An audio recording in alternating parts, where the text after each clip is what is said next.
is how we roll, man. Some rock, some win, some roll, man. Some rock, some win, some roll, man. Some rock, some win, some roll, man. Some rock, some win, some win, man. Some rock, some win, some roll, man. Some rock, some win, some roll. Some rock, some win, some roll, man. Some rock, some win, some win. Some rock, some win, some roll, man. Some rock, some win, some roll, man. Some rock, some win, some roll, man. Some rock, some win, some roll, man. Some roll, some roll, some roll, man. Some roll, some roll, some roll, man.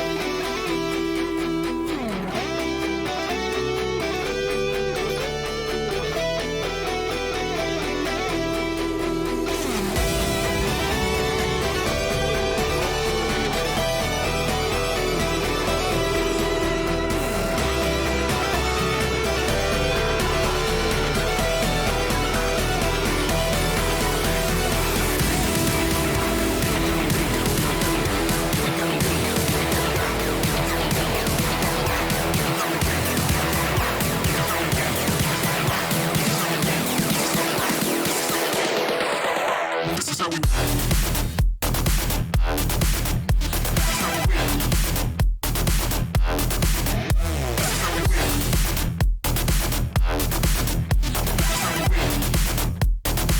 roll. Some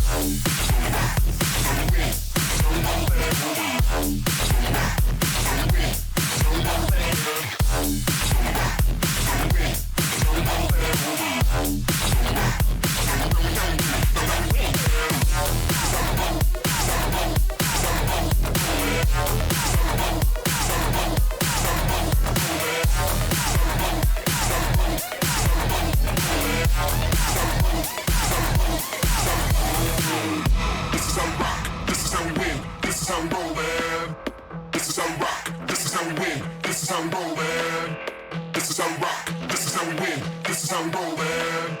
This is how we rock. This is how we win. This is how we roll, man.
Feels like luck is just not on their side at the moment. They'll look for a flip reset here. Knight way down low on the backboard, and there is Pop and Panda for that follow. Tapio gets kicked away, but their own jungler is gone.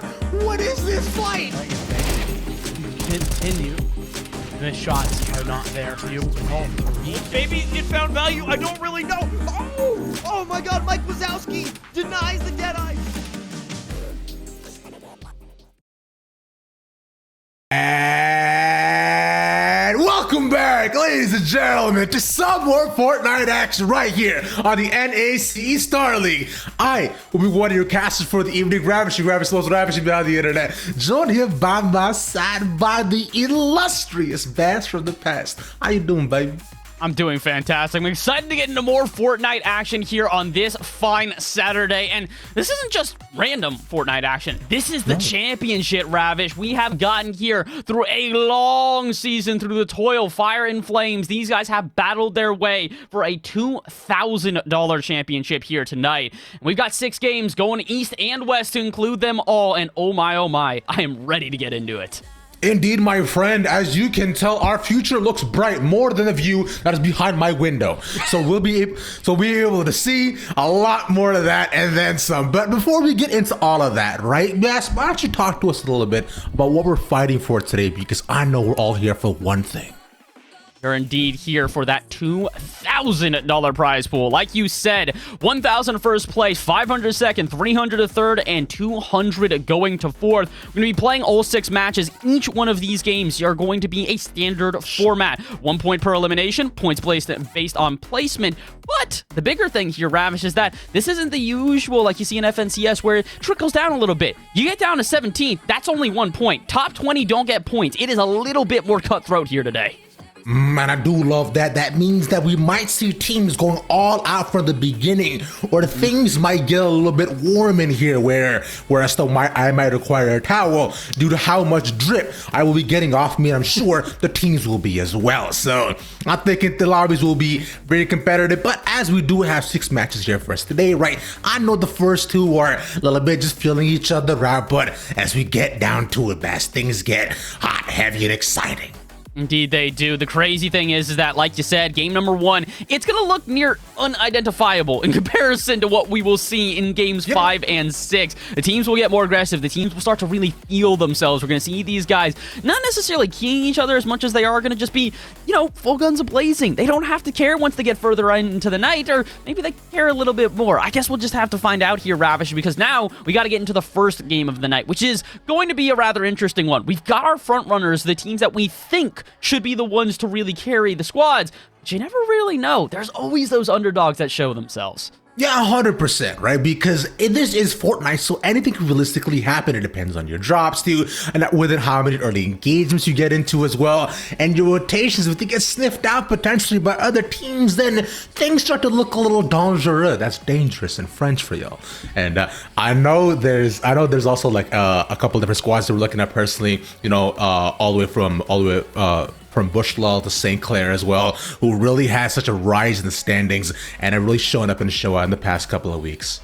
100%. I really do think a couple of the bigger squads to focus on here is going to be this MVNU team here. They've been playing a couple of other collegiate events around the scene, including CCA's Duos event most recently, where they finished 3rd place. Ranster and Leppy are a very threatening team, and they finished 3rd place in pretty much a heartbreaking game number 6. They had the ability to take first, but just barely were unable to, as it came down to 3 out of the top 5 squads on the night battling for that last final circle. So it's one of these things where that team's coming in here with a lot to prove. Similarly, Drewsker and Pog Kyle, another team that has done well in previous collegiate events, have also been able to do really well here from the Kaiser University of Sarasota. These guys got 2nd place in that event. So, Ravish, there's a lot of teams here who are looking at this as redemption. They may not have been able to finish off the month in other collegiate events well, so here, right now, they're going to show themselves. Exactly. One you could say is right here, right now. Boom. Things are about to get absolutely fantastic. If y'all didn't get that, that's from the 3rd Naruto opening called Fighting Heroes. Fighting Dreamers. Oh my god. I'm so sorry. I feel as though I betrayed you all. Let's just hope no one gets betrayed by Naruto in-game here today. It'd be kind of crazy if we see... Honestly, I want to see someone clip in a Sakura skin. If anybody's listening right now and someone's got that Sakura skin, please clip on everybody. Oh man, that'll be the absolute best thing to it. And if you could potentially get comms from y'all too, where you're saying like, let's say your duo gets down, you're like, no, I will not leave behind my Nakama. That is my ninja way. Just the complete dub voice to make sure that you're not leaving nobody behind, and then you both die in the storm because you're carrying a body. It's unfortunate reality for a lot of these guys here today. Is I think that as much as they want to probably stunt in some of these, let's call it memeier skins and stuff, sure. If you get clipped on by a Sakura skin, that's tilting your whole day. That's the end right there and then, man. I'm done. Absolutely. My mental shattered. My body boomed. My eyes gone. I'm not allowed to see no more. That's it. With all that happened. But of course, we do have the wide variety of variations of other things that potentially we get clipped by. Because I know if I get struck down by the Lord of Thunder, I might not be, I might not do too bad. It's Chris Hemsworth's handsome guy. I'm like, okay, all right, fine. You do your thing, Chrissy. I'm doing fine right here. You want my structure? This is yours now. I made this tower just for you. Oh my word. That tower just for you, and that lightning that you talked about, not necessarily going to be shown here today, but storm surges I do think are something we're going to have to focus on as we get further into the night. Storm surges are going to be important in a lobby like this when you have so many players that are going to really be in that feeling out period. Like we said, game number 1 is going to be pretty passive. We're not going to see teams as aggressive, not as in the face of each other, so I have a feeling storm surge is going to be pretty prevalent, at least in this first game. That being said, I gotta hope we do see some teams start to take up that mantle of the more aggressive team. I don't necessarily want everyone full guns a-blazing, just charging into each other's structures every time, but I do want to see who are going to be the aggressive teams, who are going to be the ones that just get in your face and do not let you go. And I've seen that too as well, because once you go from like right around game 2 to 3 as well, right? Teams that do manage to start off to a pretty early lead, they can go one of two ways. They decide, you know what, we're better than all these guys, and so they just stunt on them and take every single fight possible, or they say, okay, let's go and try to maintain things with positioning as much as they can. But I know as we get down to game 4, game 5, game 6, teams decide, all right, we're middle of the pack right now. We don't want to give too many things up, but like you were mentioning, Storm Surge can be a really unfortunate factor that can play into the ultimate downfall, right? So we can't play just super campy. We can't be holding hills the entire time. We can't be looking back and forth and see who we might potentially identify as well. But past all that, to the best, I did want to go ahead and pass over the question to you as well, considering how things have evolved so far, right? What do you find the teams will be running to make sure they can rack up those points? Ooh, I think the big thing in order to try and really make sure that they rack up points is going to be consistent top 5s beyond anything else here. We see a lot of teams that, try to frag out early on. They try to get a little bit aggressive in the face, and they want to be, like we said, those front runners, the aggressors in every single instance that they can. I don't always think it's the most effective of games, and the reason why is not because I don't think you can frag out. It's not that I don't think you can play as a good player, but it's more, what happens if you don't?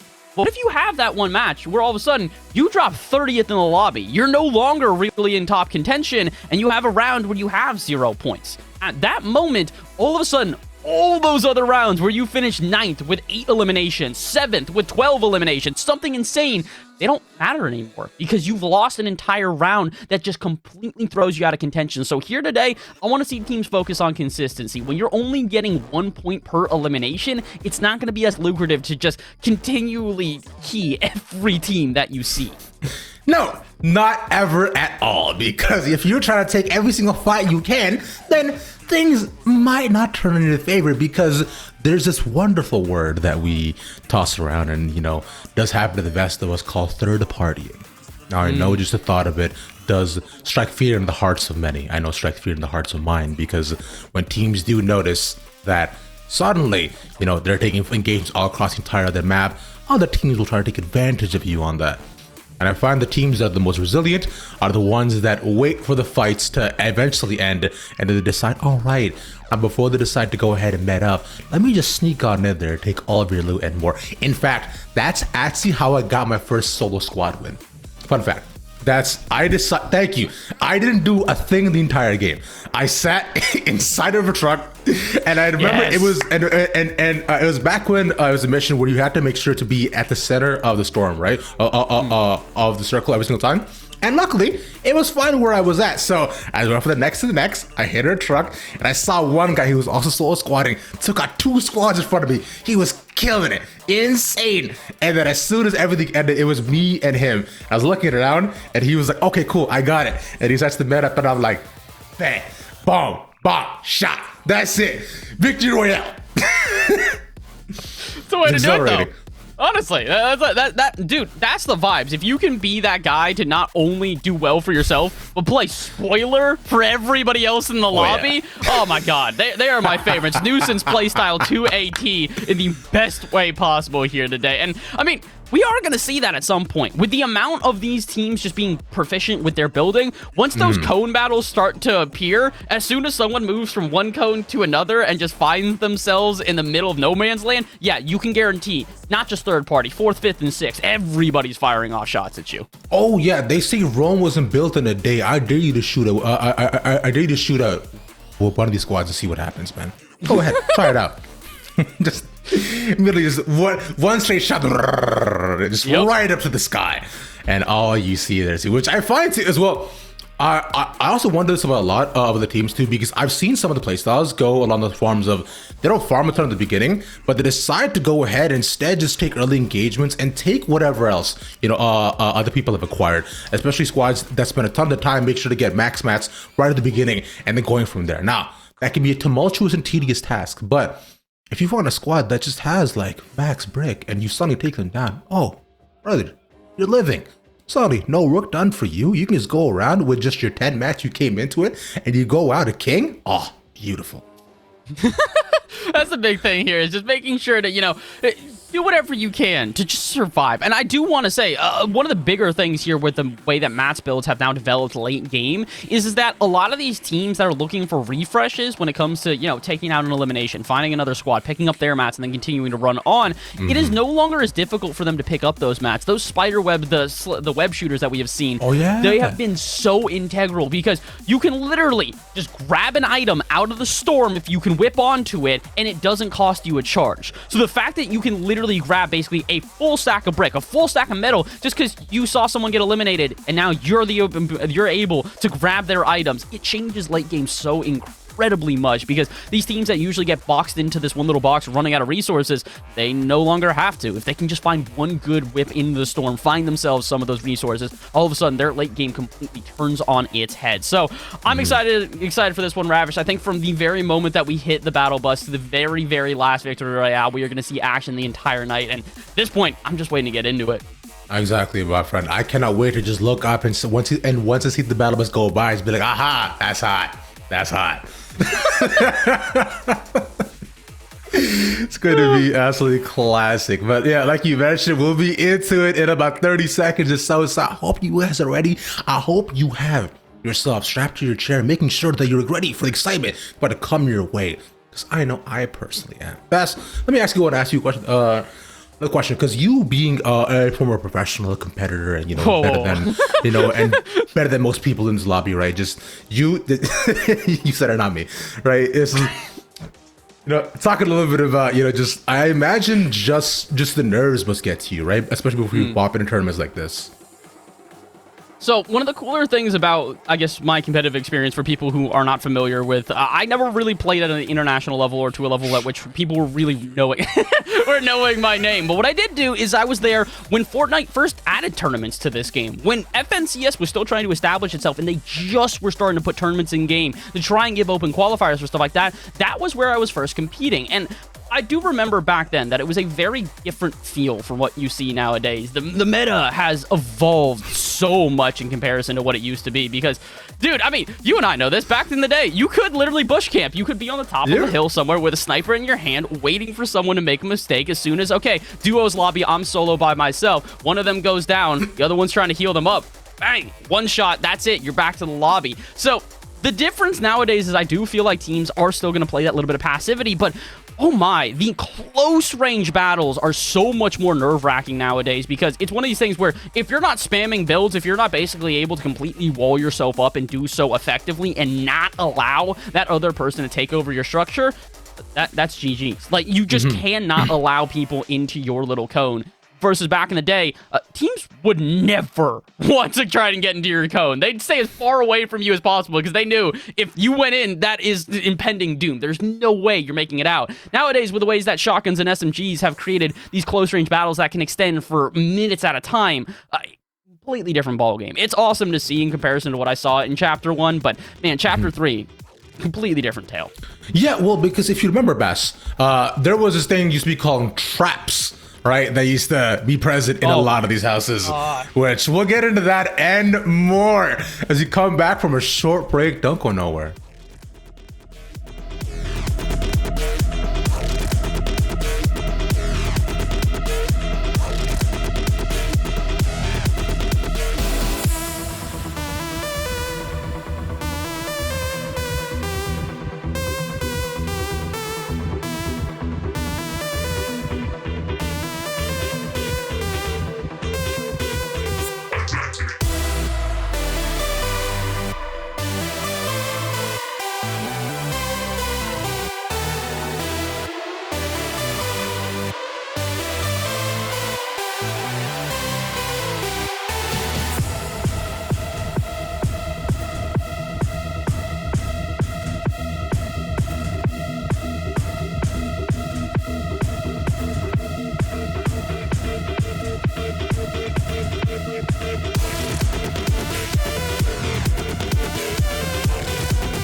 Hello, everybody, and welcome back to the NACE Starleague featuring Fortnite. This is Championship Saturday, and my name is Bass in the Past, joined alongside by none other than Ravish. And Ravish, we're back yet again. We're here, trying to still get into our first game of the night. We promise our technical difficulties are being resolved, and we will get you guys into the action as soon as possible. But for right now, we still got to focus on our theories. What is going to happen here in our first game of the night? Because, Ravish, I think you and I can both agree, this is going to be an important game, but it's not going to be the end-all, be-all. This is more a feeling out period than anything else. Yes. So you're going with that. Yeah, no, yeah. Yeah, but I do 100% agree with you, Bass, right? Because the first two games are definitely all about it. Making sure that you making sure that you just size the lobby a little bit. You make sure that your squads are like just super crazy and like insane at the game, and then you try to see, okay, maybe, you know, this landing spot might not be right, how much content you have to face, and specifically on your rotations that all these duos have set up over weeks upon weeks. They have to be able to understand, okay, how much fighting are they going to face? Can they realistically try to tunnel up, or will they have to, you know, absolutely take it every single other person that's around them? Especially because Tilted is back, right, for a hot minute. So we gotta be looking at early contention. We gotta be looking at a lot of back and forths between all these duos, man. But that just makes it even more exciting. Gets me all tankly wig. I can't really blame you as well. Again, these new POIs, or not even new POIs, these returning POIs, if you will, are some of my favorite things in this game because it's created so many different things. Again, Greasy Grove is one that I never really expected a resurgence of. Not necessarily because I didn't like the Grove, but it's like the fact that it's not only a new POI or a returning POI, but it's a popular one now. The Chili Splashes being there has made it so different, especially how cheap they are in comparison. Same with places like Covert Cavern, where you've got those mythic weapons in addition to also being able to get the vault. So it's going to be an interesting day. These POIs are going to be hotly contested, but at the same time, you wonder how hotly contested, Ravish, because when there's $2,000 on the line, teams probably aren't going to be willing to stick to their normal drop spot if they're just getting keyed off a spawn every time. Exactly, right? Because we've seen the squads that, you know, that maybe a little bit lower in the standings might think, okay, we honestly want to take a lot of early fights and decide that they definitely want to make sure to survive until, you know, when it gets about top 15, top 10 squads, right? And especially when they're going towards the 5th and 6th and final circles. So that's a pretty common strategy. So they'll land like somewhere out of the wilderness, somewhere in the woods, probably get whatever loot they can, farm up as many mats, and it's a focus on survival and making sure they're not too affected by storm surge. So, you know, that of course means just getting a stray bullet to land every once in a while and then running for your life. I know that's what I used to do. Is be like, okay, boom, shot 15, bye, and then I'm out of there. That's what it is, dude. If you can get an early elimination wherever you drop, you no longer have to worry pretty much the rest of the game. Maybe if you get to a second storm surge, but like, dude, that's pretty much what it is. It's like, oh, okay, you landed in the wrong spot. Quick elimination. I don't care if your teammate gets you rebooted. I just needed that elim so that I'm good. Exactly, that's all that has to happen, because you got to make sure, as you mentioned before, according to the meta, as you so rightfully said, that is a lot of what has to happen. So taking early engagements, it's a lot of like low risk, low reward, especially because teams aren't exactly kitted up, right?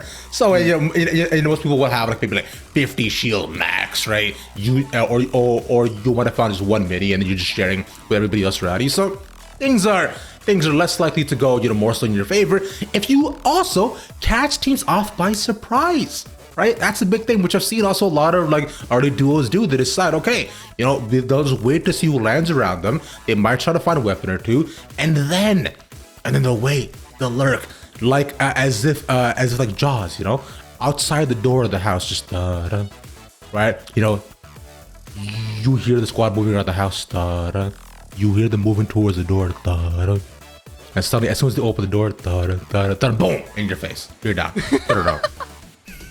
Gotta love that little bit of element of surprise. I will say, Ravish, be ready. We're gonna hit some other elements of surprise in terms of what you and I are going to expect, because Collegiate Fortnite, I love it. It really is truly my favorite. But you see some plays that just kind of make you sit there and go, huh? Like, you just gotta scratch your head for a second and just go, I don't understand what just happened. And honestly, sometimes they work out, other times they fail miserably.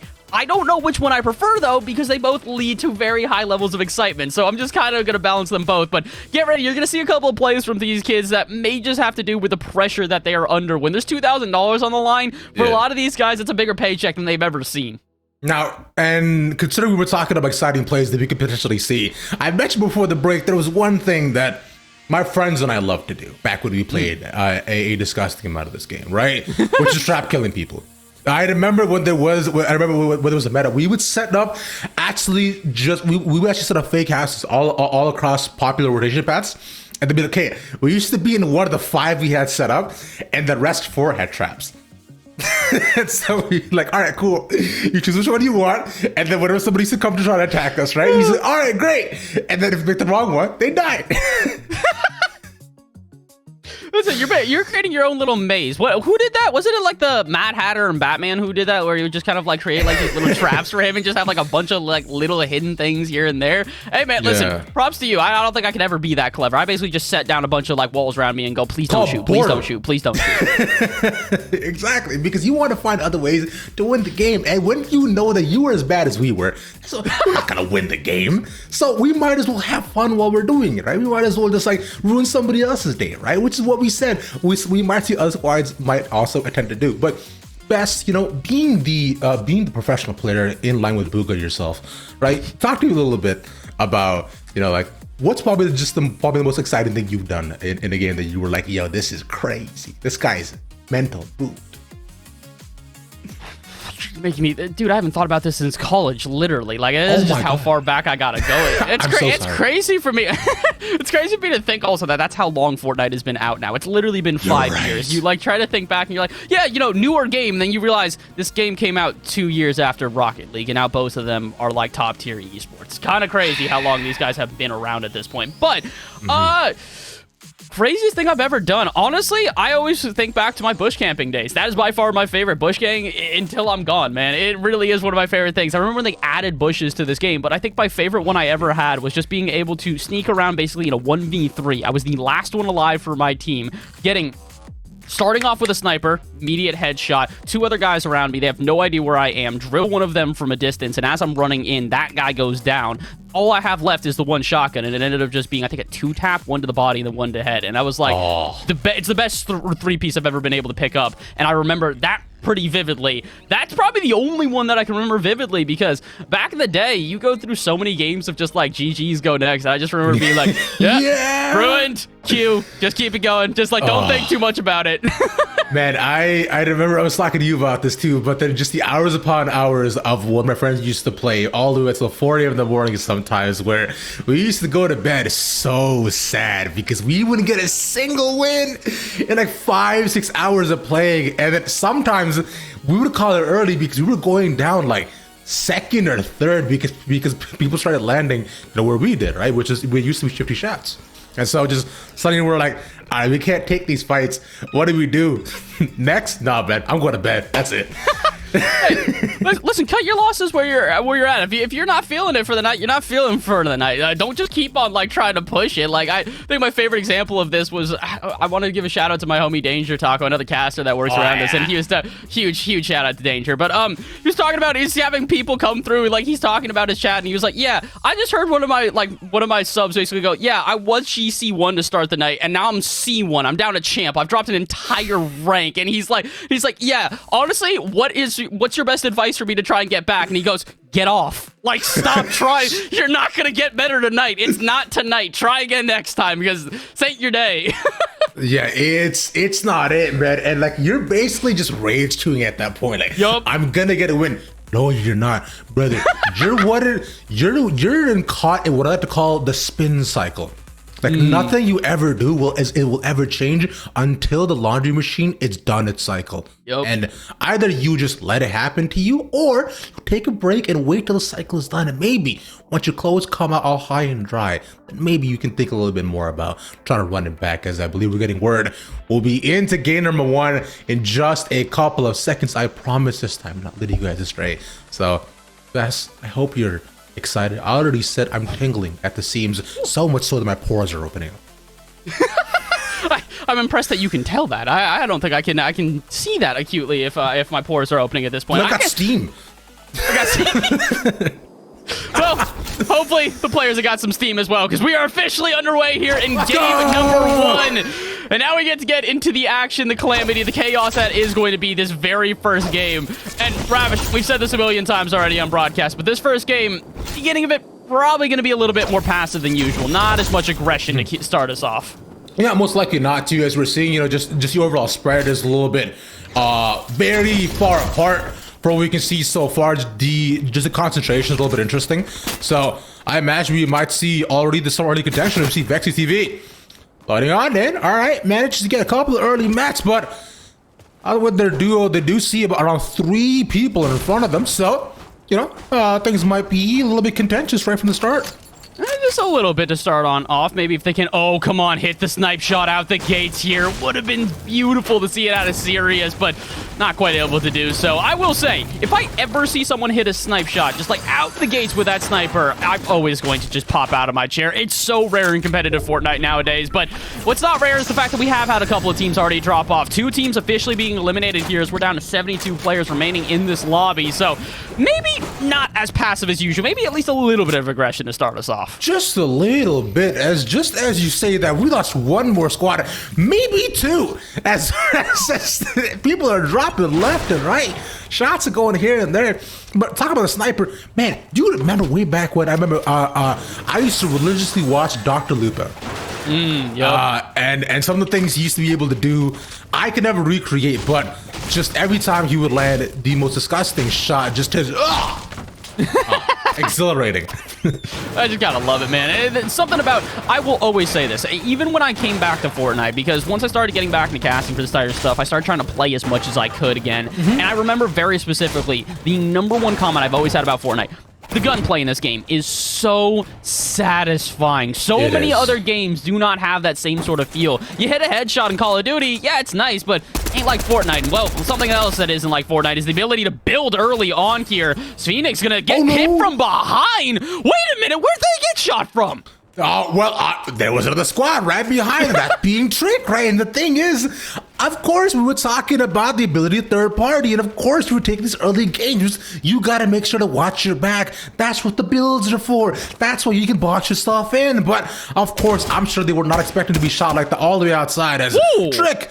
All right, gets an early down. Captain is also pretty down there in terms of health, but are they gonna be able to get out of this?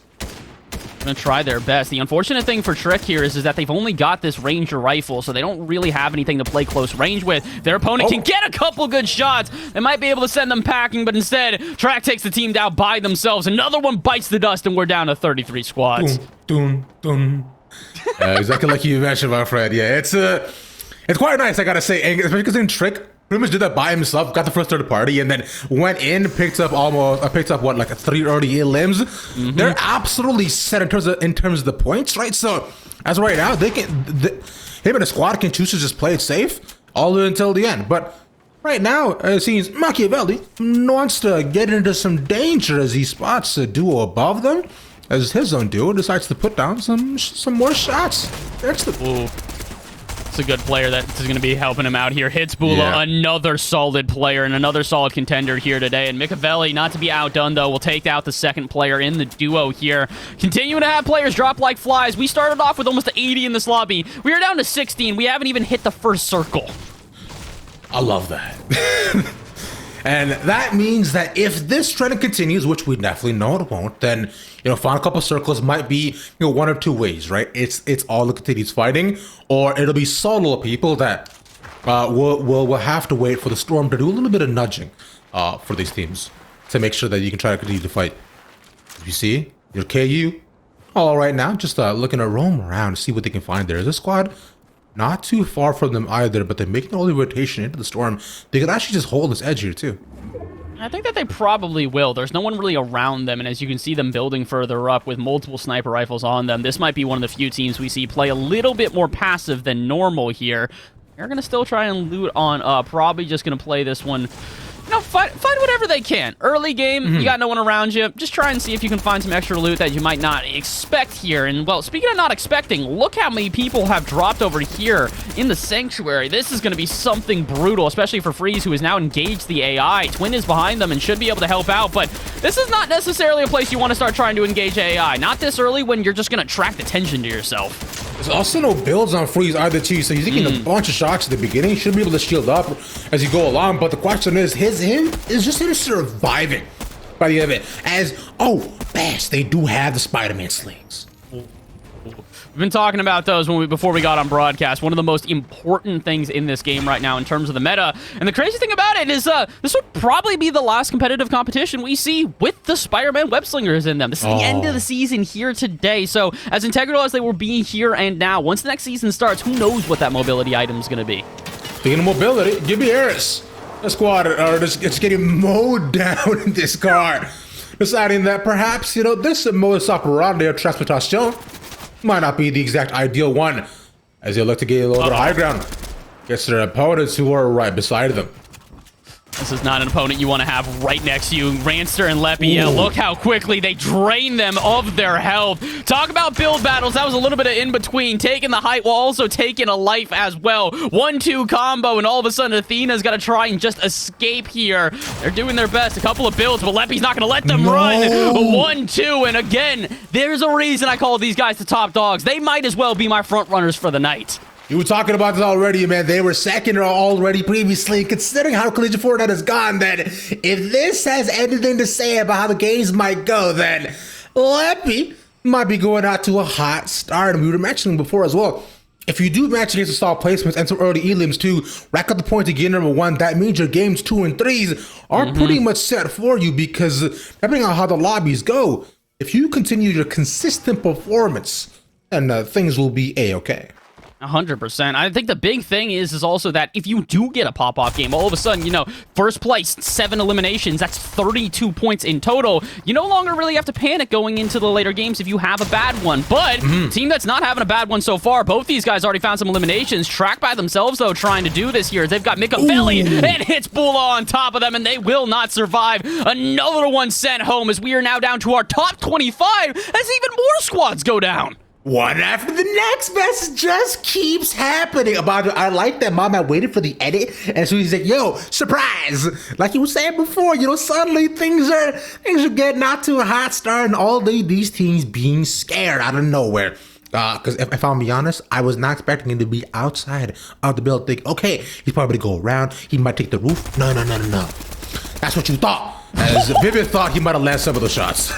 I don't really think it's a bad idea. The issue is unfortunately, as much as they will eventually land shots on Ranster, they also get drilled for their own health here. They've got the high ground in both Oregon as well as Vivid Allergy, but unfortunately, Leppy and Ranster are not a team that are going to shy away from a battle. Ranster's caught them by surprise from behind, but can he do any extra damage to help his teammate out? As Vivid does go further up, it doesn't look like this is going to be an easy battle. Ranster caught by surprise, but he's not going to be enough. They're going to make sure that they put up a wall, take out Oregon, and officially send them packing. 2v1, and another team bites it from the hands of Ranster and Leppy. They just keep on doing it. They've been on an absolute tear to start things off, man. And I don't know, man. So far, these guys seem like the absolute top dog, the duo to beat, as they're not already into it, considering, look at all that. The mass amount of points, big elims, and suddenly, if they keep taking on top squads like this, they will have no real contention going into the final couple of circles. And as you already mentioned, placement points can be huge. And I think right now, Leppy and his duo are set up for a big pop-off game number 1. I wouldn't be surprised. These guys do this often. We saw them with so much confidence in those first 2 fights that I have a feeling they're going to carry that confidence into the rest of the night here. They also have a launch pad. Are they planning on using it here, or is Leppy just trying to get an advantage?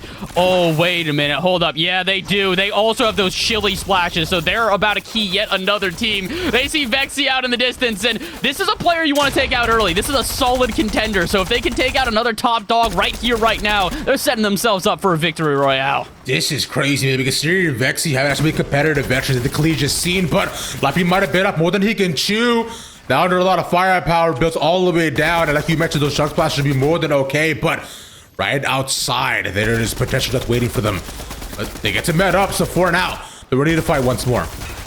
When they're still trying to do so, they're not going to have time for that big shield, so they're just going to throw a couple of chug splashes down, armor wall up, and hope that they can buy enough time to fully heal. I think they've recognized very quickly this is not just another squad here in the competition. This is another top contender in Vexy and Sirius, so they've got to be careful, especially considering they're playing from a very disadvantageous position. The high ground easily controlled by Vexy and Sirius right now. Especially considering they also just used their launch pad too, so it might have been nice if they actually had that to potentially try to rotate around or maybe try to get away, but they found the opportunity and both squads just go their own direction. Interessante.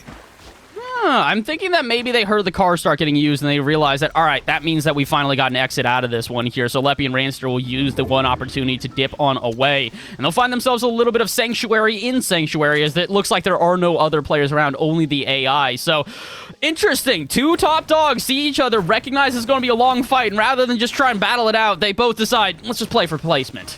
Because, now it's not the time to meet, they say. They walk away for now as brutal enemies. Maybe one day they'll be together as friends. But for now, they'll go their own separate paths as we see another squad go. What is that? Once, like literally one every 2 minutes at this point? We just see somebody pop out the kill feed? That's crazy.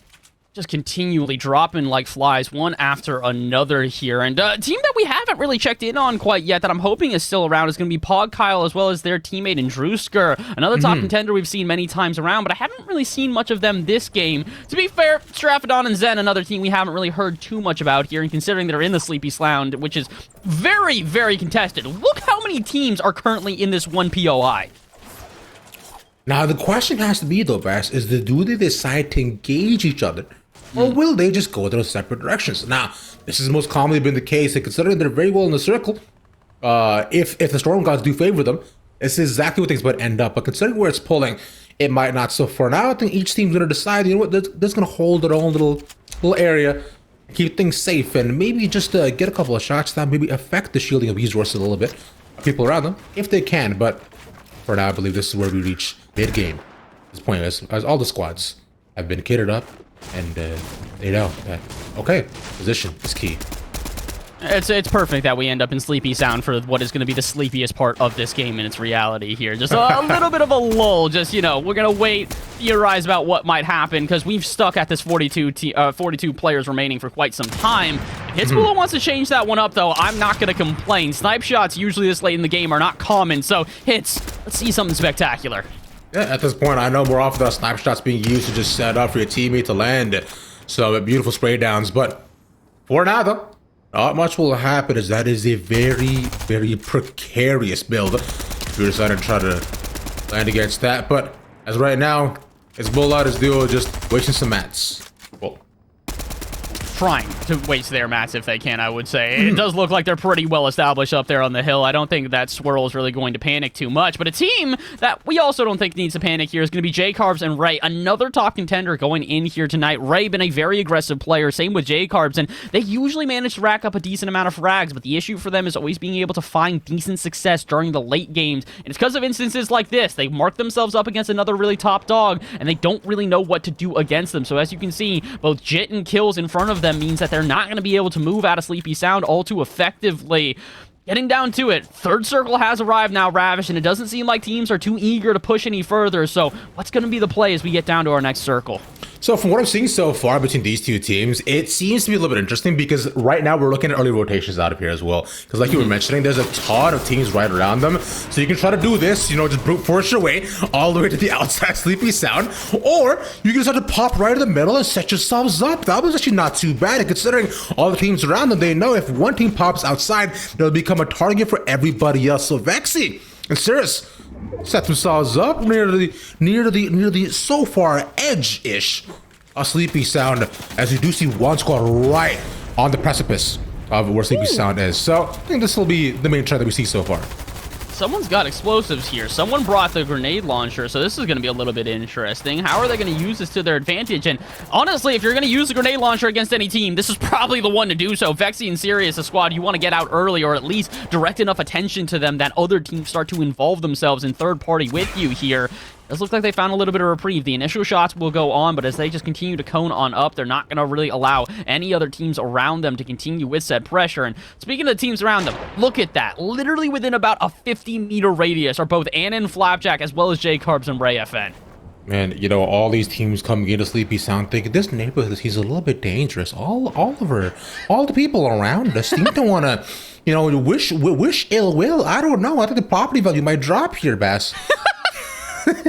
Creating their own suburbs. They saw that Sleepy Sound was, you know, too hotly contested, so they decided to create their own little townhouses out on the outskirts. So, hey, you know, listen, I'm with it. I'm also with this. You gotta love the bush camping team here on the outskirts. I mean, I will say, usually doesn't work to conceal yourself in the bush if you also build walls. Generally, people will notice the walls and no longer are you really as hidden as you might think you are. It's, you know, I think at this point you guys let them have it, right? Because they think that they're safe, that nobody's there. And I don't know about you. I think, you know, people just put random walls around, right? In perhaps a perfect little corner area right by where you could hide, right? It's just a common thing. Oh, this might be huge if they manage to find him. Get good damage, but that's all that they're going to get, and that's the big issue there is that if you're not built up and you start to get into a fight like that, now you have to actually make the structure. Sealed Fate seems to know that, so he's going to go high. Oh, wait. What?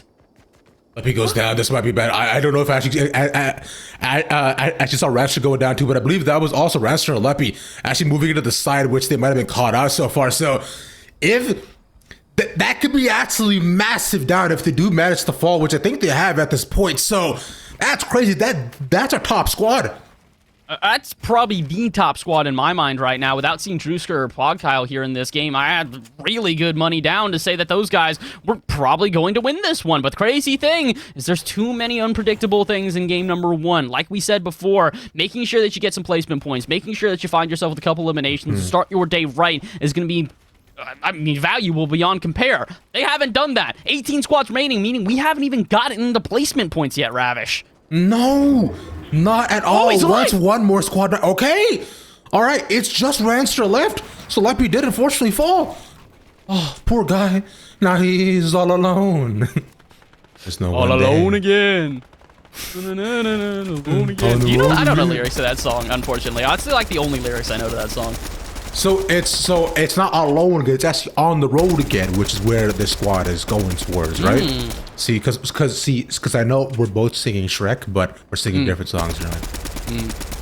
Honestly, though, Shrek is love, Shrek is life. You know what else is life right now? Rancer's ability to stay in this one here. As we've got 18 teams remaining, and Rancer is going to have to do it by his lonesome. He may be the only team also with a single player down here, because I saw 35. Ooh. He will change that up. Someone else will get eliminated along with him here, as Rancer apparently wants a little bit of revenge. He's not going out too easy here, Ravish. If he's going down, he's taking a lot of teams with him. As he should. He wants to make sure, man, you take one of mine, I'll take 5 of yours, huh? That's all that works. You come into my Fortnite lobby, and what are you? What? I'm done with all that. That's the, we're not going to continue that. As you say, finally, as a bunch of squads get down, and we're not only down to 17. This is where place and points will finally become relevant. And we're finally starting to get into placement points here. And it's not a ton of placement points, I should add to that. It is literally a single placement point at this moment here. Rancer, he seems to understand that, so he's just going to try and get himself into a bit of safety. He gets in pretty much unscathed as well. Oh, but he fell for the trap. A couple of loot items on the ground, and he will get drilled because of it. His last health item being used. So, Rancer, you got to survive getting keyed by all the other players for just entering into the fray. And he will get taken out. Machiavelli to send them home. He got greedy. He saw all that gold outside and decided that maybe the saying a lot might not have been worth as Machiavelli. Probably the next one to drop as well. But luckily, here's a more than enough cover around him, which you can't say for Ranster, who had like 20 builds.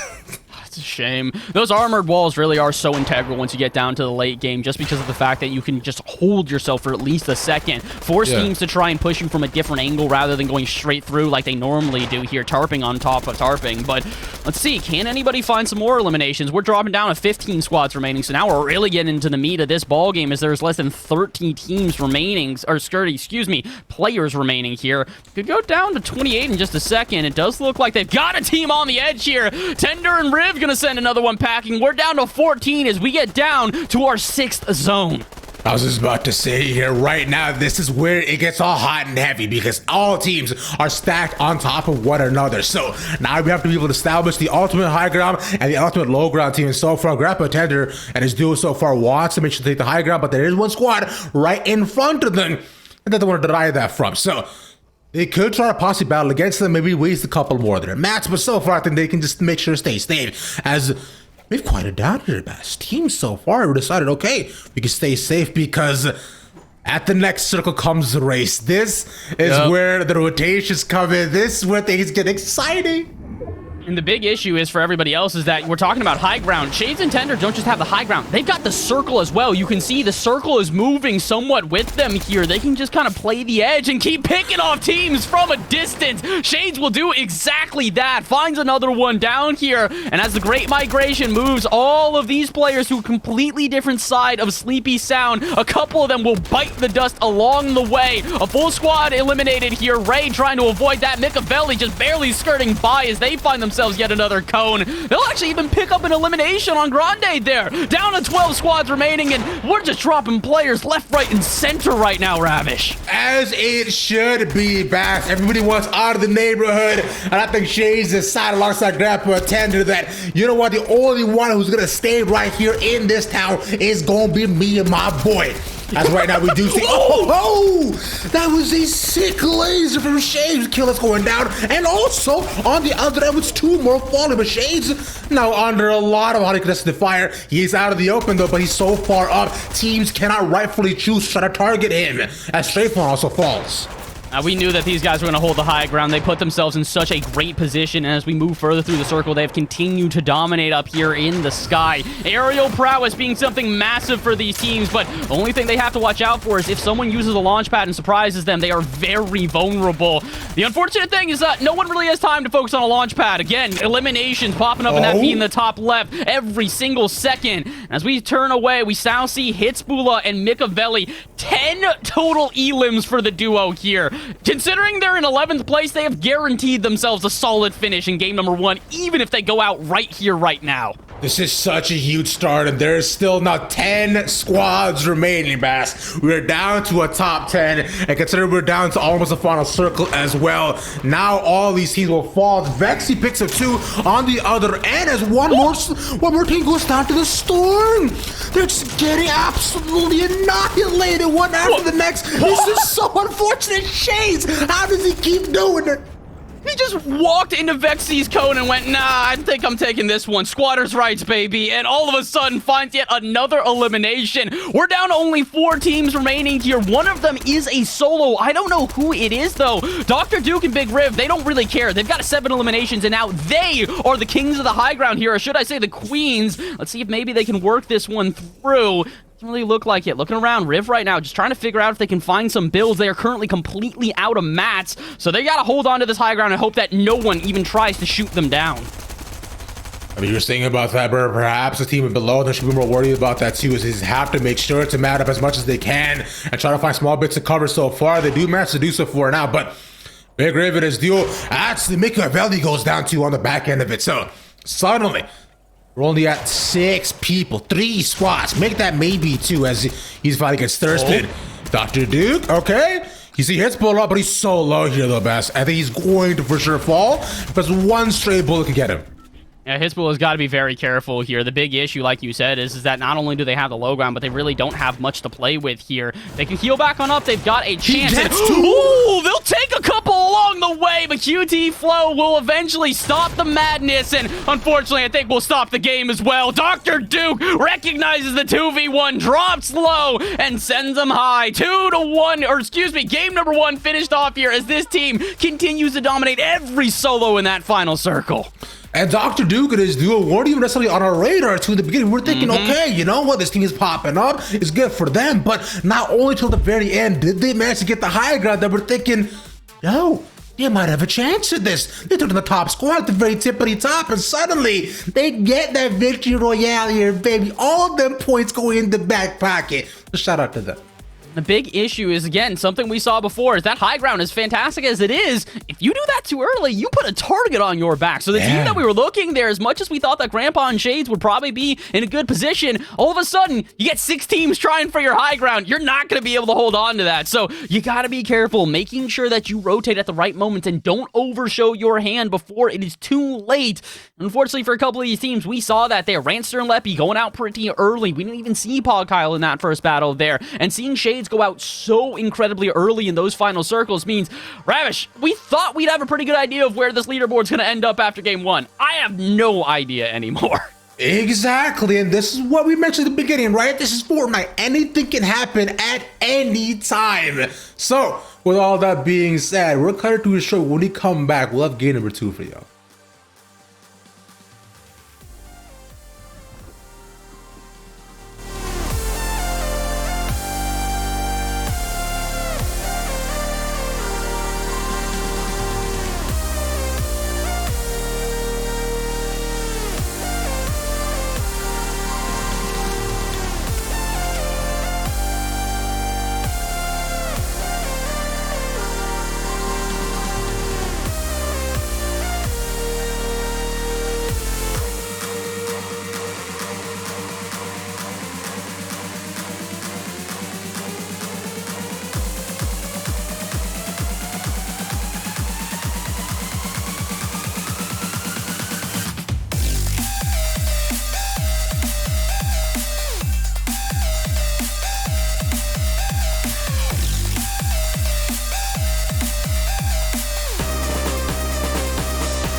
back, amigos and amigas, to the NACE Starleague. Gonna get Ravish bass from the past or a fish from the future. That's for you to decide. As we get back in to game number 2 for some Fortnite action. But before we get into all that, Bass, we do of course have game number 1 to recap a little bit. Woo, we got a lot to recap there in that first one. Not just because of the fact that we had, I'm not going to say a team that was unexpected to win it all, but more that we were seeing frontrunners. They were playing to their front-running ability, and then boom, out of nowhere, they drop off the map, and they're going to have to try now recollect themselves here in game number 2. I am impressed, to put it simply. That was a game where we were expecting, a little bit of passivity. The team's not necessarily to get as aggressive, and then all of a sudden, we're dropping players everywhere. They are just completely getting bipped off the map without a second thought. So I like this. We're seeing that the teams, yes, they know how to play passive. They will wait for those moments, but they're still just as aggressive as ever and just as exciting. Exactly, that's the biggest thing, right? We'll have leaderboards for y'all in just a couple of seconds, considering, how things are shaping up. As you already mentioned, teams that we were expecting it to take it to the tippity top didn't even get close, sadly, especially in terms of placements too. Now, sure, it is nice getting, a bunch of elims, right, to go and start yourself off, but placement plays such a big part, and making sure to rack up consistent wins can absolutely skyrocket you all the way up the standings, because we're playing for a lot of money here, Bass, and I know now first place is coveted. I've seen everyone, I've seen everybody. It's coveted, but the crazy thing here is that, like you said, consistency. You're trying to play for... If you want $1,000 in your pocket, I don't think you should be focusing on making sure that you're fragging out and being the top contender every time. You should be making sure that you get, second place or third place or, somewhere in that top ranges, just making sure you're doing well. That being said, I will say, Victory Royale definitely does hold a pretty special place here in this tournament. It gets you 25 points, and while that usually isn't too many, second place is 20. That's a 5-point drop off immediately, and third is 16. The difference between third and first is 9 points. So yeah, first place, very valuable here tonight. And with one of the squads already being able to achieve that, we have 5 more games in front of us. So that does mean that we might be able to see a lot of things shaken up, especially considering how things went on. You already mentioned this. We were worried about Storm Surge, especially going forward a little in the game. And although teams did die to the Storm, but I'm happy to say it wasn't because of the Surge, right? It's because we saw so many early fights, squads going down left and right. I think within the first minute where we dropped, we saw 2 squads get eliminated so quickly as well. So I hope we see more of the same, because things get so much more fun that way. I don't know about you, Best, but I want to be down to 10 squads by the 3rd circle. Okay, whoa. That's a lot. I mean, hey, listen, I'm not going to shy away from that, but I'm just hoping that if we do get that, we get to see all of that action here, because we were seeing that a lot. Was just that, like, teams, it wasn't even a sort of, we weren't focusing on them, so therefore we couldn't see them. We didn't have the option to. It was like this. A team would all of a sudden find another team, they'd rush them, and all of a sudden they are dropped off the map within the blink of an eye. So I like that. That's the way I like to play, is where you do see these type of teams where it's not necessarily the most elongated battle, but it's really one of these things where we got you on the ropes. We know that, and we're going to finish you right here, right now. RKO out of nowhere, and let's get this one over with. Indeed, my friend. Because if you can catch a team out by surprise, then things, they do become that much more exciting. Because we already did mention how there were a couple of surprise kills previously, only 1 or 2 third parties, but I hope nobody's Randy Orton today, because that'd be pretty fun. But I believe we should be getting all the updates on where the teams are in just a little bit too. But Bass, from what we've seen, was there a squad besides the one that plays first that you were like, whoa, what's going on here?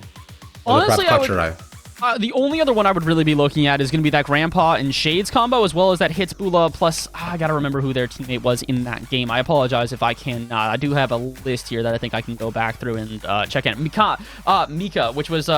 I'm trying to remember the full name of that player here. Mikavelli. That's the one that I'm looking for. Yes. Yeah, so Mikavelli plus Hitsbula. That team, if I'm not mistaken, they may have only gotten, I want to say it's 3rd place, which, like we said, is a pretty steep drop-off. The difference between 3rd place and 1st place is 16 versus 25 points.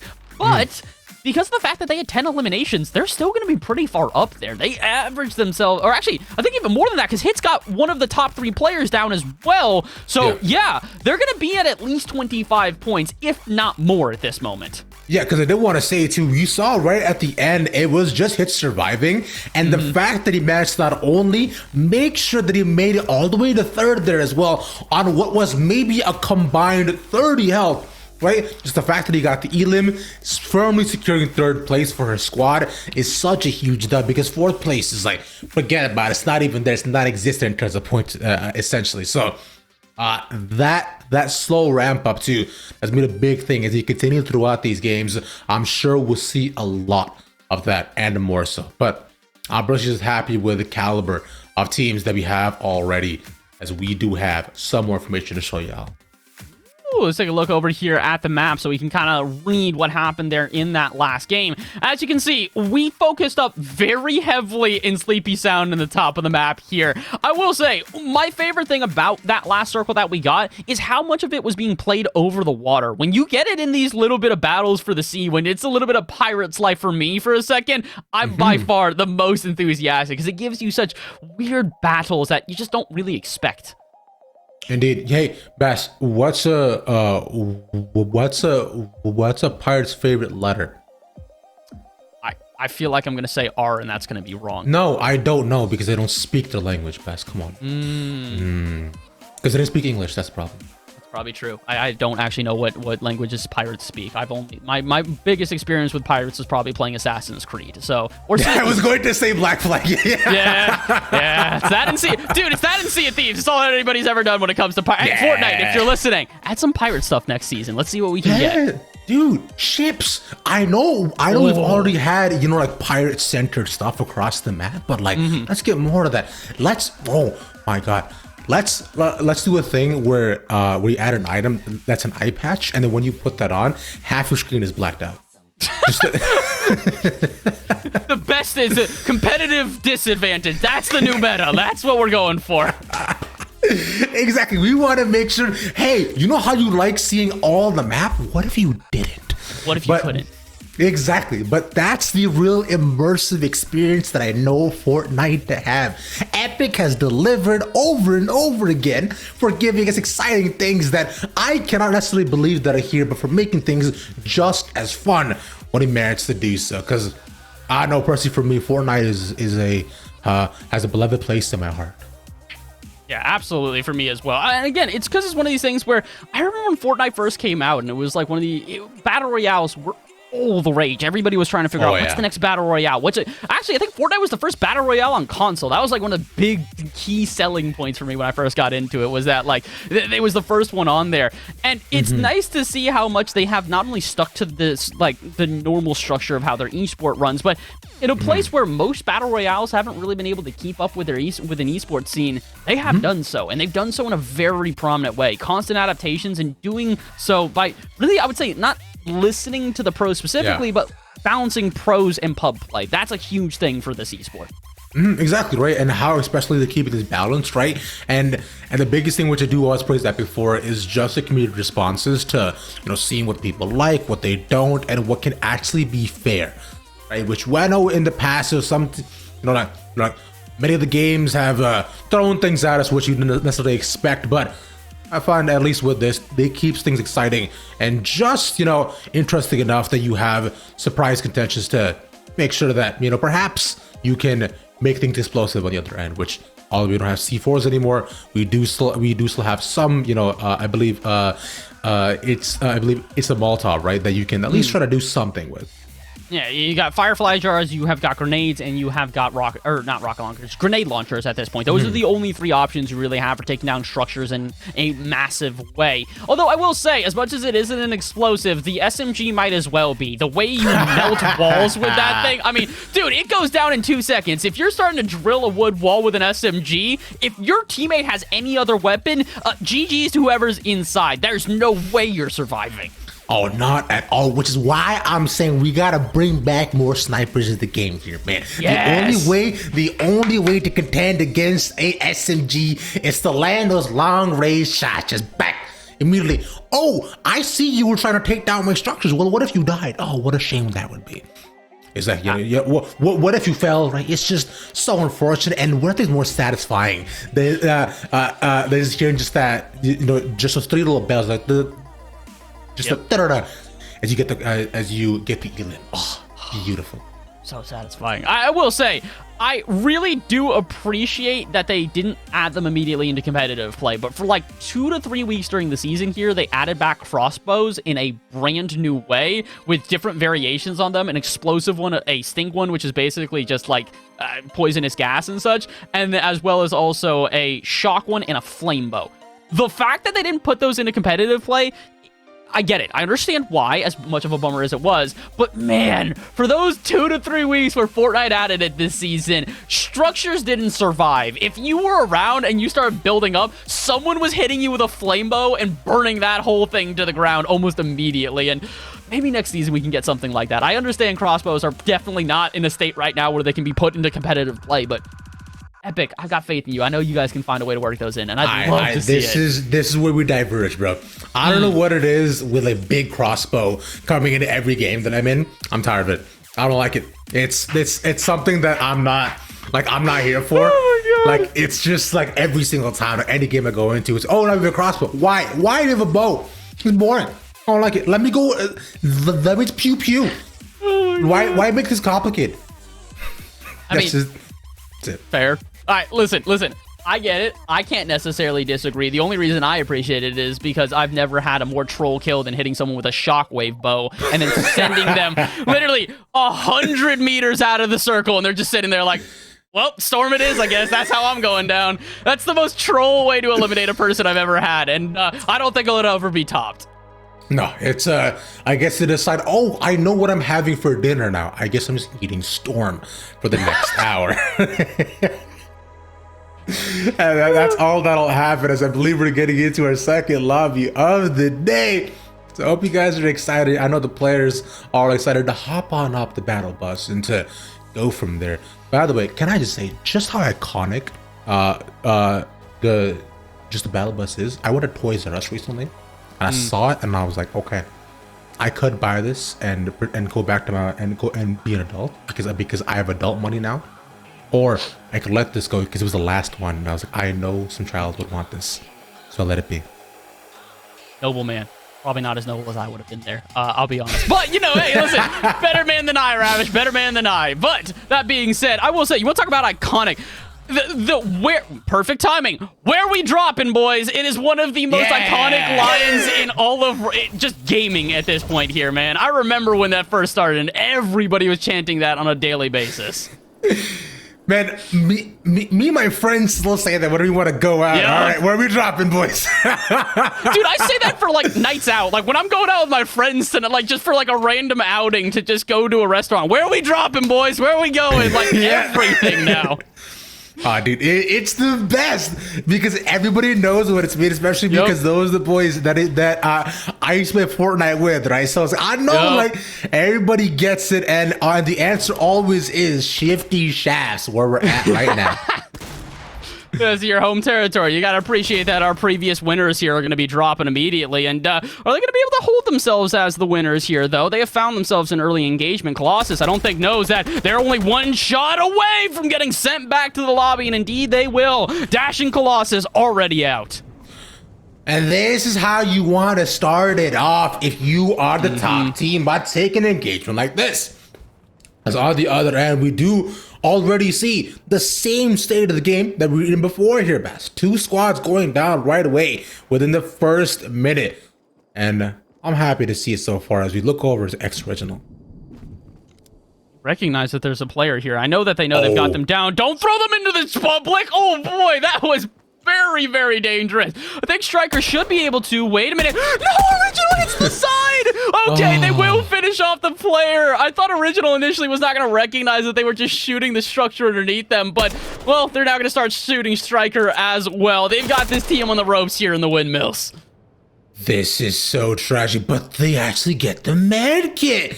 So this is huge. They should be fun, but we do see X Originals duo is moving up here. So You know where they're at. They get back to full health, but that is still 100 health difference.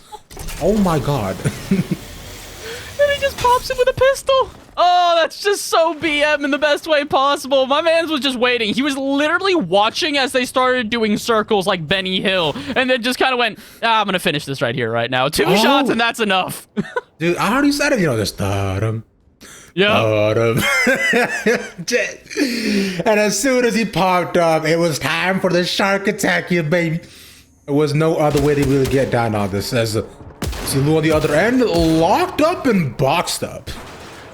Ooh, and this is not a real good place to get locked up in Greasy Grove, a highly contested spot. So if you make too much of noise, you're going to attract pretty much everybody here in the town. I think that's exactly what they have done. Oh boy, but this is not the team you want to face. Paul, Kyle, and Drewsker have officially arrived, and they are already sending teams to the Shadow Realm. Lou has got 1 health. They will get a shotgun, but that is all that they will do. And the battle for Greasy Grove has found their new rulers. And, oh, these are rulers that have ruled before. But there's still one squad in front of them here, Bass, that they have to take out to make sure to establish complete dominance of their monarchy, as Grove is just chilling. He decides he wants to stand on one side as it is Green Arrow and a Seal of Fate. On the other side, they definitely heard that engagement happening, but I don't think they want any smoke currently. Yeah, I would not blame them here. That's not a team you want to go against, and that's not a place you want to try and fight for either. Greasy Grove, like we said, has access to those chili splashes, which can really change the game around. Being able to not only get quicker movement, but shield and health all in one go. Yeah, revolutionary thing for Fortnite here. And speaking of revolutionary, this is a strategy I've not seen before. Two teams not building at all, knowing they are next to each other, and just not moving. I mean, they are around the AI, right? So they're trying their best to not get spotted, but there is one right around them. So I think at this point, it's a little bit like Metal Gear Solid, right? It's just waiting around the other end, just sneaking and prodding. If there was a cardboard box here, this would be ideal. Just shoot through the wall. Come on, Twin. Try it. I don't even know if you can actually do this. I doubt that is a large enough hole that you can get a shot in, but they're going to try their best. They're looking around. They can hear them reloading. They can hear them switching weapons, so they know they're there. Are they going to even try, though? They have to, at this point, know that they're underneath this cone. There's no way they don't know that. Oh, they know this for a fact. Yeah, they've heard it. These sound cues are immaculate. And so currently, you're going to make sure to slowly sneak on by. But considering, look how safe they are, right? They're under a roof. They're just chilling in their own little palace, thinking they're safe. Little do they know, there's danger outside. Which is why SpongeBob chose to stay indoors.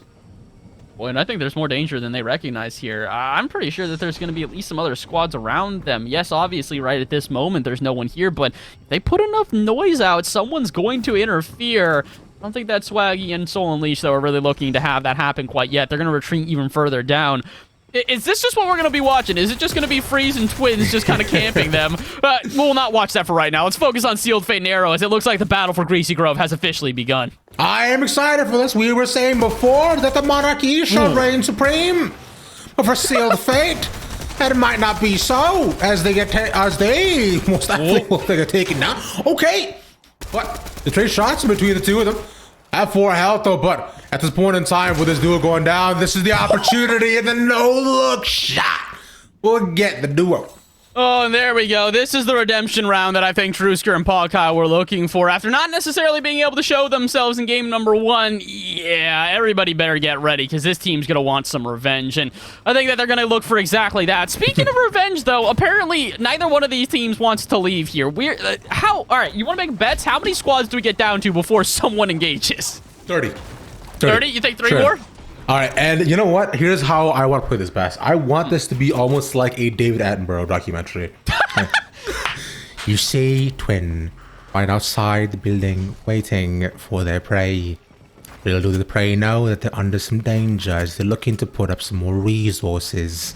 They'll find nothing for now, but there's danger creeping in. It's the storm.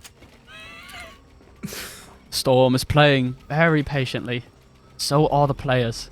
They are waiting, wanting to see who will make the first engagement. My accent is horrible. I don't know how you didn't act. Like, I can barely maintain an American accent, so I'm impressed that you can do any other accent. You have to kind of lean into the back of it, you see here. So from the past, then, as Storm right now won't affect them a ton. One more squad will go down. A soul unleashed wants to let his inhibitions feel the rain on his skin. But to do so, he has to move outside. He has his staff, but another squad will fall. They realize maybe it's time to move once more, but they have enough resources to keep themselves topped up as we have the engagement. Oh, here we go. We finally get into this. One goes down. Swaggy, the first one to bite the dust. Soul Unleashed does know where the opponents are, so they're not going to panic too quickly. The issue for them, though, is, yeah, there's no escape down here in the vault. They can't just dig on out. They quite literally have to go out through that open structure. So, Twins and Freeze, they're going to have a long battle here against Soul Unleashed. I don't think that this is going to be an easy fight for either side. No, but I think Twins have to take this right now. They have to move in. He has 2 med kits, so he can stay here forever. But they don't know that. But potentially, there is one above them. His duo falls, and now the way we're looking at it, although I don't land my bet, only 1 squad falls in the meantime. They should be able to make this the second. They're just staying here, Bass. They're just waiting. Okay, fine, they found it. Wait, what? What just happened? What I'm more confused about is the fact that got open, no one built anything, and then Soul just kind of went, all right, I guess we're doing this here, and just kind of backed up and started shooting. Backed against the wall, and Soul will not find success. Twins and Freeze pick up their first squad. I mean, I guess at this point, it's, if they waited that long to try to get that squad, and then they didn't actually pick them up after all of that, I would have been so sad for them. I might have left. I might have gone home. I mean, listen, to each their own. I probably would have cheered for that. That would have been the funniest thing on the planet to me, just for them to wait that entire time and then finish off without finding any sort of elimination. Would have been a heartbreak for them for sure, but you know what? It's all right, because speaking of heartbreak, this is a team that has experienced that before. Hitspool and Micavelli having such a fantastic game number 1, but just barely unable to take first place due to their disadvantage in the numbers game later in the circles. So, this game, you can see, they're playing a little bit more passive. 0 eliminations between the duo as we are getting down to our second circle. Yep. So far, not much is changing between them, but I believe we should be seeing them getting more involved as they look towards the Vexy TV, who actually did just get a duo down previously. As they find another, they don't manage to crack him yet, but Vexy sees a lot more people around them as they'll look to build up. And let's break down, like you said, the SMG is tearing apart every single other person as he gets the guac. Dude, he literally just moves through the wall and then mows down the teammate. Vexy and Sirius. Okay, lads, I get you. You guys don't mess around. If you see a team, there is no hesitation. No, not at all. No hesi. You could say it's C team, kill team, and that's it. It's just dunzo bunzo. As you continue forward, 28 squads, 10 have fallen. As we've continued, and we're still at our second circle at this point. So we're still in the zone where things are getting contentious. Because Big Riv, knows that it is a squad on the other side of the bridge. So we'll see if the suspension bridge effects applies to them. Let's find out here. What? Riv just clapping it up. Maybe recognizing that for a second here, they get a bit of a break, and they are assuming that we're watching them. Listen, I'll take it if you want to entertain us real quick. What's your best? Come on, Riv. What's your best emo? Yeah, there you go. Oh, it's over. That was nice. That was fun. It's fun. By the way, do you know? Ooh, Podcar goes down. That's unfortunate. Ooh. Teammate down though as well here. I don't see Drewsker getting popped off the feed here, so I have to imagine that his teammate is still up. Everybody apparently though having their own little dance parties here. People are starting to recognize that this is not going to be necessarily the most volatile of moments. I did see that Drewsker actually got an elimination. I think Paul Kyle got back up as well, so it seems like the duo is still up and running here. But lots of duos up and running, Ravish. We've just got pretty much everybody in this little bit of a stalemate for right now. And do you know what the suspension bridge effect is though? Yes. No. What is? I'll give you a fun thing. So, what it is, which I find is so interesting, is if let's say you are facing another person when a bridge is falling apart, you are extremely likely to fall in love with them. What? Yeah. Why? Wait, how, wait. All those questions and more apply to what we just saw here as well. I will say, I've got some more questions about, yeah, what's going on here? War and Cowboy just gotta come in, quick elim, and then dip on out. Bye. Listen, go off, my friend. This is actually one of the other casters I've worked with previously in Hyper Awareness. He's a solid contender as well as a solid caster here as well. So maybe he's got some strategies that he picks up in the booth that not all the other teams get. Exactly, you know, it's he pulls up and says, "Did somebody order a delivery?" No. Well, too bad. He's just well adapted, man. He knows how to operate these cars better than anybody else. A drift racer, if you will. Oh my God, like in Tokyo Drift for the Fast. Yeah. You know, that's my favorite of the franchise. It's nobody else's, but it's mine. I adore it. It's nobody. Hey, listen, man. You're coming from a person who has like seen the Fast and Furious franchise, but doesn't remember a single one of the movies. So I will take your word, and from here on out, I will sing the praises of Tokyo Drift. As well as I was also sing the praises of Mr. Burns here, who was somehow able to avoid this team. I don't know how Warren and Jack had them on the ropes. How are they still alive? This is amazing. He's just sitting in a corner. He's like, if I stay perfectly still, they won't know that I'm here. It's like when you're like facing up against a T-Rex, like, you know, Hyper Awareness has awful sight. If I don't move, he won't know I'm here.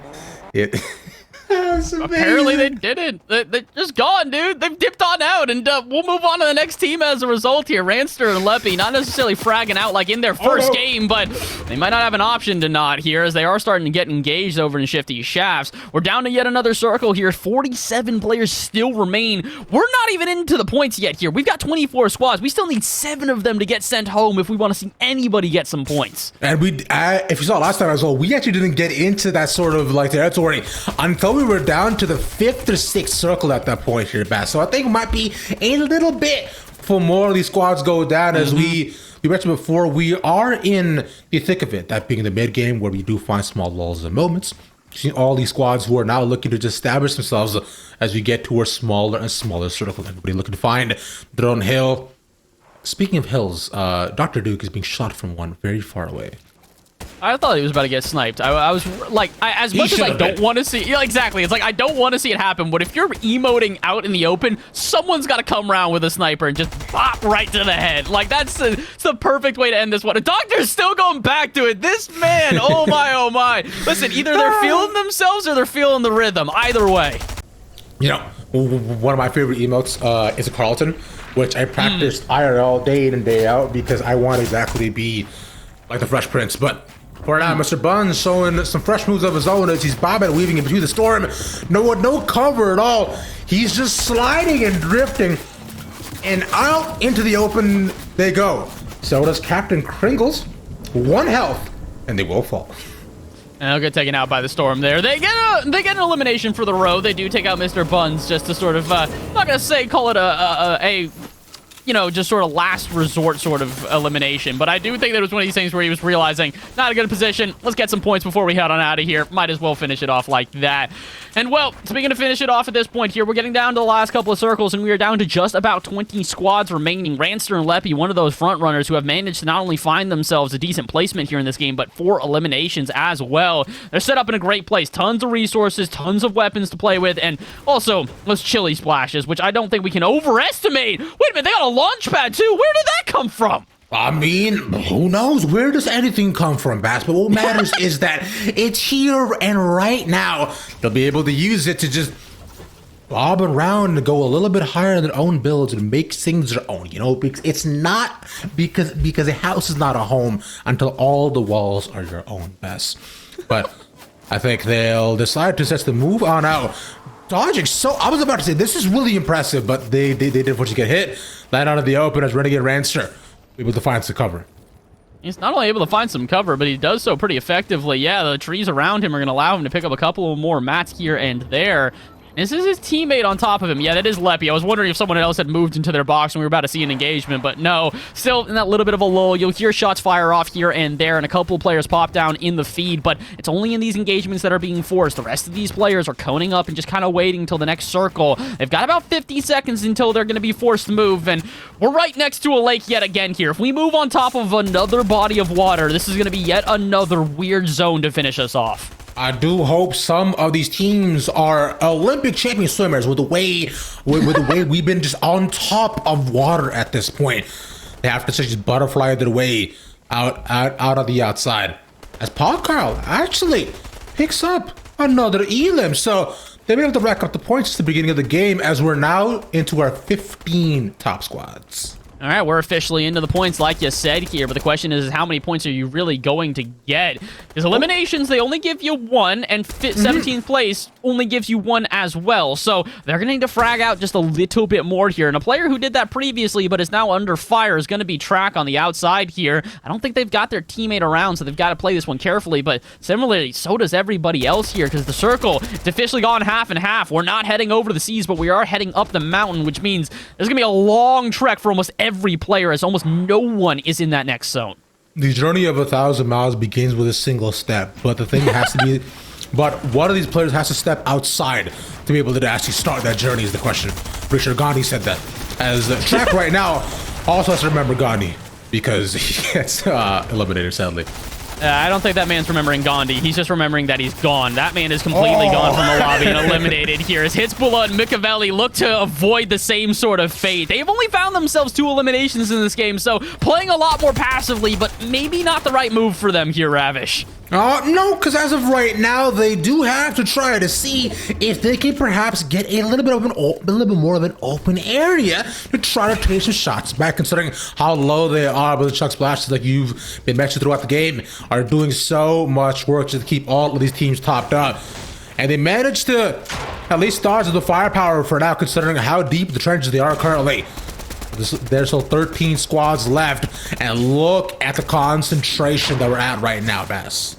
The teams are just so, I won't even say passive, they're just reserved. They're recognizing that they can get into these fights. They'll put a couple of pot shots here and there just to put on a little bit of damage, but they're not going to over-aggress. They don't want to try and take these fights too in the face of your opponents, if you will, because not only are you going to have to fight your opponents at that point, but if you make enough attention, someone's going to third party. Someone will throw in a shot that could be the final one for your game. So 13 squads left. At this point, everybody's going to play carefully, and we're going to get a forest fire in the meantime as well. Oh my, everything going down.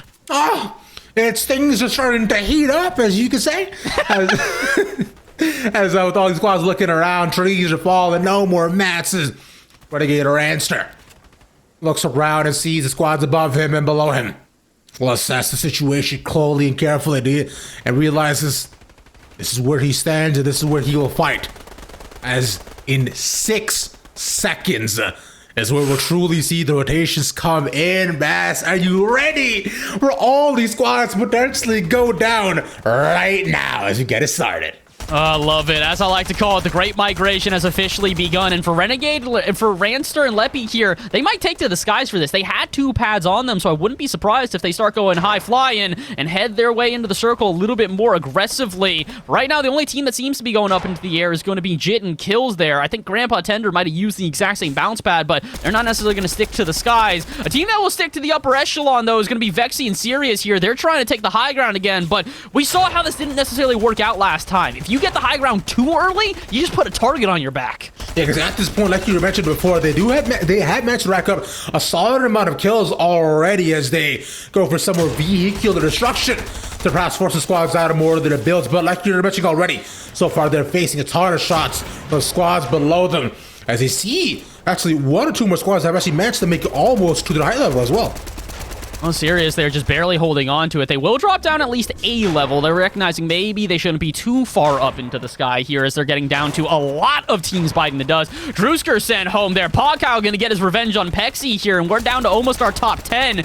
We've got maybe just a moment until we do have that here, but we've also only got about a moment until this entire team's going to have to migrate yet again. Even further into the circle they will go. And considering the high ground is almost definitely in control by Vexy and Sirius, someone's got to knock them down down a peg. Vexy almost does it to themselves. Very close to just giving up that high ground. And that was Dr. Dude going down as well. We did see them actually moving in all the way at the back end of the circle to thinking they could perhaps just kind of troll along and make sure to see that nobody possibly catches them. But for now, Vexy catches another. As you see Rayfin manages making it inside the circle, but there's Paul Call right beside him who's been popping off almost the entire day as we are down to a top 10 squads. Where did Chase come from? Ray just kind of walks in, finds themselves an elimination for no reason there. I guess it's technically an assist, and Ray also finds themselves eliminated to the Storm. They were battling against it. No match really to play with and no way in too solidly, so can't really blame them here. But Rancer, he might be putting some of the blame if they lose here on Leppy, who has been eliminated, leaving them to the solo from here on out. And now they've got to make a long trek to just try and find their way to the other half of the circle. They've got plenty of builds to work with, but they've got battles to be found. 1v1 here. Rancer trying to survive. 10 health to their name, and they'll just cone up. Quick little chili splash gives them just a little bit of health, but they got to get out of here. They cannot stick here with only one player and so little health to their name. They managed to get a mini up as well, too, just barely saving their life at this point. I'm shocked they didn't fall here, Bass. But nonetheless, as we continue on forward, we still do have 8 squads left to go to be taken down. And once you get down to a top 4 is where all these points do manage to really play in massive factors. Cruz is way up top, does have to drop so far. Probably not enough builds to actually maintain that supreme high ground. As Cowboy and Hyper Awareness are moving along the middle, they made their own small tunnel and making a home out of what is the contentious, tumultuous situation outside. 100% here. And well, speaking of which, it does seem like Sirius is in a bit of a rough position as well. Their teammate has gone down with a lot of duos still remaining. They're gonna have to pull something out. They'll pull out the first elimination. Can they get the next one? They're just going for the thirst. They don't even care about trying to get an elimination. They just want to focus on ruining someone's day, and they might have just done that to Ranster. That's who they just put the damage onto, and as we mentioned, Ranster doesn't really have health items to play with, but maybe Sirius, maybe they're not just gonna spoil. Maybe they're gonna win this. It's a 1v1v1. 3 solo players around now. It is Hyper Awareness War, our caster buddy here, versus 2 top dogs in Sirius and Ranster. We're looking around. They've got plenty to play with, including that mythic MK, which is going to be so valuable for them late game. The more valuable thing here is they might just be able to force these players to fight. Tender and Sirius right now are controlling the low ground, while Hyper has full control over the skies. Sirius has no builds at all either, so if he's going to have to try to play this, he's got to play it so carefully, moving in and outside other people's build, so he has to take it to the other 2 solos if they want to try to battle against. But look at Hot Words, also no builds. His rematch just goes down. He takes out another one. It's a 1v1 here. Tender doesn't really have much to play with. Meanwhile, Hyper, he can take as long as he needs. The builds will definitely be in favor of Tender here, but everything else is going to go to Hyper. He's continuing to go high, but he's getting dropped low. He's going to force the fight here. Hyper, the first one to engage. Shots on. Can't find the shotgun, and he goes down to the Storm. Grandpa Tender will take the victory royale. Oh my God.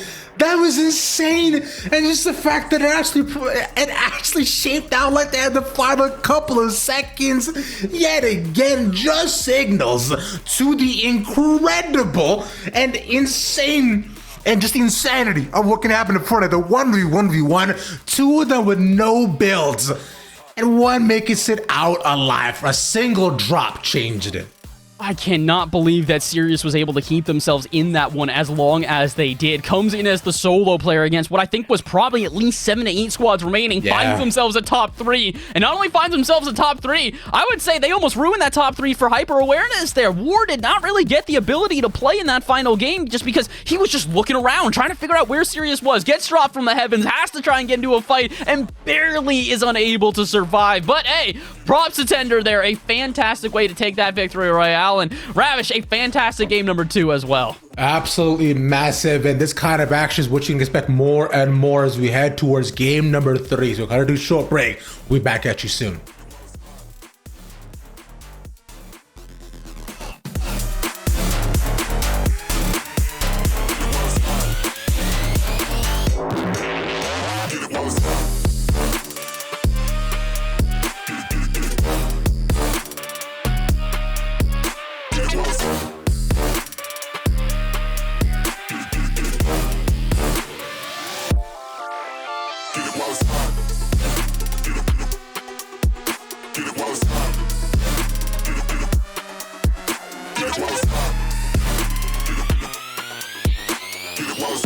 hit it while it's hot. Cause in another week it will be not.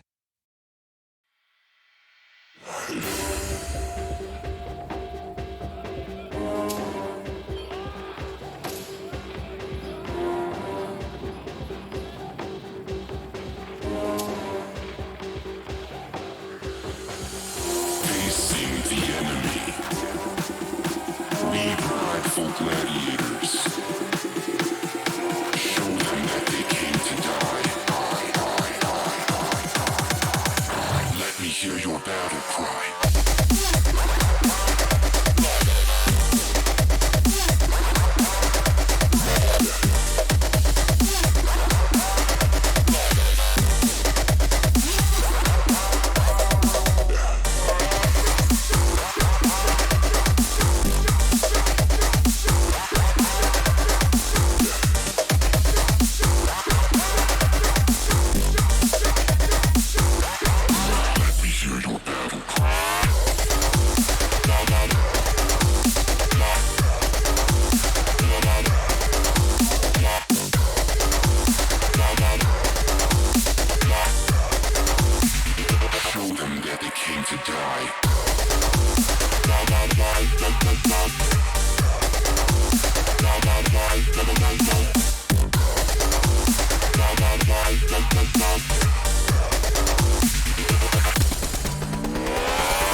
To die, let me hear your battle cry.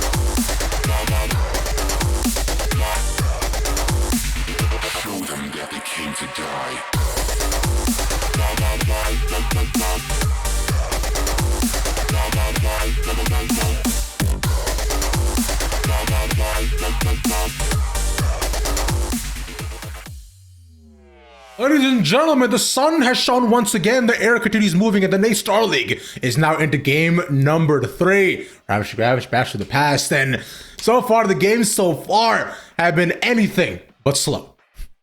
Yeah, that's a pretty good way to put it here. I don't think we've gotten down to our final circle quite yet. We've been managing to avoid that last zone just because everybody is going full guns blazing into every single one of these battles. I don't know if I've ever seen a 1v1v1 to end us off, but honestly, that's what makes it all the more exciting, because now we're going to take a look at this leaderboard, and I got no idea who's up on top. I mean, let's find out. You and I together, as I believe that's the map. In fact, that we were seeing into the overall spread of where the concentration happened, and actually so we're yet again right above water. But in terms of the overall early engagement, you saw a lot less from the previous game, but that concentration just keeps on getting thicker and thicker. It really does. We're starting to see, teams not necessarily also go for those early eliminations. Look how few of them are outside that first circle. Usually you see, a couple of them here and there, especially at the POIs, which are highly contested drop spots, but I don't even see many eliminations on drop spots. The only one I see is Greasy Grove is basically it. Other than that, teams are recognizing they do not want to get into those engagements too early because it could cost them the entire game.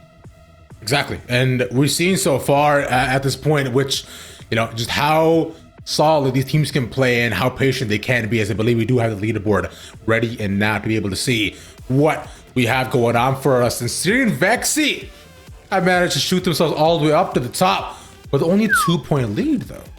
It's a 2-point lead off of a 10 elimination lead, basically. The only team that's even close to them is Hits and Mika here, who have 15 in total. So it's one of these things where, yes, they may not necessarily have a win underneath their belt. The two teams underneath them in second and third do in Dr. Duke and Shades' squads. But it is one of these things where fragging out can work for you. But the big thing for Siri and Vexy is that they're doing that while also having good placements. If they do the same thing in the next game, but they finish, let's call it even 15th, this no longer becomes as viable of a strategy. Yeah, because as of this point, like you're saying so far, the placement I find going into game 3s and 4s becomes a really big thing. And sure, if you do manage to get a couple early elims, it's quite nice, you know, helps pad your stats. But by the end of it, everybody does want to fight for the coveted top 3, top 2 spot, because that's realistically the only way that you can just shoot up the standings. And right now, if you're Siri and Vexy, you need to play the placement. Yeah, you really do. You need to be careful here. You have found yourselves at the top of the table, but you haven't found yourselves there by a long margin. Only a 2-point separating lead between them and Shades and Tender. And then right underneath them, the fact that we get down to fifth place and it's only a 15-point difference goes to show this is going to be close. It's going to be close the entire way through. And if Siri and Vexy are not careful and have even a single round that is too far off, it could drop them out of contention for first place for the entirety of the night. At this point, though, but I did actually want to give a shout out to Dr. Duke and Big Rib, who managed to still maintain their spot in the top 3. I know they did actually manage to go down a little bit early on last time, but I find that was a lot because of how they're playing. Because I did point this out in game 2, but Dr. Duke decided to actually rotate into the circle and managed to maintain like a pretty decent like safety net, but the problem is that because of how the circle plays out, you can never truly know who is right beside you until you pop open that wall. That's a big thing, is that you can really theorize about who might be dropping with you, who might be trying to key you at that moment, but you never really know until you get into the battle and see what quality of builds, what quality of shots you were fighting against. I think a really good example of that was I believe it was towards the beginning of our first game there, where we started to see, I want to say Ranster and Leppy. Yeah, Ranster and Leppy immediately started getting aggressive. They realized it's Siri and Vexy in that other circle, and they go, okay, let's take a second now. We're not necessarily going to engage this. They lose high ground, they back off, and they recognize that Siri and Vexy are going to give them that opening. So it's one of these things where you do have to take these engagements carefully. I'm not telling teams to, start playing passive, just completely avoid all altercations that you can, but take them a little bit more carefully. We're getting down to the back half of the night, and once you get there, every single loss you take is that much more impactful.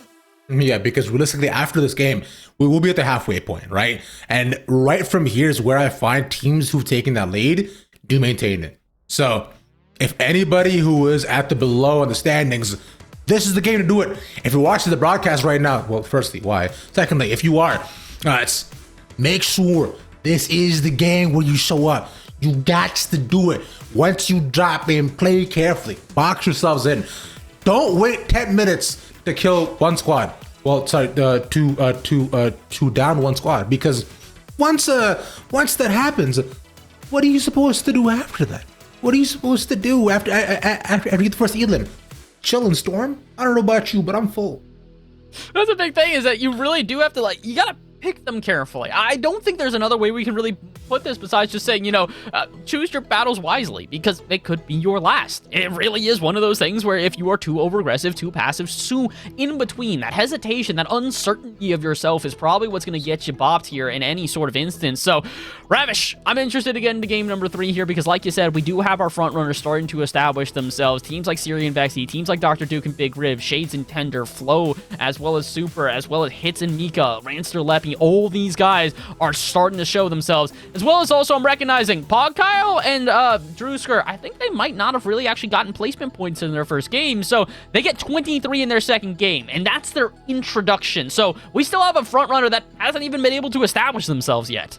Which is crazy, right? Because like you already said in game number 1, what we thought was going to be a leader, or well, that idea just out the window, gone, donezo. And so, actually at this point, anything can happen, as has been demonstrated in both of these games. The 1v1v1, the sudden high ground shift, and the shifts in momentum. You can see the tides are calling us at this point. here, Bass. And I believe it's time to take a swim because of how often we've been above water. Guys, Storm, what's going on here, man? Storm, what's going on here? Hey, listen, I'm not. Fish is in my name. Bass is in my name. That's my natural habitat, my friend. I ain't never going to turn away from the seas, from the beach, from anything in between. Although, as much as the players might like to, I will say, I definitely think that this is one of these things where it's creating circles that aren't necessarily, I'm going to say, as aggressively built on top of each other. We're seeing teams start to create these little floating islands in the middle of nowhere, and they're just kind of coning up there, versus we'll sometimes see these later circles where it's just stacked on top of each other, a condominium of level by level, these different rooms of different players playing with these own little cones. So I want to see that. I want to see that stack where it's, you have no idea where someone is. You've got 12 different boxes around you, but they can be in box 1, box 2, box 3, box 4, box 5, any of them, and then maybe you get surprised. I want to see that. It's like a game of Guess Who, where you you just decide to take your chances. If you remember, I was saying this before, that's what me and my friends used to do, right? Which we would just set up, like just 5 different boxes and decide, will it be us or will it be death? And more often than not, it was both. Right? Will you go down or will you decide that perhaps you might have a fun day? And we started evolving. What we would do is we would set up like small trails of loot, like going over towards where we were to set up, so maybe just like a med kit here, just like a couple of minis there, and then eventually we'd be like, oh look, on the inside there's a half pot way in there, but you wouldn't know that there's a trap right above them.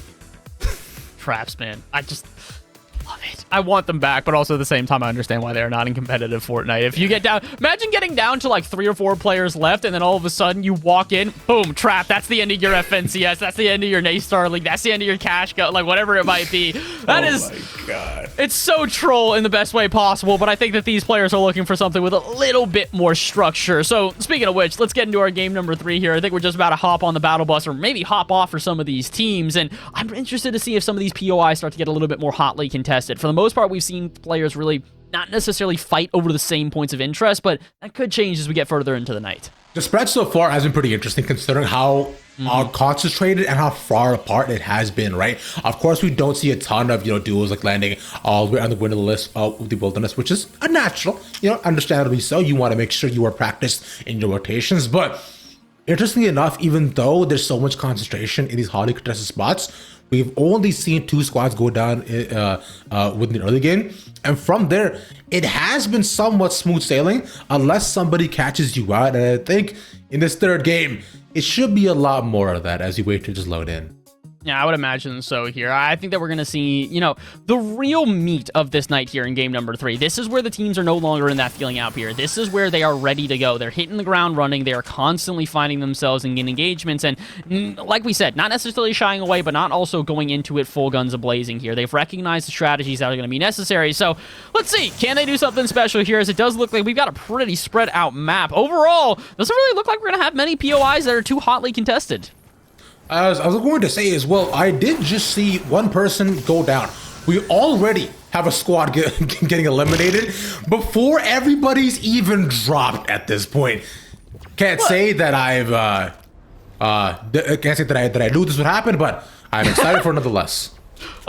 Listen, man, I'm never going to shy away from that. No, another player that's never going to shy away here is going to be Ranster. He's already found someone on the top of the mountain. No way. He's already going to get an elimination. This man literally saw someone land in his territory and said, that's enough. We're not going to let this one happen here, my friend. We're just going to immediately go hunt and go find something special. And they did find something special, which they dropped. I think they recognized that. Yep, there's the gold shotgun that they're going to be hunting for there.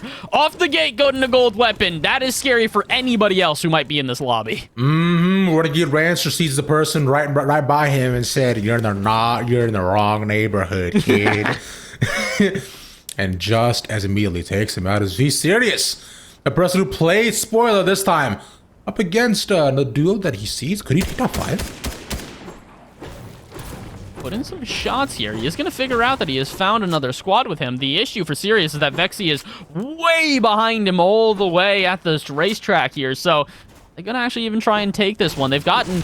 it's literally a single house on the outskirts here. If Sirius is going after this, you know that they are absolutely just out for blood and are ready to find anybody who dares so step in their way.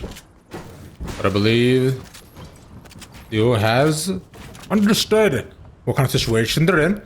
So they'll instead decide to move away at the end of it all. So Zerus not looking around and hunting to see as to maybe they could find Yazzie. But I think they're looking to leave. They're thinking about it here. I think that this is either going to be a fight that one side wants, or it's a fight that one side just avoids altogether. And nope, not going to be able to avoid it here. We've officially started. They've finally found their teammate here. Vexy has moved in, so now it's just time for Sirius and Vexy to drill enough of these walls that they can finish off this squad. They got 5 down to very low health. They need a single shot, and that will be the one. Sirius sneaks in through the vent, finds the first down here, but can they get the elimination on top? That was the signal for Vexy to move in. That was the signal for FaZe to start trying to creep away. They know they're lurking. Where are they here? They cannot find them. Ooh, FaZe is hiding underneath the stairs like Harry Potter. This is a scary scenario. He gets away. I think they might have actually seen him actually go on the other side. They see him. They say, hello. How we doing? Well, sir, would you like a fresh cup of joe? Well, guess what? All you get to do is go down as he pops up and sees his final sight. Want to see the sun one last time. Listen, you appreciate the effort there. You appreciate them trying to slink away, but unfortunately, you're just against a team that has been bounty hunting all night long. They're looking for anybody that they can find, and if you happen to be their victim, well, I'm sorry for you. And speaking of another team that's been taking victims all night, Kyle and Drewsker, they seemingly have found themselves yet another battle here outside of Greasy, as there are many teams around them, and they're not shying away from them at all. Look at this loadout. Full blues, 10 chugs already. Oh man, one could even say that they're blue, dabba dee dabba die, but unfortunately their skin suit is white, so it doesn't necessarily reflect with the loadout. But for now, they'll decide that, they see some potential fighting out of the distance. So they'll establish themselves on the high ground. As immediately one goes down. Look at that. Kyle landed on top of them. My man came through and literally planted his legs on his shoulders and said, hey, piggyback ride for a quick second? Apparently not, though. Nothing friendly about that one here, as Kyle and Drewsker will continue to bully their opponents. They have found another one, and they send them as well to the Shadow Realm here, as Drewsker and Kyle already find their first squad, and so will Soul Unleashed and your boy Swaggy. Many teams hitting the ground as we are getting into the thick of it. I love this here. Do you remember those old school Applejack cereal commercials here, Bass? Yes. Yeah, so I imagine when he dropped it, he was like, here I come, I've seen Nimon. It's like a right away. I know many people watching who have no idea what I'm talking about. So hey, wait, remember, these are college students. We've got a little bit of a more elderly crowd here than the usual. And I say elderly because if you're like above 15 in esports, you're basically ancient. Grandfather. Yeah, I don't want to talk about what that makes you and I here. That just makes us, the people screaming at you today. Let's just call us that at minimum here. And, well, we're going to scream a little bit further because it seems like we have gotten into a bit of a lull. Almost 20 players have now been eliminated. We're down to just about our top 30, and I'm hoping that we get at least a second to breathe at this point. You know, I like to think of myself personally as a skeleton. So almost emulating Brooke from One Piece. Just, walking around just, yo. That's that might be a reference I think that this audience can understand. And there's a player we've been looking for all night. Finally, the anime skins have shown. Oh, I can't wait here. Let's go ahead and show him his ninja way. God. Oh, my gosh. I love it. They're just watching him drive away. Said, "Hey man, pick me back a Starbucks, please." Pick me up. Just grab me a quick latte. It'll be fine. And they'd like anything here in this bush because apparently they're just going to kind of camp it out. Probably not the most pleasant place to stay, but the even worse place to stay is in the crosshairs of Mahov here, who has just taken out yet another player. This one's sent back entirely as they will thirst them off and finish it out. And again, this is what we're talking about. There are those little moments of lulls, but as soon as this fight starts, you cannot get away. No. As I believe we'll find ourselves one of those once again, as that was a small fight and just a little bit of aggressiveness, as I am a liar, as Rayfin has decided that they want to engage against Jit. But they're looking to see if perhaps can try to corner them on two different sides, as they all just locked between a rock and a gun place.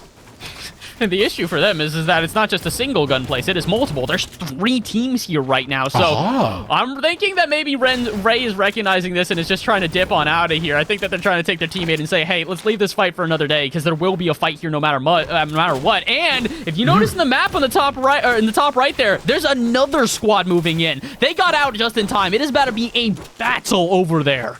All right, with the storm also creeping in as well, I found these squads so far are pretty comfortable. I'm sure just try to just eat some storm for now. But considering with the way that I'm moving, I think that squad actually wants to actually fight this, or looking to see if any of them decide to move out. As Machiavelli here spots somebody across the river and decides he may want to go for a dip in his truck.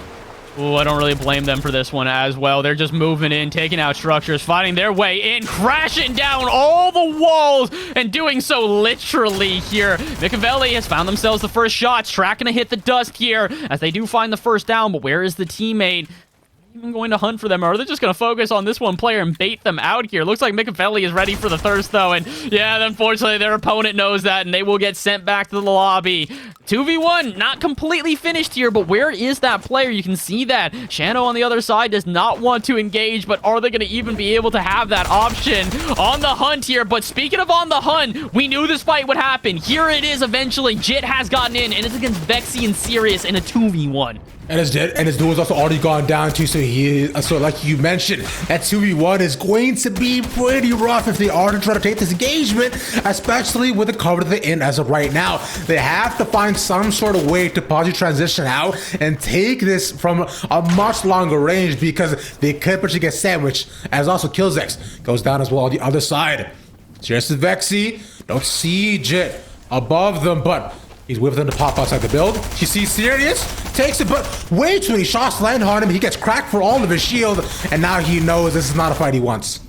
I thought he was just going to try and wait until they leave, grab that card, and then use the jump pad, or the launch pad, excuse me, that they have on them just to whip it away. Might have been the wiser option now in retrospect, but we're here and now. Can't be focusing on the past, and Jit, he's got to focus on his opponents as well. Decent shot on Sirius, but can he do any more damage than just that? We'll have damage against him instead. Pincer maneuver, and Jit sent back as another team is heading out of this lobby. One after the next here. This is already 4 elims they've been able to pick up on their end. Now, they is focusing on loading up and getting out of there, as they do have a small trek to go. Because I know there have been some games where I played cross-country simulator in Fortnite.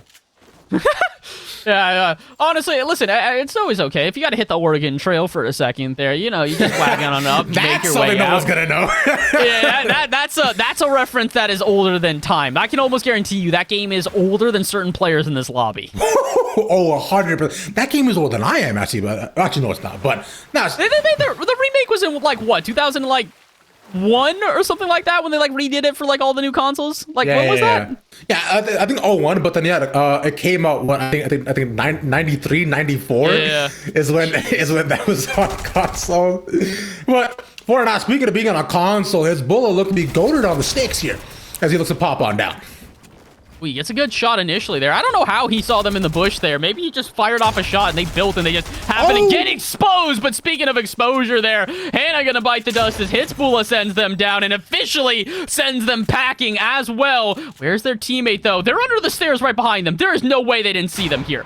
No way. Get exiled to the late village, and there's the second. You're not gonna save Sasuke now, are you? Hidden, not so much like the Leaf Village, unfortunately, for them there.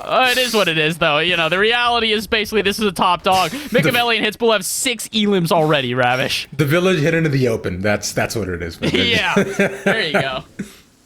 On the other end, though. Hiding in plain sight, you know? Yeah, I've also played that game. But does it usually work? At least in my opinion. No, but Grab Bartender right now is looking to make this strategy work of him hiding right behind his cab. Decided, you know what, he does have a free ride out if they do manage to, engage against the other squad. But as this moment, we'll see everybody looks to ice up against their own hills, as there's still 23 squads left. Wow, we actually have a decent amount of squads here. Although I will say that considering it's second circle, it's not necessarily one of these things where we should have more or less here. This is just kind of what we're starting to expect at this point in the night. Certain teams will drop out pretty quickly. Other teams will just try and play this one patiently, and both viable strategies, but it kind of just depends on the game. This is a team who has had a little bit of in between. Solid and Pexi here finding themselves at least a squad elimination, which means that they don't have to worry about the Storm Surge, but you have to worry about everyone else around them here at Coney Crossroads. Been asking for POIs to start getting a bit important, and look how many teams are currently at the Crossroads. Continue to be. So like you're saying, the Crossroads is where we've been currently as teams face tough decisions of their own. I'd look to see as to whether or not they want to try to peek out and perhaps say hello to their neighboring duos. But I think everybody knows that, okay, hey, this is where they stand and this is where they will stay currently. I don't know if this is necessarily the friendliest HOA. I don't really think that they're going for parties around the neighborhood, unfortunately, here. And as much as, maybe they're having some battles instead. Shade's starting to fire off some shots, not actually at the players in the Crossroads here, so looks like they will get away unscathed. Pexi and Solid, though, they have created themselves a fortress within this building. Rightfully so. They can absolutely feel so safe, like the wood inside a mother's hug. You know, that nothing can absolutely tear apart what they have so far. It's almost like the bond we have here, Bass. Impenetrable until we move on. Suspension bridge you were talking about before. Yeah, obviously. okay. So let me go back to that real quick. All right, so essentially what you have to understand is if two people, let's say like a man and woman, right, are right across the bridge and they're faced in a dangerous situation, they are very likely to fall in love. This is a very common movie trope, actually. That you see is if two people are caught in dangerous situations, right, they will likely fall in love, and especially if they survive. And so as you right now, we're caught in the contentious lobbies, so it's only a matter of time before you fall in love with me. It's only a matter of time. At this point, you're asking us if it's a matter of time as if it hasn't already happened. So, it is what it is at this point here, and I gotta say, we're seeing some love makers here tonight as these guys are just continuing to make themselves just absolutely, just every single time. These guys are making themselves so well done as a duo. That's the big thing here is that we are seeing the connection between these teams. They are absolutely setting up each other to find these matches and to find these good duos to play against. This is a team who I think is definitely feeling some stuff here tonight because Hitsbula and Micavelli have been side by side for every single one of these battles. The question is whether or not they're going to actually be able to really play matchmaker with each other, or if maybe they're just going to match some other teams up with some eliminations here, because this is bold. They're chasing these guys down. They're way in the open. Where's the third party? Yeah, because as of this point right now, they're facing against a squad as if the star-crossed lure is never meant to be. Yep. But they put out some shots down in between the two. But the question is, will they swipe right, or will they toss them towards the left? And it looks to be tossing towards the left right now. Bass says to be one more person coming up against them. I've managed to crack their shield. Yeah, Hezbollah goes up, lays down, but the shots will unfortunately land only on these builds as they chase them. Land another one though. How on earth is no one interfering here? So far, this is completely out in the open. There are literally multiple squads around them. Right? Finally, we see that. There's QT. They're going to start to get involved here. No longer leave this to a 1v2 or to a 2v2 here. Well, maybe not. Wait a minute. No. QT is actually part of this. There was a fit. Where's the fifth player? Okay, I guess not. Whatever. We're going to keep on with a 2v2 here as these guys are going to create their own little architectural digest. They move all the way to the outside of the circle here. And yet still, neither team going down. The fact they stay alive for so long is crazy. And then so far, we've established ourselves into a stalemate. They'll just stare at each other from a distance, never meaning to be. As we see one more squad as well on the distance looking to wait and move in. And I believe at this point squads know that if they choose to make the dangerous trick outside to perhaps their party, they too themselves could potentially go down because no one wants to be hidden out in the open. Because hiding in plain sight works for nobody at all, except when it's for books. That's a good way. Or when I try to find anything in my house. Yeah, oh god, I don't want to get into that one here. That'll just that'll just frustrate me further, as I know there's multiple items I am missing currently at the moment that I will try to find later, but I almost guaranteed will not find them here. And speaking of trying to find somebody, Hitsbull and Micavelli looking for the team that just escaped their grasp, and I don't think they're going to find them, or maybe they will. Micavelli firing off a couple of shots in with Hitsbull, so it does look like the battle has begun, but is it the same squad? It is! It's Super and QT yet again. Wow, they're up against the same sort of pitter-patter. And they're screaming, lighter, outer, They want to make sure they try to move in, but they cannot, as they're facing so many different types of hailstorms from 3 different sides. And the Bills will not keep up. They only have 18 Bills up to this point. A Super U2 QT flow have to find a way to move out of this, because every single other squad has moved in. We are now 1 away from where points start to matter for placement.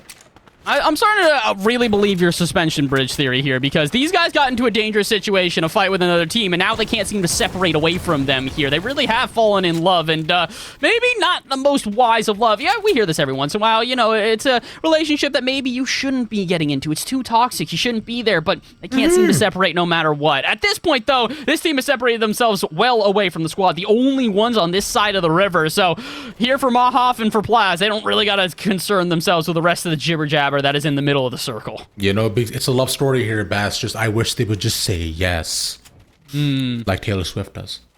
I don't know if that's accurate or not. I have no idea about Taylor Swift. I apologize. You know what? That's okay. We'll let it be. It's that's honestly minus 3 points from Bass. From my end for you. It's disappointing. I can't believe you're not a Swiftie, considering how fast Bass move across the rivers. But you were still my favorite amphibian in the present, as we'll look forward as shades. Let's move in on more of these squads. Trying to move in here. They're actually just trying to take the high ground. We've seen Shades and Tender do this before. Once they do get to the circle, they love to play as high up as they can just to sort of avoid these fights. But the issue for them is that they're not really avoiding anybody here. They're going straight into the middle of the fray. And if they fire off shots too early, they're just going to put a target on their back like we've mentioned many times before. Or they could also have a target at their feet right now. There's a player literally directly below them. And I believe they're aware of this too, so I think they were looking around as they find a squad out of the open and immediately have to build up. Although they don't manage to track them, but they can try to just take them down. Like you mentioned, those SMGs doing so much work and absolutely lasering the builds all around them, as we are now finally at our top 16. All these open rooftops. Shades is taking advantage of them, but he's also not out of the open. If you let yourself, people know that where you are, they will fire back. That's the big issue, is you got to be careful here. If you're going to fire off shots, it's not just getting yourself into a fight, but it's also inviting unwanted attention from other teams around you here. You got to be careful. And when I say careful, I mean you have to make sure that you do not make the littlest mistake, because it will cost you this game. With so little room left in the circle, with so few teams, or excuse me, so many teams still around, if you go down like that, that could cause the end of your game, because now Sky just found themselves completely exposed, and they will go down because of it. More teams bite the dust. We are down to only 15 duos remaining, and most of them, those aren't even going to be full squads, so you got to be careful if you're at this point. And another one gone here, Bass, as right now Shades managed to establish some of the high ground, but we talked a bit about this before, that getting up high this early on is most definitely not in your favor, as they see squads still shooting at them from so far away, as we are yet again at the exact same place we have been so many times. It is time for the Great Ice Age to continue, and every single one of these players have to look for new homes. Property values are far too high, and they gotta move out, as it starts right now.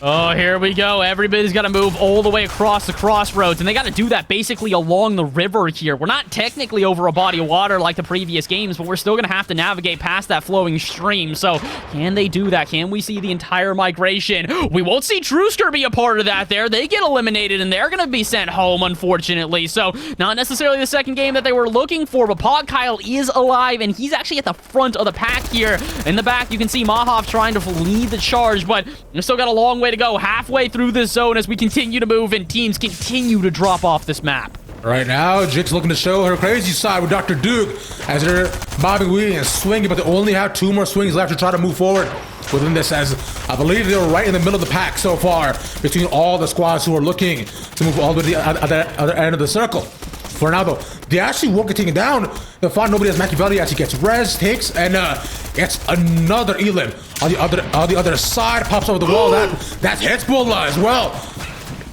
Oh, but it's a miss on Hitzbula. That would have been huge. You take down one of the front runners, send them packing, and all of a sudden their teammate has to really try and fight from a 2v1 for the rest of this game. It could have, should have, would have really for Dr. Duke here, but it's okay. They still have 6 eliminations and have a ton of resources to play with, so they are not in a bad position. They don't necessarily have a ton of mats, though, here, so they do need to be careful. We're only on the 7th storm, and if they continue to play with these many mats, they're going to need a refresh on some sort of elimination. On the other end, though, Mickey Valley is absolutely fragging now, considering I believe he's already gotten 2 downs in the past minute as it is, racking up, but Hitzbula gets eliminated by QT Flow. That's a big hit taking overall for the standings. We're still at 12 squads. The podcast, he's one right below him. Ooh. And that'll be the end of that. Oh, J-Carb's taken out, and that means the end of the duo of Ray and J-Carb's here, but a duo that's been fantastic the whole time. Sirius and Vexy here holding the high ground like they have so many times previously. And at this point, they can leave this lobby, and they still might walk away with the most points. 11 eliminations amongst the duo, and I don't think that they are quite done yet. They're still hunting. They're still shooting. They're finding another one. Vexy takes down Mahov and increases it to 12. The score just keeps on racking up, and that was almost a 7th at that point given over to Vexy as we are in the penultimate circle as of right now. But QT Flow also going down on the other end right below them. Vexy and Sirius can maintain the high ground, but the problem is, yet again, what's played them previously only have so few builds left to go. Vexy himself only got 19 so far as one pops up in front of them. Not gonna get him though. Ooh, and they're still holding on to this high ground, though. Vexy and Sirius have not let themselves drop even a single layer. Pogkyle, though, he's had to battle through these middle layers pretty much the whole time. He's got a decent amount of shields and a decent amount of health to play with here, and it's also gotten a refresh on those web shooters, which I think is a massive thing considering they were at 1 before. But they are still solo. They've got a lot of work to do if they want to try and really establish themselves here in this game. Speaking of establish themselves, hyper-awareness! Oh, no! I was gonna say, he popped into the top 10 with his performance last game with a 2nd place, but they will not be able to repeat. And someone who is looking to not just repeat, but to really take this one by storm is going to be Sirius and Vexy. 15 eliminations in this game. That's crazy. And the fact that also the people that they also got hyper awareness as well bode so well for themselves.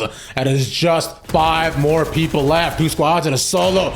We're at Pretender looking to play ultimate low ground, but they're up against the hill. They will have to move outside on the other end of this, but to look and come up positive would be so extremely tough. As Sirius as Vexy's actually gotten down on the other end, so they are by themselves. But we've seen them do work by themselves previously. Yeah, we've seen both of these 2 solo players really do spectacular things while solo, but Pogkyle, he's now got the upper hand here. He's got, oh no, you're right, Sirius has got no build. They can't even challenge the high ground if they tried here. Meanwhile, Pogkyle, he will rain from the heavens, fire against everybody. It will not be enough though. He's taken down and the duo will remain. Victory Royale for Shades and Tender. They do it once more. They run it back, and I find the biggest thing there as well here, Bash, is that although they play ultimate low ground and they were all Vexy and Sirius were way up top, they ran out of builds. And again, we were pointing out before, they were so low. They were forced to drop down. They had nothing on the defense, and with Vexy falling without Sirius being there too, no chance of a trade. So they get caught separated and they get punished for it. That's the big thing, is that's why we say that numbers advantage going into the end is so incredibly crucial. So far in my collegiate career of casting this type of stuff, the only player I've ever seen win a 2v1 is Ranster, and he's done that once out of the many games that he's been able to get into that top 5, into that final circle. So you got to be careful here. As much as those number of games, you can fight against them, it's almost always going to be that 2 team that's going to be able to finish this one off, and that's actually their 2nd time doing so. So now for Shades and Tender, you gotta imagine that they're gonna be in 1st place, but did they get enough to really stop Siri and Vexy, who had 15 eliminations in that last match? Who knows? We don't. You don't. So we'll find out when we get back. Quick little break, but when we return, we get down to the back half of the night as our 3rd map has concluded. We start to really see who's falling away, who's in front, and who else is going to continue competing here at the NACE Starleague featuring Fortnite Championship. We'll be right back. See you soon.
on rocking.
This is it.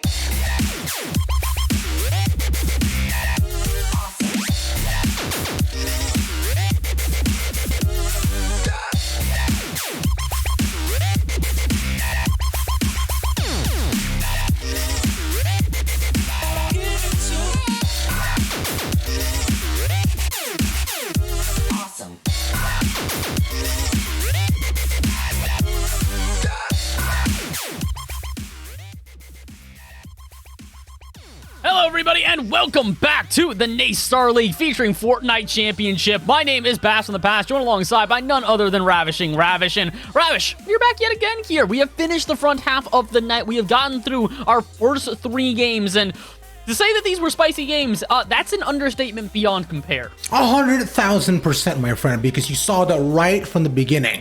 It was contentious. It was tumultuous. All the words that end in us. It was close.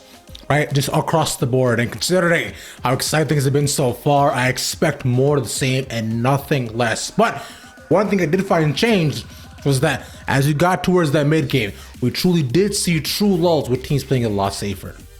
We're starting to see that, those little pockets of safety where teams aren't necessarily going to shy away from fights, but they're also not going to fully dedicate themselves to that. We really started seeing that with, I believe it was Hitspula's team on the outside, who were starting to face off against QT, and they really didn't want to commit. They were thinking about committing, but didn't quite. So as we pull up the map here, I think we'll have a little bit of a time to sort of check out exactly where those battles were going down, because, yeah, that makes a lot of sense. Look how many fights started occurring just in the last 2 to 3 zones. And there was one thing that we thought was interesting within the second game too, was how it was, like you're saying, was this people dying outside the first zone as well, right? Which you see so far in this one is so high. Like, there's so many people just going ahead and falling. I think around 8 squads already falling around there before they even get inside the first circle. And right from there as well, of course, just a natural spread will definitely be there. But for the first time, I do want to point out, we weren't above water. So I think I'm very happy about that. Let's go. I'm both very happy about that and very sad about that. I don't know. Part of me wanted it to just be an aquatic day. Part of me also probably didn't want that because I think the players might be a bit furious if they end up having to play over water the entire night. But the good thing for them is they did find themselves a game that was not over water. It was also not really over a POI whatsoever. We just kind of transversed this river a little bit until eventually we found a bit of space on a hill. So I'm liking what we're seeing so far here. We're really starting to see teams prioritize those later circles, and for good reason here. We're getting down to the meat of this night here, Ravish. So this leaderboard that we're about to pop up, it's going to show us a lot of things about how the rest of our night's going to go. So let's see exactly what we have to ship it up so far. And Syrian Vexy are still right up in the lead, but only yet again maintain themselves by a 2-point lead. Meanwhile, on the other end, Shaders and Tender, who've gotten almost 2 wins for themselves so far, are hot on their trail. And then, of course, as we get down to the 3rd and 4th game, eventually, that overall gap between the first and then probably just 6th and 7th will start to become massive. But even if you look around 5, 6, and 7, all the points, every single player is so close.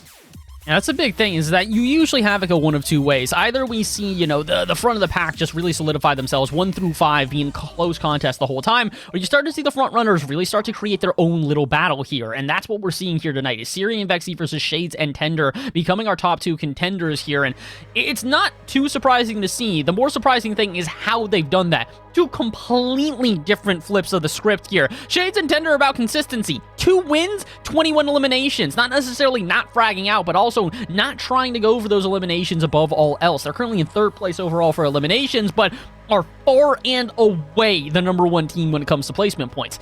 Then, you go and look at the players they're playing against here.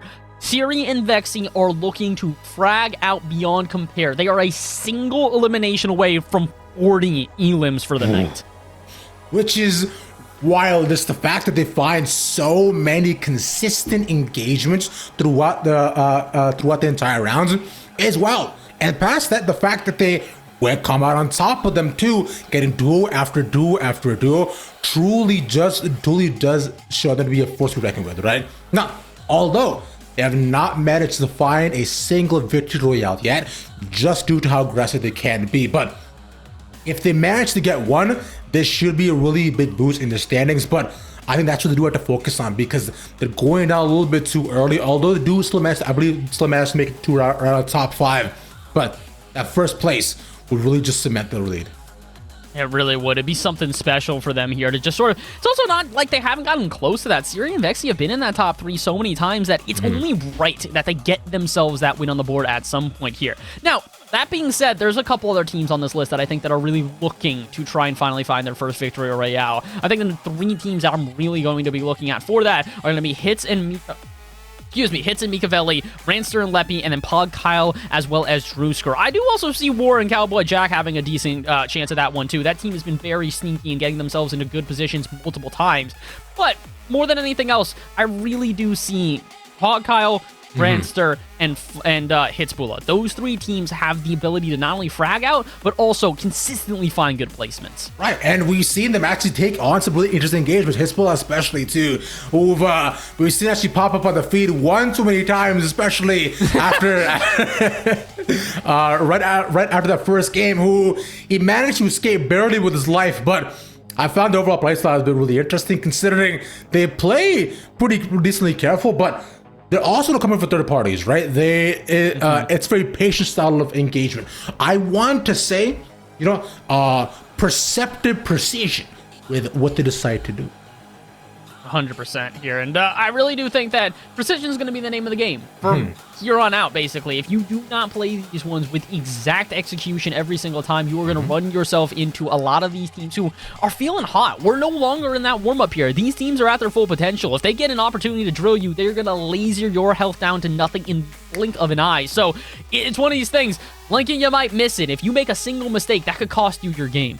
Indeed, it might, but I will have to find out about that once we get into game number 4, right? Because I believe we went ahead to servers a little bit too. Things might be a little bit different. Nobody can call out ping diff anymore, but they get taken down. And so no more of that, as well as I believe we should be getting to game number 4 in just a little bit here. But fast, I gotta say, across the board as of right now, if things continue the way they have, that I don't know if my heart might be able to take it. I'm gonna have, so I'll tell you what, I have 911 on speed dial. And you make sure to stand by as well. Honestly, that'd be smart. All I do at this point is I just kind of like, take my lumps and eventually go to my doctor and then let them scream at me and go, what's going on with you? You're like mid-20s, you got the heart of a 90-year-old man. What's happening here? And I'm like, well, doc, I scream at video games for a living. And unfortunately, the screaming part is not exaggerated. We quite literally are yelling here because the energy is at an all-time high. This is what we were hoping for, to be fair, Ravish, is that we didn't really want to see this in between. We were hoping to see, teams get either very aggressive or very strategic. And we're seeing both sides of the coin, and it is so fascinating to watch. I also drink hot sauce, which also might be contending to all more of the heart condition and more, but that's neither here nor there. What's up, Bass? You look confused. I look like, honestly, I thought about a bit for a second of did I have any hot sauce on my desk that I could just real quick drink, and I think unfortunately I've cleared off the desk I think like a couple of days ago, so I am out of sauces. I am indeed out of sauces. You know what? That's okay, because the thing is, the juice is temporary, right? Because how long does orange juice last in your fridge? How long? A week, maybe? A couple days? Something like that, yeah. Yeah, that's it. But the juice is temporary, but the sauce, that's forever. Like barbecue sauce lasts in your fridge for months, years even, decades. That's forever. All right. I need to know then. If you're talking about it, you're saying you drink hot sauce. Is that your favorite of the sauces then? Well. So I do enjoy myself a wonderful hot sauce that inhabits both flavor yet just a little bit of spice. Because I want those like pineapple habanero ones that like hit you with a flavor, and then suddenly it's like, oh, there's a kick to it. But I'm not dying and coughing, right? I'm not necessarily having a fit. When I try to enjoy a sandwich with my eggs on it. Fun fact, there was a time when I was living by myself, I made habanero eggs every single morning because I went down to the grocery store every day, cut up fresh habaneros, and one time I forgot that I used my fingers and I rubbed my eyes. That was a bad day. Oh, you ain't taking the words of Sean Evans. Watch your eyes, my friend. That's a bit of an unfortunate one there. And, yeah, honestly, I can't say that I've ever rubbed my eyes with that type of stuff, but I have made the unfortunate mistake of just basically cooking vigorously with types of hot sauce and letting it just go straight into my eye. That was not fun. I remember just sitting there being like, I can't see, I don't know when it's coming back, but eventually I might be able to see it. And speaking of being able to see it, we're just about to be able to see this fourth game of the night here. Like we said, we are done with the first half. We are trying to get into the back half to really see the meat of everything that we have got going on here, because it's about to be a grind. These teams know that they are not done with their night, not by a long shot. No, they are not at all, my friend. Which, by the way, out of curiosity, how far do you think you would make it? You would make it within Hot Ones, as you mentioned it. So here's the thing. I think I would make it through. Would I complain and whine the entire time? Most likely. I have never... Listen, I'm a vocal person. Even when I got this thing on my arm, I was complaining pretty much the entire time. Even though I enjoyed it, I very much was just like, I'm vocal, and I ain't gonna change that, not here today. So I think the bomb would definitely be hard to get through, but listen, I'm a spice rat. I like my spice. I'm right there with you, and I think it does vocality as well. So I've got my blood taken like about 3 or 4 times, but because I got little tiny veins, they can't actually find it. So what I used to do a lot was whatever the nurse used to just inject me with whatever giant fat needle they had, then I would let out just a small, just the tiniest little sound like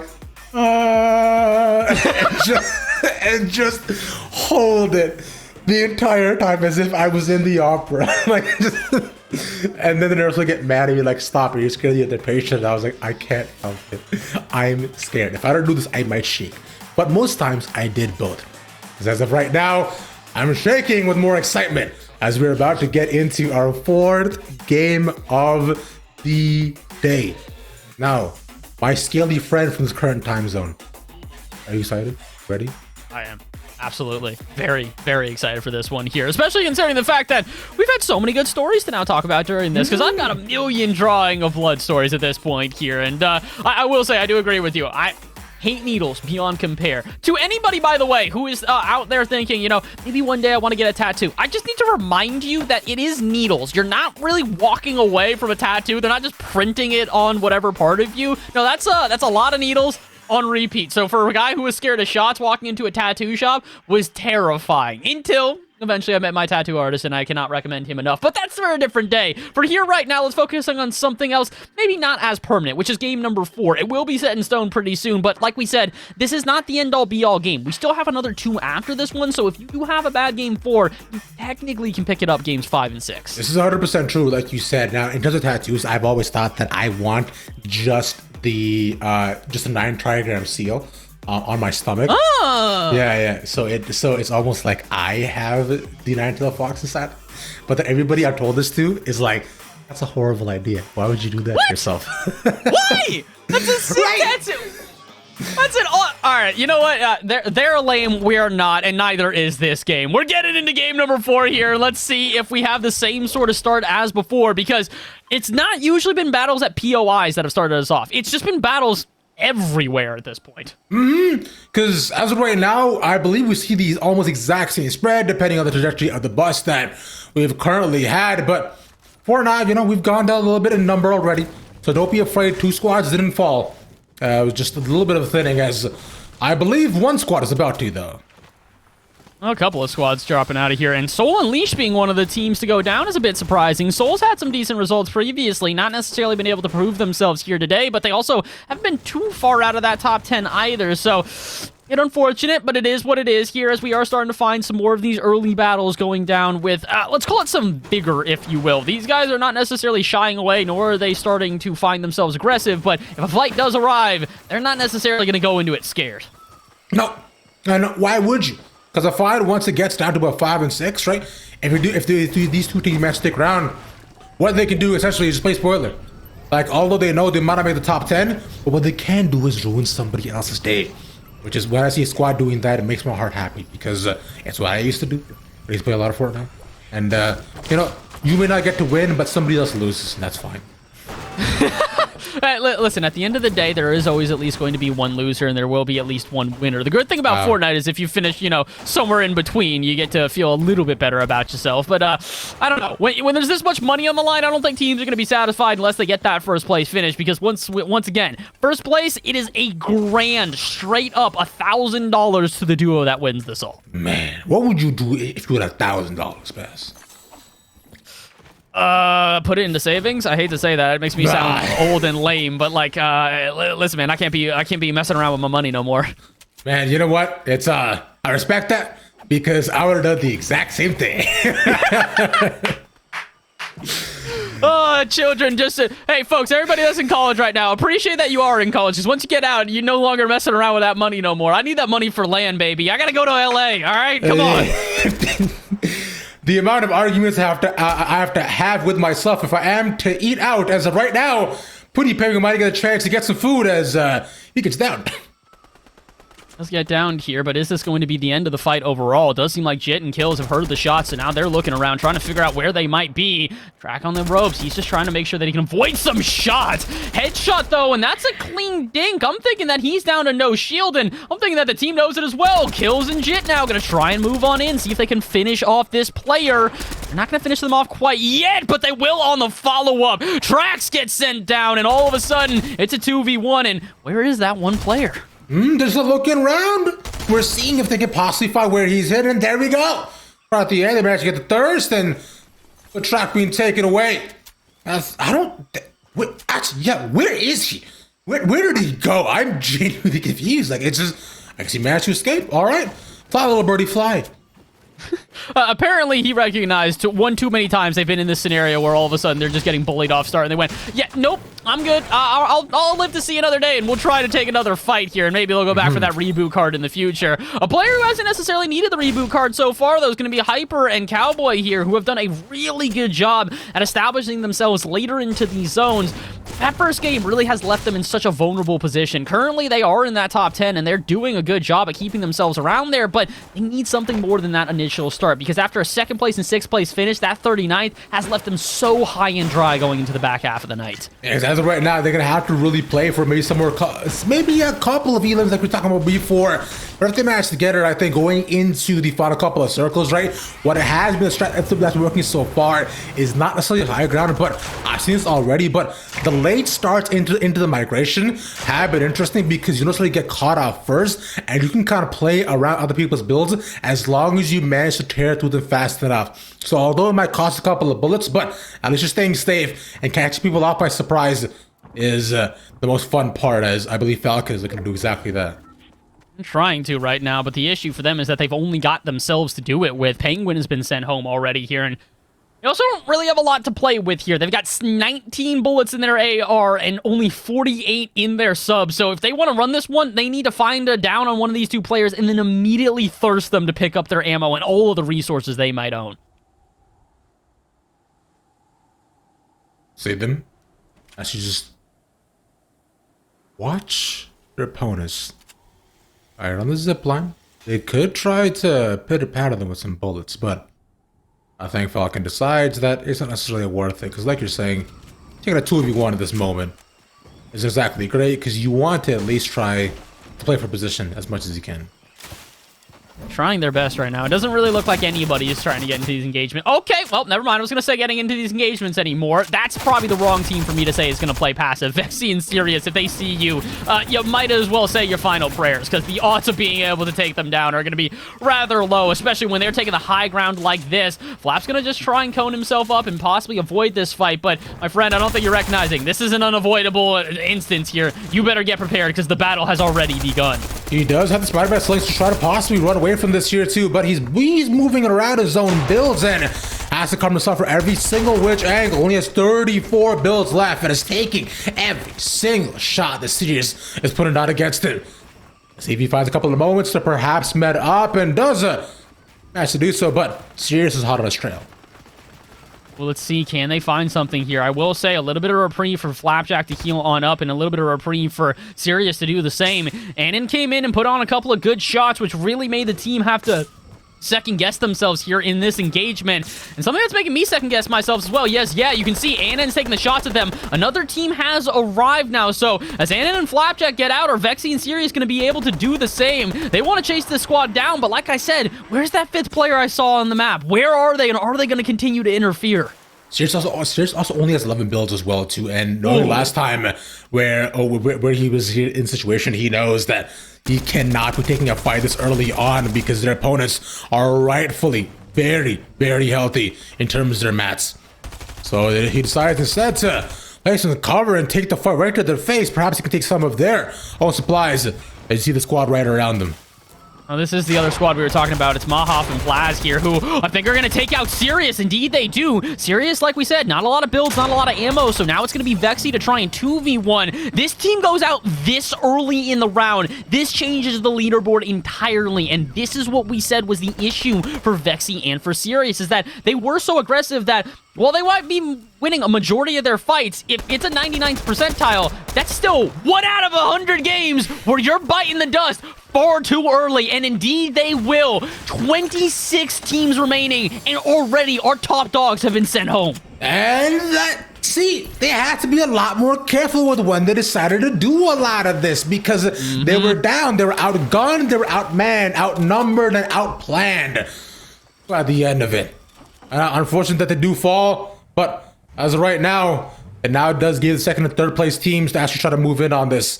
Because remember, it was so close between the top 3, and with only just 2 points there, now second place squad can possibly have the chance to usurp the lead from them.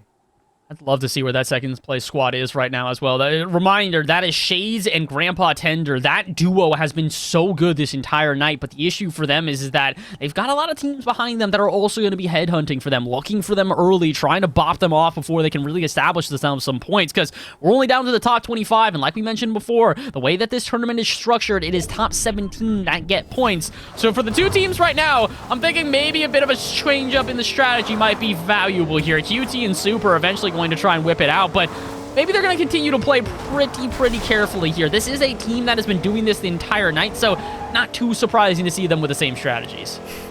I absolutely love that they're just training, that they're just like running through every single tree and structure in their way, because that's how it feels to drive a Ford F-150 right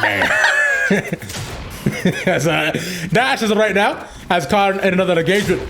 Wants to make sure that he's allows the other person to feel how it feels to engage against him, but as well enough builds, doesn't manage to find the stairs there and drops down. That was tragic as his duo falls right in front of him. And some more shots on target here. The battle continuing to go, and Dash will not be the one to come out on top. Pogcow and Drewsker back to their usual ways. They have 6 elims, and we're not even out of the second circle.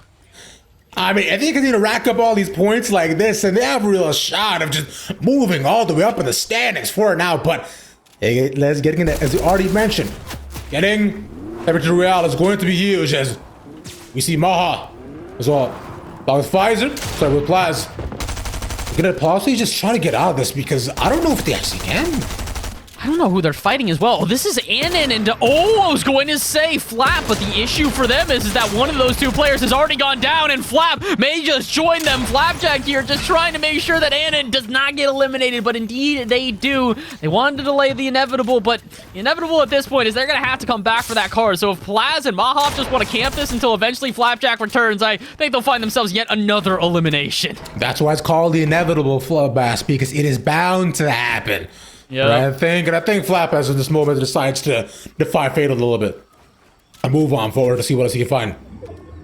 You see Sage looking around, it's just the situation that they're in, and they notice that hey, there's like 3 more people in front of me, and with almost exactly 3 squads, and him being by himself.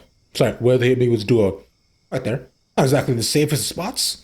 Moving in as of right now is exactly the best option, so they can shoot to chill here.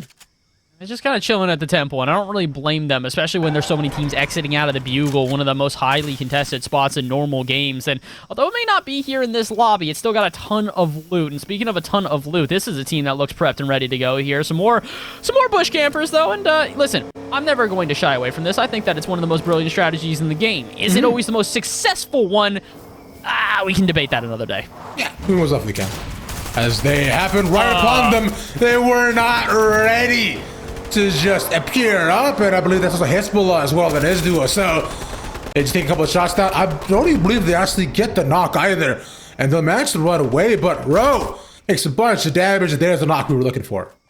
Yeah, that car blowing up was not too surprising. The more surprising thing was the fact that their teammate has gotten away. I think they literally stole the car that Mikavelli and Hezbollah rolled up in, and well, listen, you can explain that to your insurance another day. This one, I don't think you're going to be able to explain because, 3, he will not have the life to explain with it there. Unfortunately, sent packing him back to the lobby as per usual, and Hezbollah and Mikavelli will pick up yet another team. Although, I say yet another team, this game, not yet another team. Normally, they're fragging out by this point, but that's their first elimination. Yeah, and that also was pretty much by accident, whether they just happened upon them and they're like, okay, cool, let's just try to fight this too. Which I think Dan and Ben definitely don't want to do, as another team of bush campers. I love this. I know this is kind of what we expected as well here, Bass, that every single team would decide to just play things a lot safer. But you raised the point about the temple earlier. Dude, do you remember that show, Legends of the Hidden Temple?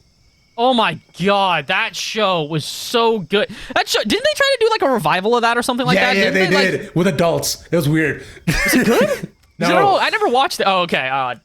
Dang. It was very bad. It was so awkward because it's like a bunch of 30-year-olds like running around and getting hugged by all the guys who appear from into the doors, and it was weird. What? But I will say, I wanted nothing more as a kid than to be on that show. Oh, dude. Yeah, that was always the dream. Is like that was always the dream, and then to be one of the kids on Are You Smarter Than a Fifth Grader? Like to be that one that could like try and prove the adults wrong. That was always the goal, but I realize now, looking back at that, I actually don't know if I would have been able to beat an adult as a 5th grader there. Like, not to underestimate my skills, but I'm pretty sure that most of those adults that came on there, they were looking to absolutely decimate some kids in some trivia. I still remember there was a question about Vivaldi, and I'm like, which 5th grader knows Vivaldi? Show me which one. I don't have examples. I apologize. I thought that maybe I'd be able to. I mean, my brother was into that type of music for a long time and did like choir stuff. But was he into it when he was 10? I don't think so. Talking about violin concertos. On the other end, though, Hezbollah might be looking to make some music of their own with their guns as they spot their opponents on the other side, right below them. But instead, they look to box up. They're boxing up here, but they're not really firing shots at anybody either here. You can see Hits is just kind of firing into the fray to probably just scare away teams here, and he's getting aggressive. Yeah, Hits, what are you doing, my friend? Leaves the safety of his box to do this? What's the plan? Yeah, I'm like, okay. So he goes outside to, I guess, intimidate people, like flex. I don't know. Like it's breath of fresh air. He needed to, just clear his mind for a second. I get it. He wants to touch grass. I get that. I can't tell you the last time I did it, but I get it. Does that have anything to do with the fact that Canada is completely covered in snow right now? Anything at all? Actually, not anymore. We're finally getting warmer weathers. I'm so excited, and it's like finally in the metro system, which the world uses, it's like 10 degrees outside. Okay, I don't know what it is in freedom numbers. I think that's like somewhere around like 50 degrees. I want to say like somewhere like I think, because that's above freezing. I know that, and it's a decent amount above freezing. And our freezing is like 36 degrees or 32 or something in that range. I don't really know the exact our freezing number. is like -2, -3, not even. Yeah, so you guys are, that's not bad there. It's probably about the same temperature as here. And, well, the temperature is rising in this game because we've found ourselves in a rather interesting circle. We're surrounding the Bugle, and not just the Bugle itself, but the crater around it as well. So you can see multiple places for high ground, and pretty much all these teams are about to get into a snipe battle if they dare so poke out their heads.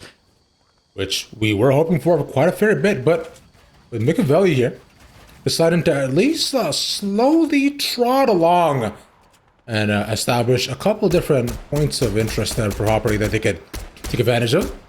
They put some pot shots down. The opponent's a little bit below them, but they won't get much more out of that.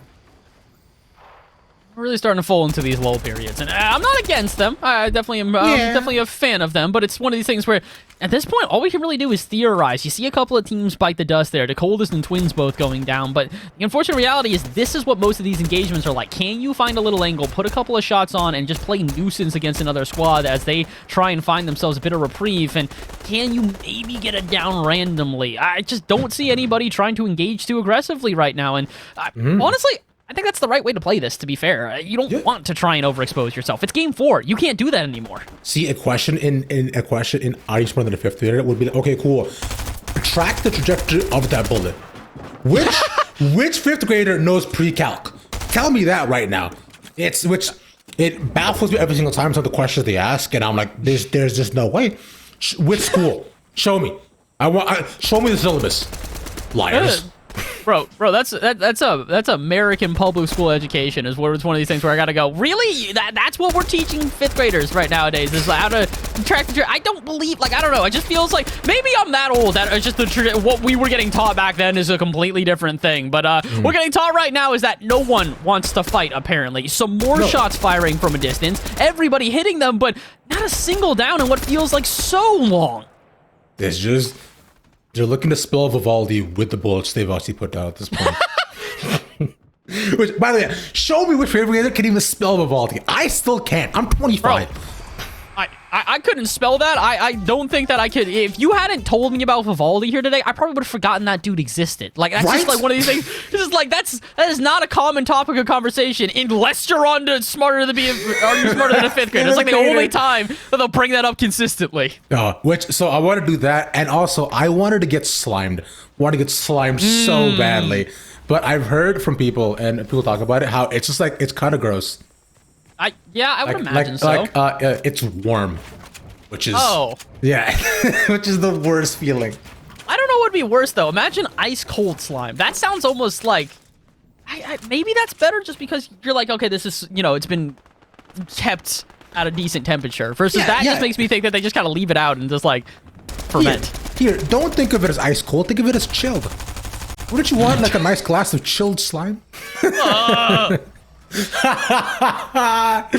Instead of warm slime. Usually they say the word warm. I don't like anything about that sentence here. So let's focus on what's at hand here instead. The fact that we got a game that has not dropped numbers in what feels like forever. We've been at 16 duos for, I would say, at least a 2 to 3 minute period here in a game where we've been seeing players drop every other second. It's a bit surprising. The migration will eventually start, so maybe now we can start to see a couple of names pop up on that feed. Yeah, and I imagine this will be the case as well, right? Because considering how close the lobbies have been so far, as you get down to the later stages of the game, exactly like these things will happen. As not 5 spots, a couple of people land right beside him, but yet again, it's that same stage, just trying to establish yourself in between the new circle, but no fight still here, Bash. I don't think it'll actually happen until the circle gets a lot closer, as they get the shots put into them behind them. Well, the issue for 5 here, though, is they've only got 9 builds to work with. Let's make it 8 now as they drop another one. Yeah, as he goes down, so 5, 7 health, and another team will eventually bite the dust. And we're down to our top 15. That could go even lower here. Some more teams are going away. Zen sent back. Big Rev sent back. Jackie Moon sent back. And many teams have now started to bite the dust. The fight has officially begun, Ravish. Here we go. Alrighty, as Lou's locked in a hot engaged battle with what seemed like 4 different people. And just the fact that at least managed to almost get one was impressive on its own. As you look over to Machiavelli, seems like the only person who's actually found some sort of safe haven in the chaos that's currently going on the outside. That SMG looking to spray as many builds as possible, but still, I have to find a single Elin. And somehow, within all of this, we found a period where everybody's staying alive. Somehow, some way, the fights start, and then we just get a little bit of, pot shots here and there, but no one really biting the dust. Mahoff will officially do so, and we're down to just about our top 10. 11 teams remain, but one of them is a solo, so who is it going to be, and are they going to be able to survive? And I gotta remind folks, yet again, this game has some of the most importance of the night here, because Syrian Vexi went down almost immediately, meaning that #1 spot up top, it is wide open for the taking. Yeah, and so it has to be up to one of these squads to make sure that they can perhaps play spoiler or take this chance to move themselves up toward the top 5, top 4, which has been kind of out of contention for so long. as Grandpa Tanner looking to do exactly that. Finds another elim on the back end of it. For now, we'll still be stuck with our same 11 squads as we move towards the 6th circle. Look at the concentration. We see Plaz all the way down below. Oh, but we do see Drewster and Kyle both get sent packing. Oh, the no. duo goes home, so another top 10 team out of contention here. Speaking of top 10 teams, though, Grandpa Tender and Shades, our number 2 squad, is currently still around. But there's the big difference for this game between the previous ones. A single elimination for this team, so this is not going to be enough for them to solidify their position in first place. Getting a couple more eliminations would do them wonders right now, and as they have the high ground, they absolutely have the ability to do so. Yeah, because as of right now, they have to be able to move down and possibly find where a couple of the teams actually looking to decide to move in. There's still 40 seconds as Storm continues to move so far, but they found one right below. That's Swappy and gets taken down. Gets taken down, gets taken out, and we're down to underneath our top 10. Shade's going to find themselves the elimination there. Machiavelli going to find the elimination on kills as well. Another duo that we've been focusing on, though, QT Flow and Super. They got a good amount of resources here, except for their builds. Only 10 to go, so they're going to need a refresh here. It could be on Ray. They're starting to key them and get a little bit aggro. But Ray, you got to be careful. This is a duo that does not shy away from fights and rarely loses them. Ooh, that was a clutch wall that actually placed right at the end of the night because QT Flow would have actually found him as soon as they turned away. Now the question has to be, with only 4 builds left, they have to play ultimate low ground, they have to play it super safe, but with nothing being able to protect them. They have to kind of wait to see who drops down to match them at the level, as with yet again over small bits of water, but Plaza looks to match them here. They're trying their best, and as a result, we are seeing teams drop like flies. 5 squads remaining, 8 players to go here, and QT gonna do whatever that was. An interesting move around the side as they've now left themselves a bit exposed, but speaking of exposed, Grandpa Tender will take full advantage of it. They continue to play the high ground here, and they continue to drill teams from a distance. 2-piece for Grandpa Tenders. They now go to 4 eliminations for the squad, and we get down to only 2 teams remaining. Shades takes out Hitsbula, so now it's gonna be 2 top 10 teams against each other. Shades and Tender versus their opponents right now. Who's gonna come out on top, though? First shot is hit. Pexi puts 1 on, but can they put on another? 50 health to their name. They're getting drilled. They're taking damage, and they will not find victory, but their opponents will. 2nd win in a row for Tender and Shades. This is massive, too, considering just how where they were in the standings. They're almost right about 3rd there, too. So this will skyrocket them all the way up. And considering that last final engagement as well was a duo versus a solo, right? That 2v1, just such a hard time. All they had to do was pretty much capitalize on that and be able to find one bit of instance where they could isolate him from all the builds that he was making. But Shades, Grandpa, Tender, really well played, and this continues. You might see a little change of the standings. I would imagine so. At this point here, it's going to be rather difficult for Siri and Vexy to hold on to that first place, let alone hold on to, I'd say, even a top 5 finish, because we saw teams like Dr. Duke still in there. Kyle and Drewster did not drop out until relatively late, so they had enough eliminations. Maybe they were able to catch up to their opponents, but we can theorize all we want, but what we can also do is send you guys to a quick break so that we can actually find out. When we return, we will have that scoreboard, and we will also have the results of our 4th game and everything else as we get down to our final 2 games of the night. Do not go anywhere. We will be right back.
Welcome back yet again to the NACE Starleague. Ravish, Bash from the past, or Fish from the future, and whatever else that you potentially do prefer. We're now into our penultimate game of the night, my friends. Game number 5 is upon us. But before we get into it, Bass, let's talk a bit about game number 4.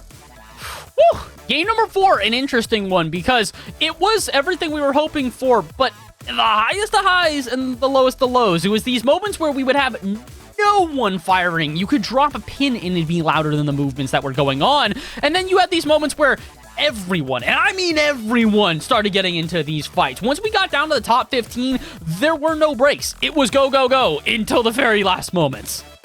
Yes, yeah, exactly like you said. So let's see where the go, go, go was happening as you look at the map currently. And yeah, exactly like you mentioned. And of course, on the outside, there were just all those early engagements, and then just the concentration of every single person there falling in a straight line.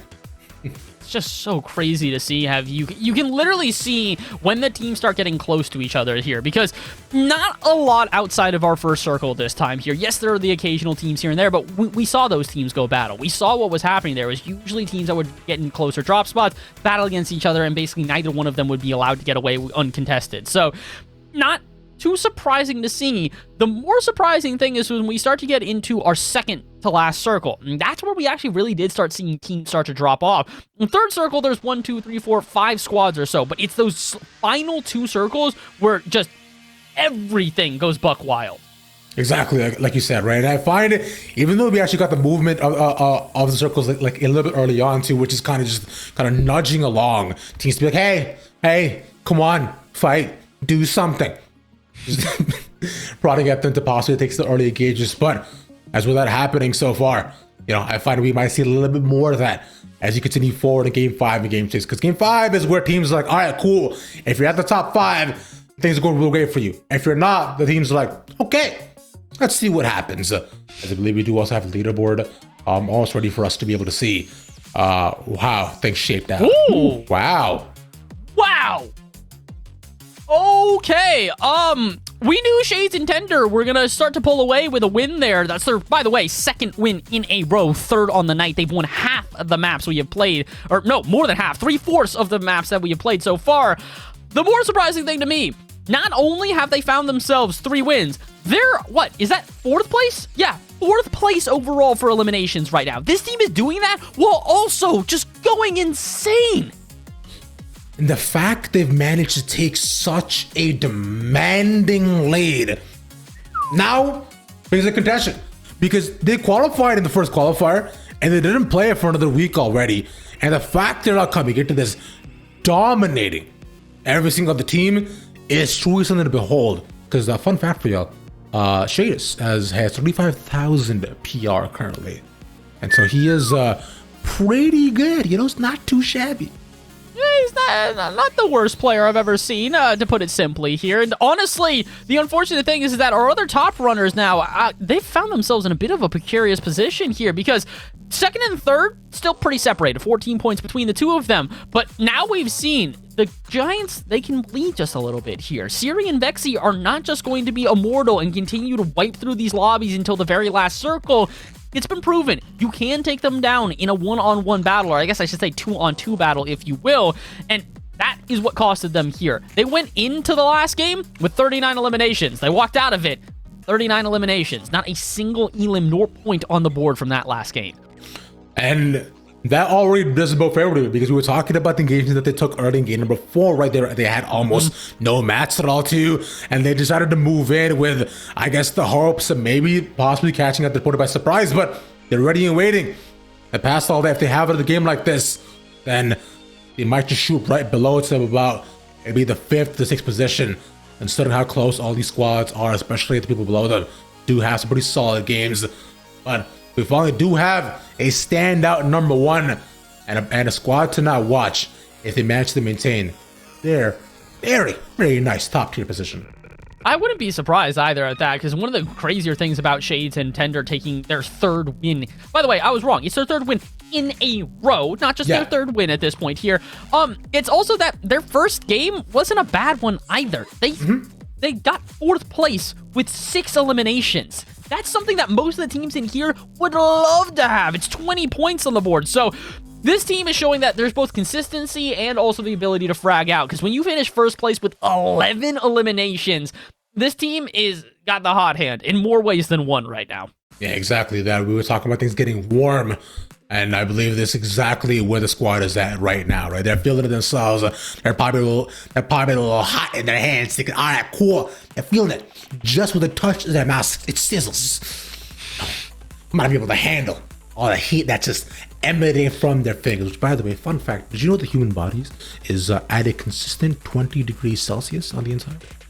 Interesting. I don't know what that is in American, but you know, I'll take your word on that one there. I know that that's pretty warm, and I do also know that that's probably something that these teams are going to look to hold on to. They'd like to stay warm inside. They'd like to stay cozy, and really inside their cones as well. We've talked about this multiple times. The amount of teams who are just like quick little like 1x1 box, throw a cone on top, and then we'll just kind of stay here for like 10 minutes. Like, they really are getting down to, it's not just that they're passive, they are defensive at this point.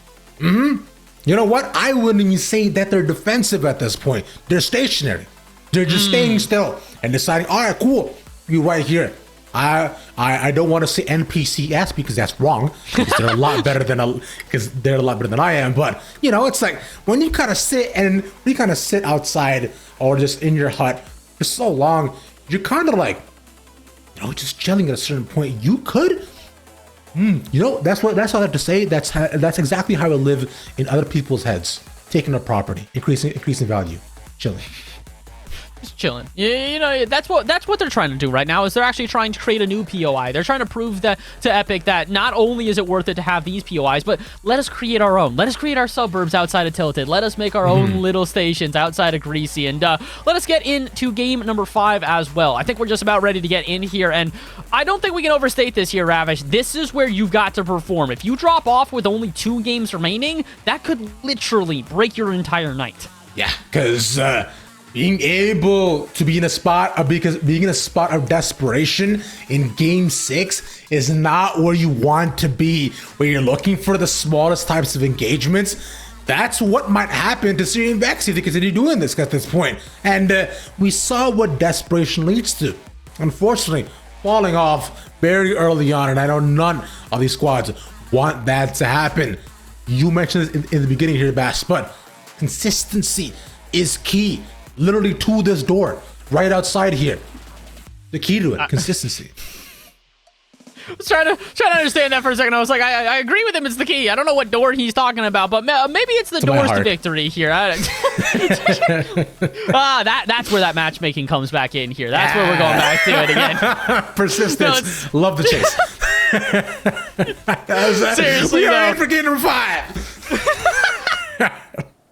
Oh, my word. I'm ready to see this, though. I'm ready to see, actually, that team on top is one I really do want to focus on here. Renegade Ranster and ETS Leppy, because they are no longer really in contention right now. They were a team that was, you know, up at the top, doing well, consistently finding themselves good placements, and then they have a 25th place in that last game with a single elimination. They do not find themselves really any points. They find a single one. So now they're all the way back down in 9th. So kind of goes to show you, there's a couple of teams here that are still in contention, quote unquote, but might be a little bit too far outside that this right now here in game 5 has to be their reemergence.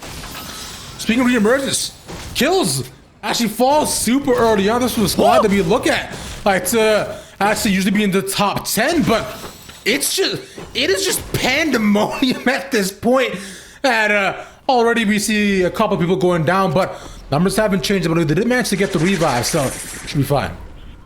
They're able to get the revive here, but let's see if Ranster and Leppy can finally find themselves the vault key here. They've dropped at this space so many times. They've been able to find themselves with some decent battles here so many times, but I don't know if I've seen them actually hit the vault, and I'd like to see them do so because it would set them up for such a good back half of the night. Right now, they just need to take out the boss here and possibly get themselves into the vault, but as there is no one else here, I have full faith that they're about to take this guy down, go grab some loot, and head on out just completely packed up with whatever they desire. But this is what I like, though, is that it's like playing a game within a game. It's just small, tiny mini games that you have, which makes things so cool. Because you're like, huh, what if I actually don't want to play Fortnite currently? I'm just gonna go shoot down these NPCs because you know what, and then just do some in training because a lot more fun. As Yaz also falls. Oh no. Seeing a lot of players go down here, and we might just see another one because QT Flow is apparently trying to get a bit aggressive here. That's surprising considering that their teammate has already gone down, and this is not just a random team. QT Flow currently is in 7th place, so if they go down real early here, they leave that opening for anybody to sneak on in. So old moves out of QT. They recognize that Zen is not necessarily in the best position either, so they're trying to just get a couple of cheeky shots in here or there. There's another one. Massive damage, and QT needs one shot more. Will they find it? Yes, indeed. It takes a little bit of damage on the way down, but they will happily take that second elimination. That's actually so huge, too, considering QT was only down to 3 builds at that point. So they needed to find the elim there and now, or else they would have eventually been just towered over and caught in the low ground, which is where you definitely do not want to be when caught in such a tough build battle like that. For now, they'll move over to X-Freeze as, you know, they're just farming up.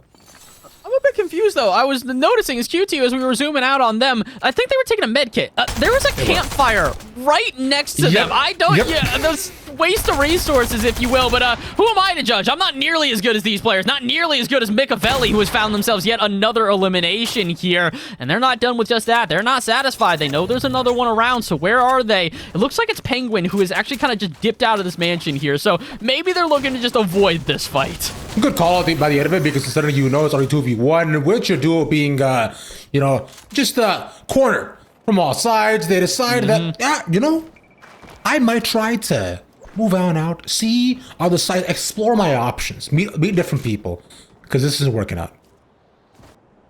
Honestly, you know, I get it. The matchmaking isn't always going to be perfect there. We try our best, but every once in a while, you don't necessarily get the partner that you're looking for. And Penguin's partner not being here means that they're probably desiring something a little bit different. But they've still got a chance to revive them, get them back up, and possibly continue to compete like teams like Levi Smith and Phonetic Plot here. Ooh, but they're competing against some players which are not going to let them go all too easily. Dr. Duke and Big Riff with a quick two-piece to get them on the board. No builds at all. They had to just stand there and take it, which is a position you never necessarily want to be in.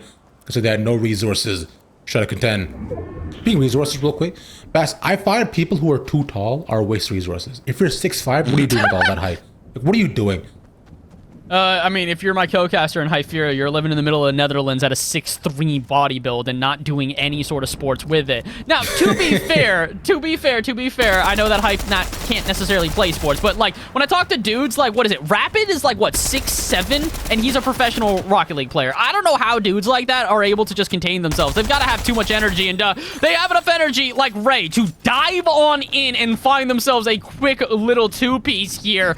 But you know what? It's okay. Even in video games, they're too tall for their opponents, and same with Vexy. I'm trying to finish this up, but we're going from frame to frame as everybody's picking heads. That's actually 4 elims as he given over to Vexy Serious to start things off. So they're pretty much their look grandstand as of right now. Move over to the Renegade Rancher up against Naruto with the Village and the Lays. And yet again, caught in the open. Guys, the Village supposed to be hidden.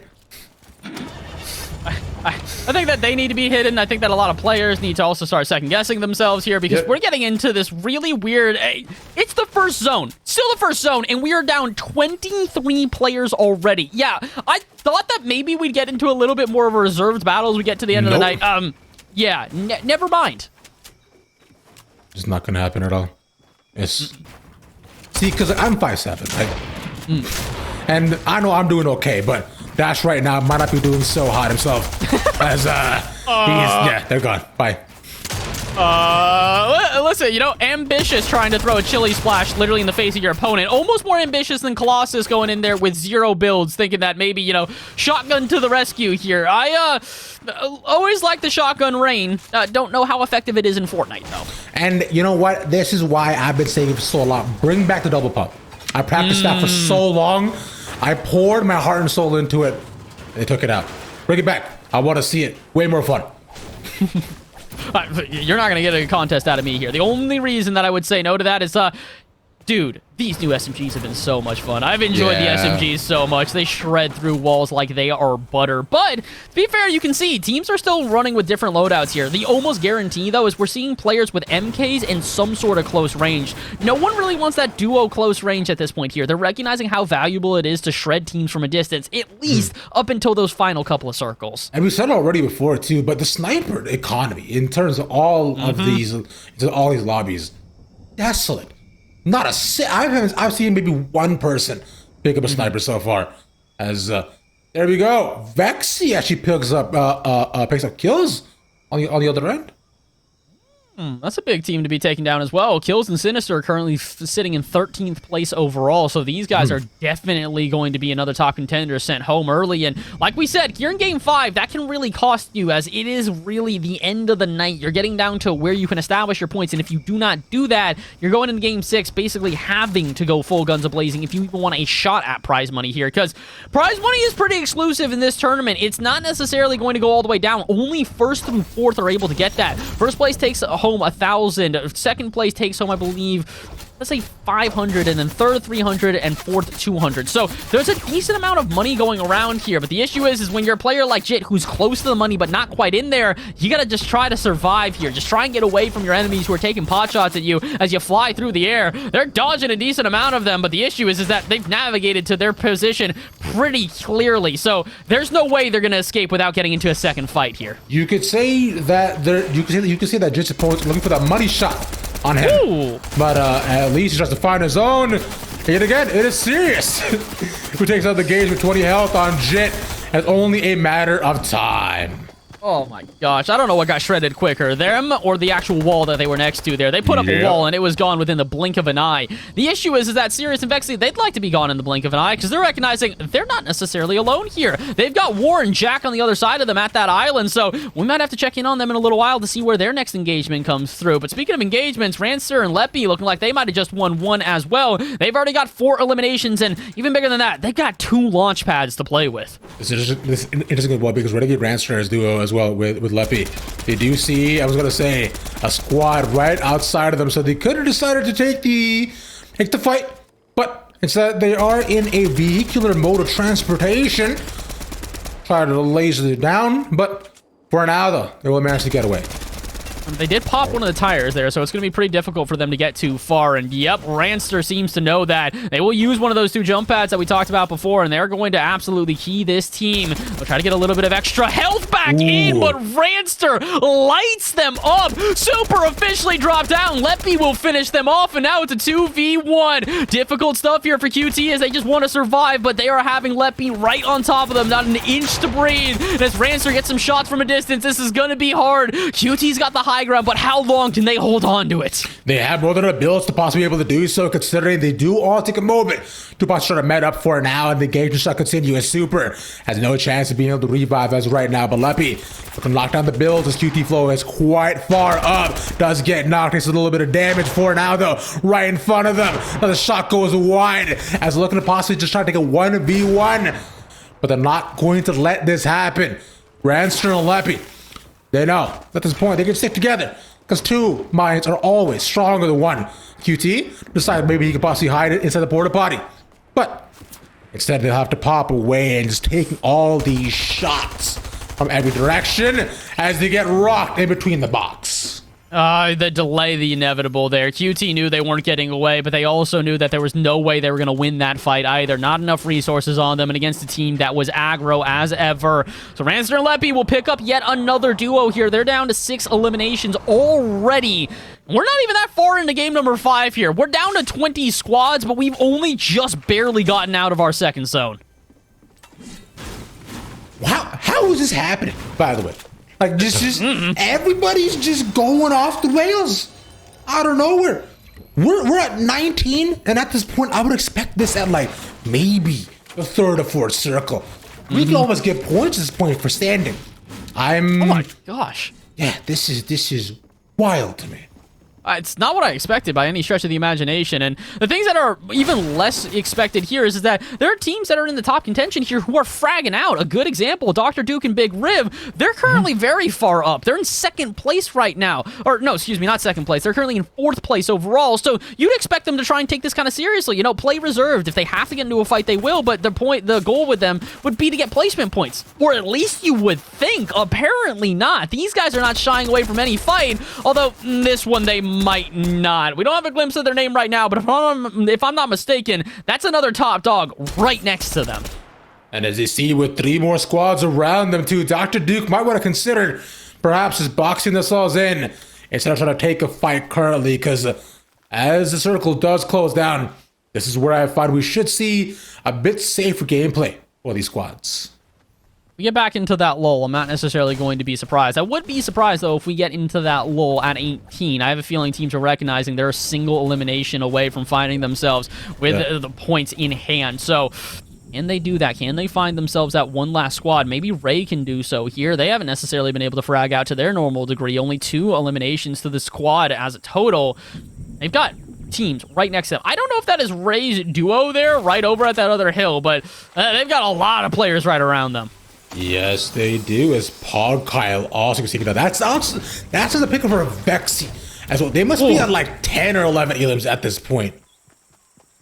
Against Pog Kyle, that's not a player that you want to like even try and fight against. So the fact that Vexy basically does that like it's another day at the office, they're feeling themselves here in Game 5. You know, by the way, I gotta say, The Office is one of my biggest comfort shows as well. I think I might have watched just the entire show. Like.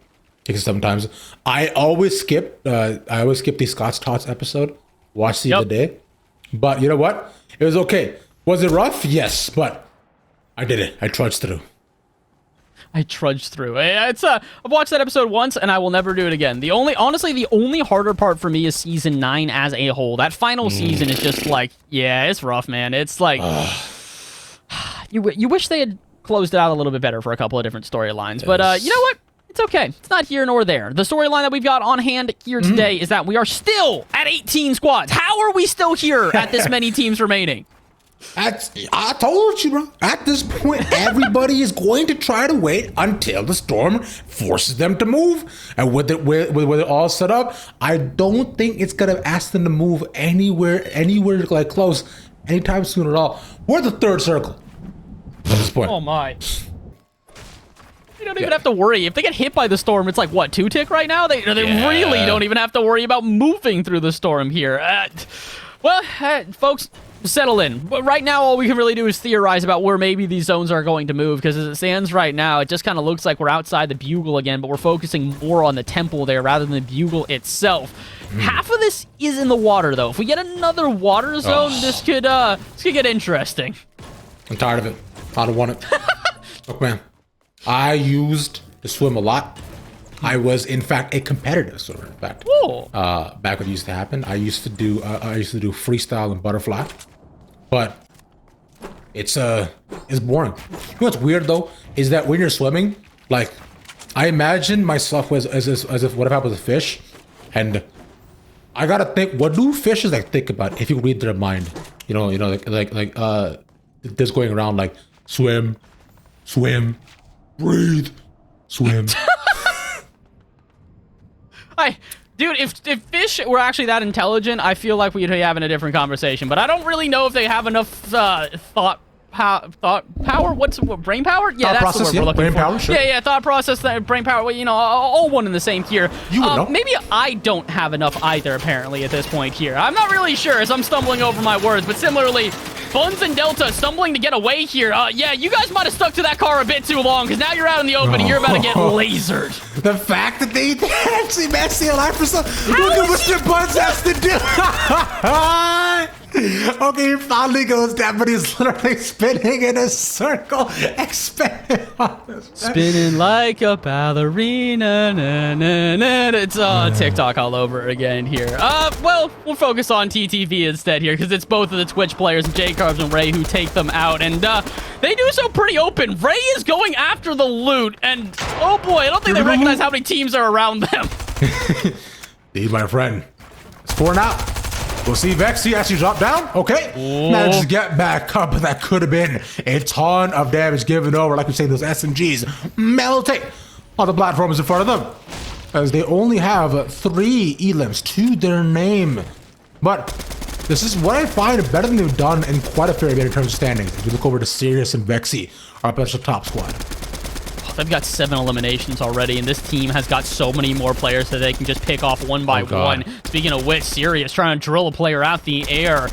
He will not be able to, but we do officially now get into the points here. We've got 16 squads remaining, and as we're only in the 4th zone, this is about to get hectic in a way that we have not seen yet today. In fact, all these squads are now right here in front of one another.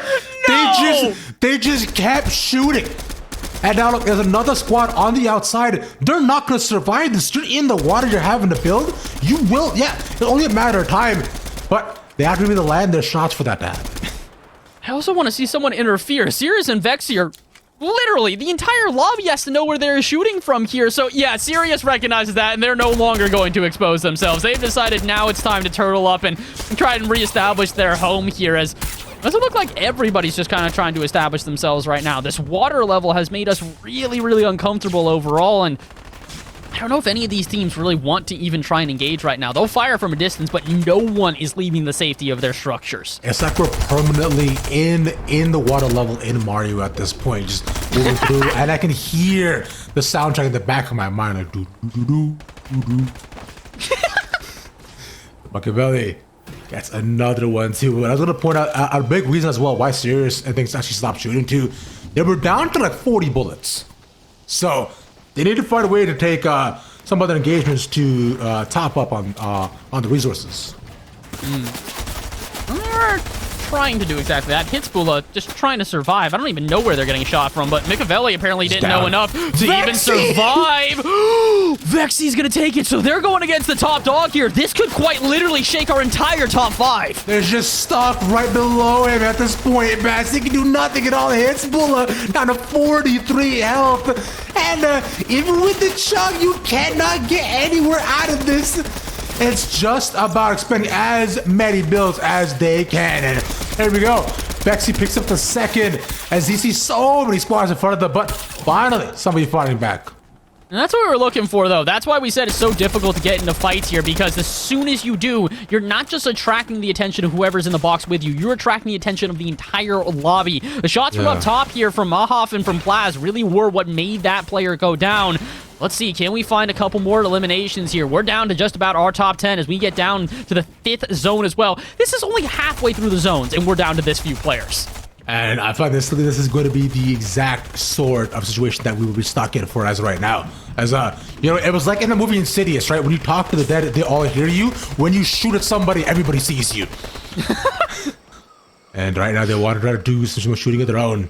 For now, we'll finally get a small bit of peace in what was the absolute chaos waiting on the outside as we wait for the storm to tell them where they must progress. And also, the crazy thing about this final little battle here, we're down to the top 10 officially. It's also pretty much all players from the top 10. You can see so many of our top contenders are still alive. So game number 5 here is really going to be a make or break game. We're going to go into game 6 basically knowing who's going to be competing for for first place and for that money, and who has already had to kiss their chances goodbye. But that does make it kind of interesting, because game 6 is where you see a lot of those spoiler players. They're not there to win. They're not there to change everything up. They are there to ruin someone's day, take a couple of good eliminations for the road, and possibly just frag out where they can. But right now, though, rather than fragging out, everyone's looking to Olympic run to the other side. Usain Bolt their way over. Look who's controlling the high ground. Grandpa and Shades yet again. They just keep on doing it, Bast. They managed to make it to the tippity top once more, and it has worked out in their favor once before. But remember, we said consistently, being this early towards the train might unfortunately leave you early on the station, as Big Riv goes down, just trying to rotate in and grab a tender. I'm gonna possibly find Vexy, drops him, cannot land a single shot though. Oh, they're trying their hardest here. Every single team is trying to play so carefully. We've been at, I was going to say 19 players for quite some time. Ray will make me eat my words. Riv goes down here, and so does Mahoff. And all of a sudden, the action has reappeared as we get down to our 7th zone. This is going to be a long trek for everybody, so who's going to try and make themselves advantageously on the right side of the scene? They will not get the down! J-Carbs gets so close to taking out Drewsker, but cannot finish off the Elim here. We're down to 9, but he will fight it on the follow-up. Drewsker leaves his safety, and J-Carb sends another top dog to the pound. And now there's a lot more people right behind him as well, Bass. He has to try to bob and weave all the way through this entire rotation as the giant migration can do. But Sears goes down by Shades. That's going to be so horrible, because there's no way they get the resolve at this point. And it's all up to Vexy, who just try and survive. If they get the win here too, this could be a giant boost for the standings, but they just have to live as Shades, the person who took out Sirius, looking for one more. That's solid down as well. Oh, that's a big dog going down there, because I think that Sirius went down with Vexy as well, so I think the whole duo is completely out of this lobby, meaning this is up for anybody, including Shades and Tender. They're going, by the way, folks, for their 4th win in a row. Vexy is actually technically still alive, but just barely at that. And speaking of barely, J-Carbs is trying to find a way into the circle. More shots firing off, more teams hitting the dust there, as Vexy is officially now out of this lobby. So Shades and Tender, they get a 4th win here. I'm almost already ready to give them the championship. This team is beyond electric. They are just running the power grid at this point. They also have a fair amount of builds as well if they want to try to maintain the high ground, as they see so far. There is one squad right below them, but with them maintaining this is right now, they laser them to almost all their shield.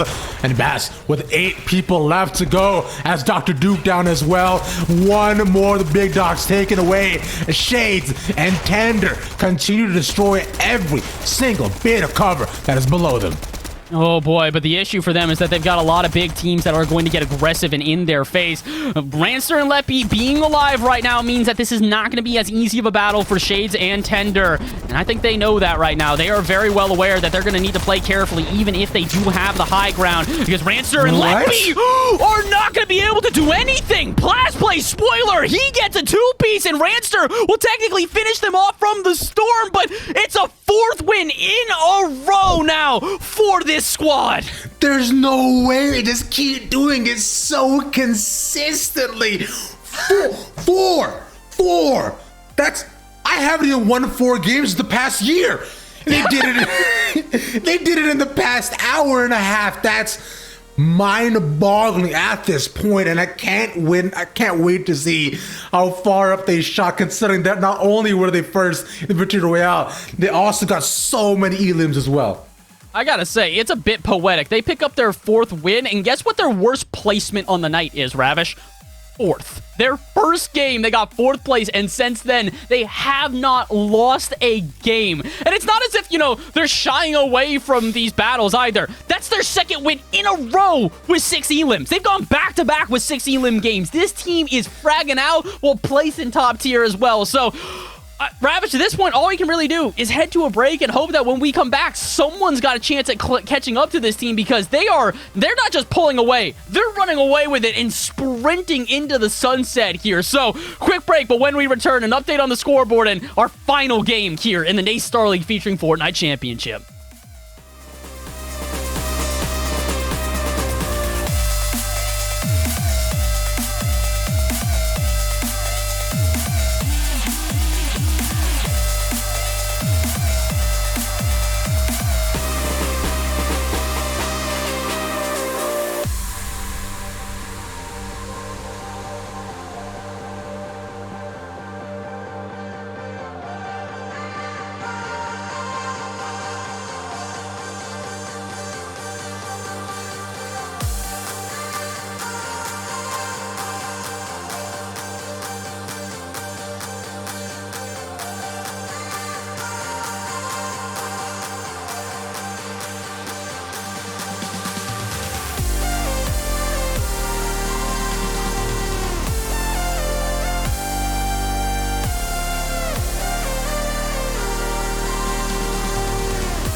Ladies and gentlemen, this is it. It's finally come time for the final game of the night for the NACE Starleague. It was a Fortnite action. I'm Ravishing Ravish, joined here by my favorite fish from a different time zone. Ashton Past. But I like that every time. It's got to be different. I've heard them all before, but I will say from a different time zone. Now that might be the first time I've heard that one, my friend here, and I got to give you credit for that because beyond just your incredible ability to spew words and be able to twist it in so many fantastic ways, we also have gotten some rather incredible twists and turns here tonight as well. We didn't think we would see a front runner. We saw so many teams fighting for that top, but all of a sudden, we're starting to see a team start really pull away with this one. Shades and Tender took their 4th win in a row. And while it's technically possible for anybody to catch up here, as we go look at the map yet again, you can start to see these battles are becoming a lot more, let's call it sporadic. Look at that. That 3rd zone, barely any eliminations in it. Yeah, which is wild to me because we were talking about this before as well. If you look all the way around to every single elim that happened, because you saw all the early engagements are way on the outskirts and on the outside, which is so crazy. This whole map is continuing to make me crazy because I thought we were done with the water. How did we end up half on the water for our final circle yet again? This is out of the 5 games we have played now, I think 3 of them have ended with at least some part of the circle on top of a body of water. I mean, listen, I love it. I don't think most people do, though. I mean, I was gonna say, admit it. You talked to Epic before this, didn't you? You said, "Hey, Daddy Epic, I need brand value." All right, so I need you to make sure every single game I do today. All right, okay. Thanks. Yeah, that's just establish me. Come on, just make sure that they actually think I know what I'm talking about when I say water battles are cool. So let me prove it on the day, you know? Exactly. Look, I'm a fish. You make everything possible. I'm sure we can find some sort of coalition here, right? And look at that. Well, Bass, you got your wish here, my friend. Before now, I think with the way that Game 5 has went, I expect this and more for Game 6, right? I expect a lot more desperation. I expect a lot of early engagements, and I expect teams to brawl it out till the very end. I really do think that's how this is going to go because like we said, the teams may not necessarily have the same sort of thing to play for here in terms of first place, but we're not just giving out prizes for first place. I gotta remind people again, it's $1,000 to first, $500 to second, $300 to third, and $200 to fourth. That is not a small chunk of change, especially in a duos lobby. Yes, first place gets $500 apiece, but look at this. I mean, that $500 apiece, it is nearly set in stone. Our best game I think we've seen tonight was 36 points. They're 37 ahead of second. Okay, so I don't mean to be the person to call things early, but Shades and Tender have this. This is just it. And then if you look at our second and third place too, right? Although City of X might be able to catch up, but just the fact that they haven't won a single game, and off of elims and placement alone, they're just second, which is disgusting. And then finally, of course, third and fourth is still very much right there. So Dr. Duke and Big Rib, and also Hitsamika, could either one of them has a chance of taking that 3rd place prize? It really is a battle for second, third, and fourth right now here because the ability is pretty much anybody, I would say, from 11th up to second could try and find themselves in some sort of zone for that top 4 finish here. Being able to take down number 1, there is a single team at this point who I really do think can do that, and that is going to be Siri and Vexy. The only way that they get this done, though, just to quite literally give you guys an idea of this, they need 13 eliminations, first place, and for Shades and Tender to get 0 points. That is their easiest way to take this. If Shades and Tender even make the top 17, they basically need to drop a 20 bomb and also win the game. So, Sierra and Vexy, you got a lot to do here, but considering you guys are far and away the most aggressive of any team here tonight with over 50 eliminations, if anyone's gonna do it, it's gonna be y'all. Yeah, I think if they get 1 point as they get to the end of the game, it might just be it, but we'll see what happens when we get into the game, right? Because as you've expressed already, this is Fortnite. things are unpredictable, undeniable, and I want to say deplorable, but that's incorrect because that means something bad. Listen, man, we don't know. They could be deplorable. They absolutely could be. We listen, man. Evil sometimes is cooler than the heroes. All right, sometimes the villains are better. So that's all I'm gonna say.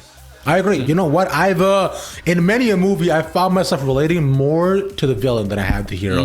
Like in The Incredibles, dude, Syndrome, great. I felt that guy's pain. I too want to be a hero, and I would do anything possible to possibly work with some of my favorites at this point. See, kids, never meet your heroes, ever. But I can tell you from experience that I met Bass and I was not disappointed. So I will say that. I mean, Ravish, it's been such a pleasure here today, my friend. Because again, this is also one of these things for those who are not aware with myself and Ravish. We've been on productions before, but never been able to hop in the booth, and we finally get to do that here tonight. And it's just been. Oh, it's been electric, just about as electric as the games that we have had on hand so far here. Because, again, Ravish, we got one left. A single game, and that's it. It's now I know the one before the last is the penultimate game, so this one can only be the ultimate because there are no pens here. Only pencils. I was gonna show up a pencil, but I have hand sanitizer. Let's go with that. Oh well, yeah, same thing, right? Made from the same products and such, obviously. Like, wait, hold on.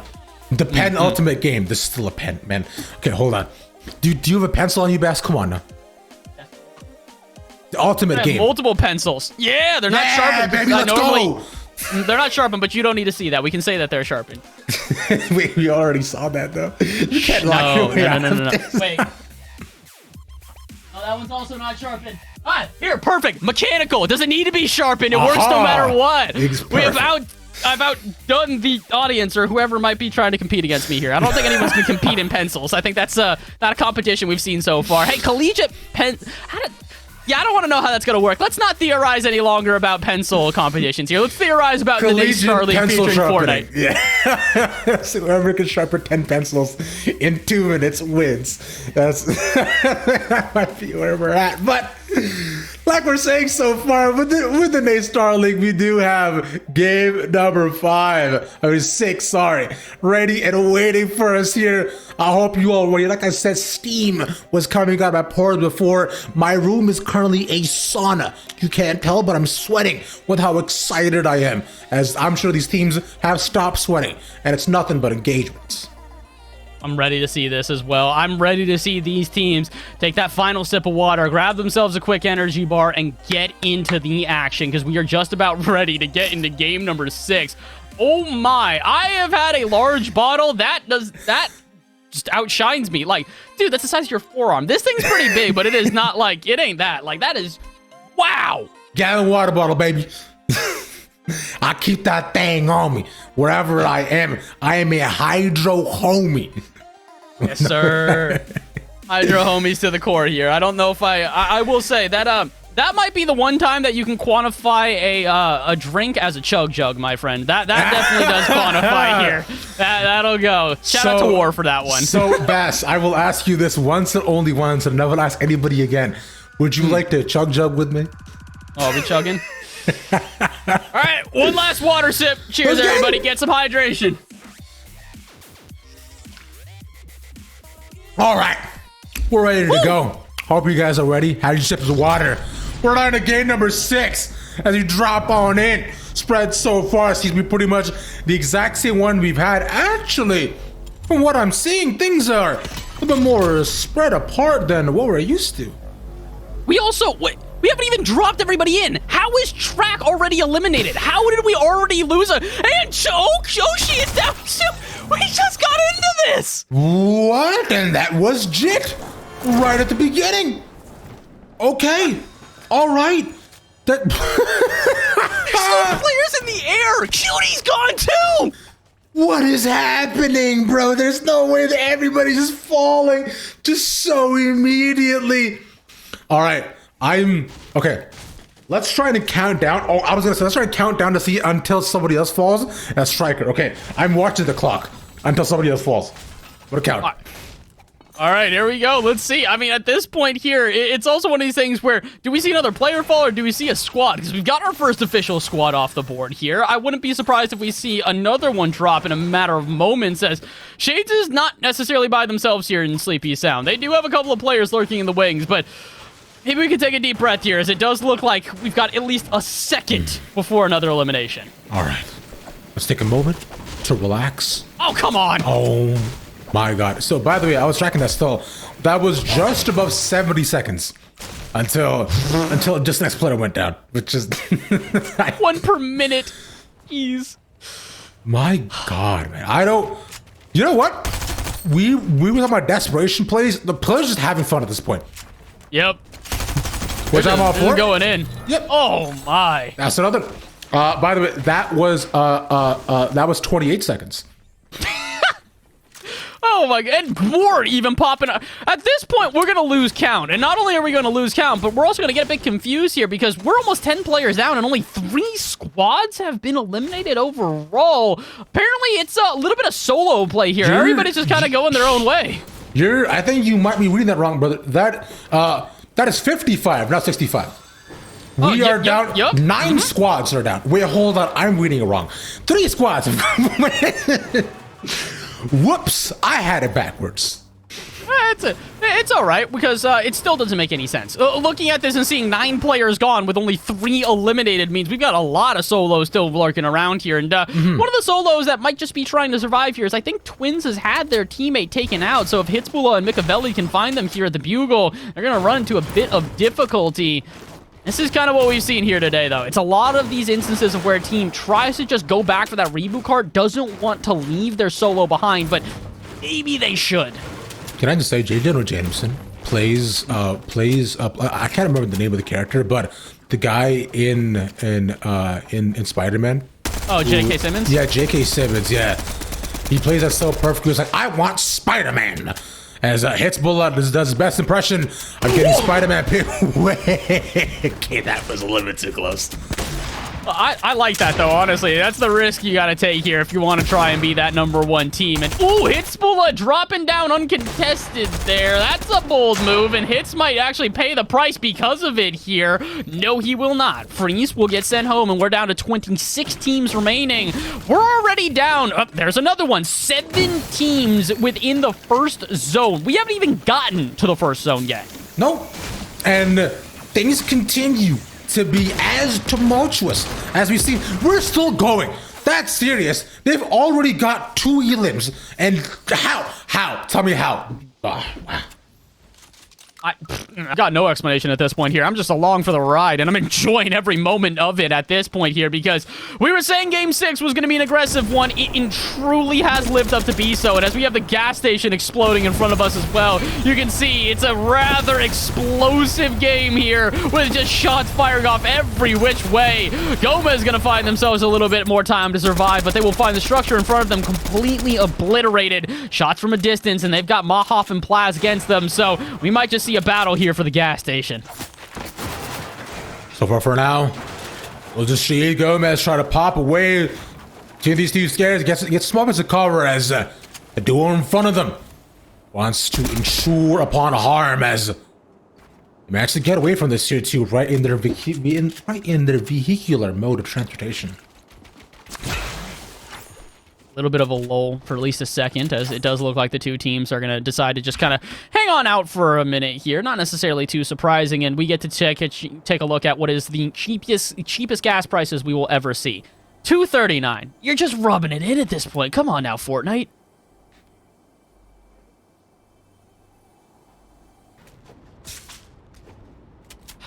A little bit of a lull. Continuing on here, as we get back onto 5, who does not currently have their teammate around. Yazzie, unfortunately, has been eliminated early along with... Oh. Oh, and trying to see if... Maybe, let's see if they can continue to try and play on through here outside of the lumberyard, as there are more teams that are continuing to battle right now, but not necessarily any big teams going down. QT and Super currently here trying to find themselves a way through. Drewsker will pick up a couple of more eliminations, as lumberyard is just kind of chaos right now.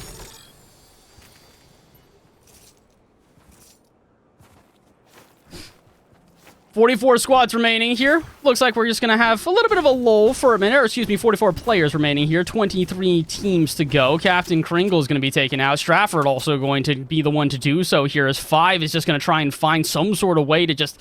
I don't even think they're looking for the revive on their teammate. They're just looking for something to do at this point here, Ravish. The chaos has just been absolutely insane, and this is probably the only player who's been able to survive somewhat unscathed. Their teammate might be taken out, but another teammate that's been taken out here is going to be Roar as well. Unfortunately in a fight, and this might be a 2v1, or they're going after AI. They almost just messed it up pretty badly. If they had triggered the AI, that would have been an easy out for them.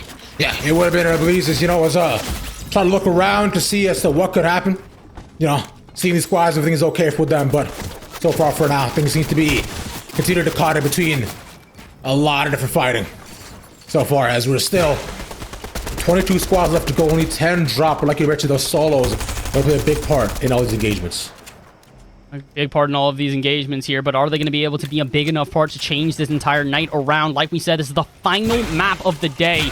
You need to be very careful here with every single one of your moves. If you get out too early, it completely drops everybody and can just throw you for an entire loop. And with certain teams that have gone down already, it's made this really hard for us to really predict who's coming out in second, third, and fourth. Again, first place nearly secured at this point for that top squad, but second, third, and fourth, that is completely up in the air. So far between them, because as right now we're finally getting just small bits of moments where they can try to breathe, right? Yeah, we'll try to breathe, but between the lulls that haven't necessarily started on for too long, right? Before we saw just some engagement still here and there. As squads, they continue. I find Jit, we saw early on, in this spot exactly. Which I believe they're waiting for the squad in game number 1 or game number 2, if you remember. Yep. Right outside the window. Tap, tap, tap into the glass. As Sirius takes a little bit of damage. This is not a team that can be affording to take damage this early. It's also not a team that can afford to shy away from fights, and Sirius knows that here. They're going to continue to go aggro and try and figure out whoever might be around them and get to Vexy as quickly as possible. These guys, like we said, yes, they want to take second place, but they want to even be in contention for first place at this point here. So they want to keep on fighting, and they're going to have to try and survive. Sirius gets rolled up on. Who'll take out Jackie Moon, though? Quick 1-2, and they're going to send another player packing. So there we go. Sirius adding on to their elimination tally, and they're not quite done yet. More shots firing off. Continue to put in damage. Can they find the down? No such luck. But they're just barely trying to escape at this point here. Ravish, not the players you want to face if you were this early into the game. This is where squad's dreams have died, Bass, through the eyes of Sirius and Vexy, and they continue to do more so as they make every single opponent in front of them cry and weep at this point, because I know I've got tears in my eyes, but with just how beautiful this all is, as Maha manages to get out with class. Whew. It's just a deep breath right now for everybody here as we're getting down to the points now. We've got 35 players remaining, 18 duos, meaning that we're going to only have a single duo go down, and then we are into the points, and we are into the last battle for the top of that leaderboard. I don't know who to predict at this point here. It feels like there's so many teams that could be taking that second place, and there's a couple of teams we haven't even caught up on in quite some time. Jit and Kill is definitely a team to catch up on and to focus on, as they do have the possibility of moving in to that top 4. Are they going to be able to do that against a squad like Ranster and Leppy? This is not a team you want to face early. Yeah, so I have no cover behind them either, as there's a squad encroaching upon them. Although their bid is away, Jit might potentially get taken out if he doesn't cover his behind. But they're not worried about the currently, as they have to focus on the engagement that's currently in front of them. But I believe both squads decides to put themselves at a bit of a standstill, interestingly enough. But Bass, there's 2 more squads moving in behind. Oh boy, and not only that, it's 2 more squads on the edge of the circle. Ranster and Leppy are technically the only team in the zone right now. So they're just going to wait until Kills and Jit eventually get targeted, and indeed they will. Kills drops just a little bit of health, not enough to necessarily really do some damage, but it's now going to mean reason for Rancer and Leppy to get further into the circle, and you can see they are departing from their initial structure and just waiting for everybody else to try and engage, because Jit and Kills at this point, they're going to have someone sneak up behind them. It is almost inevitable. Just waiting for it to happen, but I believe actually no one has actually decided to actually third party this either, considering how many people actually right around them. As Yazzie unfortunately goes down on the other end of the map. So now Jit and Kills will instead also choose to move away, as people that are fighting also not there. Just at this point, every single move is just so incredibly tense. You can cut the tension with a knife at this point here. Just feel it in the air. And we also, if I'm not mistaken, I just saw a sniper. Who on earth pulled out a sniper going into only about 20 players remain? All right, you know what? Props to you. I think it was Jit. It's a bold move. And honestly, here in in game number 6, this is when the bold moves need to be pulled out. Oh yeah, this is it. When you decide that, you know, everything is on the line, then suddenly go ahead and have fun with it, right? You can go one of two ways. As a cowboy and hyper awareness move into the apocalypse of the storm in their car. By the way, This is what's up? What? I was going to say, it's another team that also could actually do some damage here. They're still in the top 10. But for now, though, they have to avoid the damage themselves as they come upon what is a very highly contested area. There's a battle going on right behind them. They decide, oh, that's crazy. Oh, no. What if I just didn't engage? Oh, no. Baby? Aw, bye. Imagine moving away from Rancer and Leppy only to find Vexy and Syria. That's not necessarily the best trade-off you've ever seen. That's probably the worst trade-off I've ever seen here. And, well, Hitzbula, he's not going to get a good trade either, as he's going to find himself 70 damage down and have to just try and recollect himself as he tries to get to the top of the mountain here. Machiavelli might have control over the top of the mountain, but we've said this many times previous. It is scary getting into this position because you just put a huge target on your back. It is indeed right now, but within the choice between those two squads, it's like asking front hand or backhand. And right now, it's never two good options for now. Hitzbula has to put out a front hand into people right above them, but he's just so down low. He's going to have to try to knock down some of these structures if he wants to help out his duo. Well, I think he's not even going to try. I think he just wants to heal on up here. Yep, a quick little platform down the armored wall going to allow them to escape at least a little bit further. And I think that's what they're recognizing right now is that they don't necessarily need to try and get eliminations like Vexy and Sirius do. This team just needs to survive to try and get them into top contention. Vexy and Sirius, they're going to make this rather difficult for them as they are literally just stalking their prey right now like lions on the savannah. Waiting. Make that move. Let us see you. Let us find a headshot that can send you back to the lobby for the final time tonight. Apparently, they'll focus on other prey, because Vexy and Sirius, they're happy to take the fight to anybody who dare so threatens them. I mean, but they're not under a ton of threat currently. Because they'll decide, you know, it's like, hey, things are fine. Everything's cool. Let's go back, chill, relax and chill for now. By the way, Bass, I got the opportunity to sit on a hammock the other day. I have to tell you, it's life-changing. Hammocks are... You should get a hammock, honestly. Buying a hammock is just A1, man. And they're not that expensive either. No, but my uncle does, and he's tried to convince me to get one multiple times. He has told me how great it is, and I can't disagree. I just need to buy one. But here's the thing, though, is that I can't really do a ton on the hammock, right? I need like a stand on it so that, you know, I can watch like I can watch the FNCS or something like that, right? Because or I can play with my Switch as well.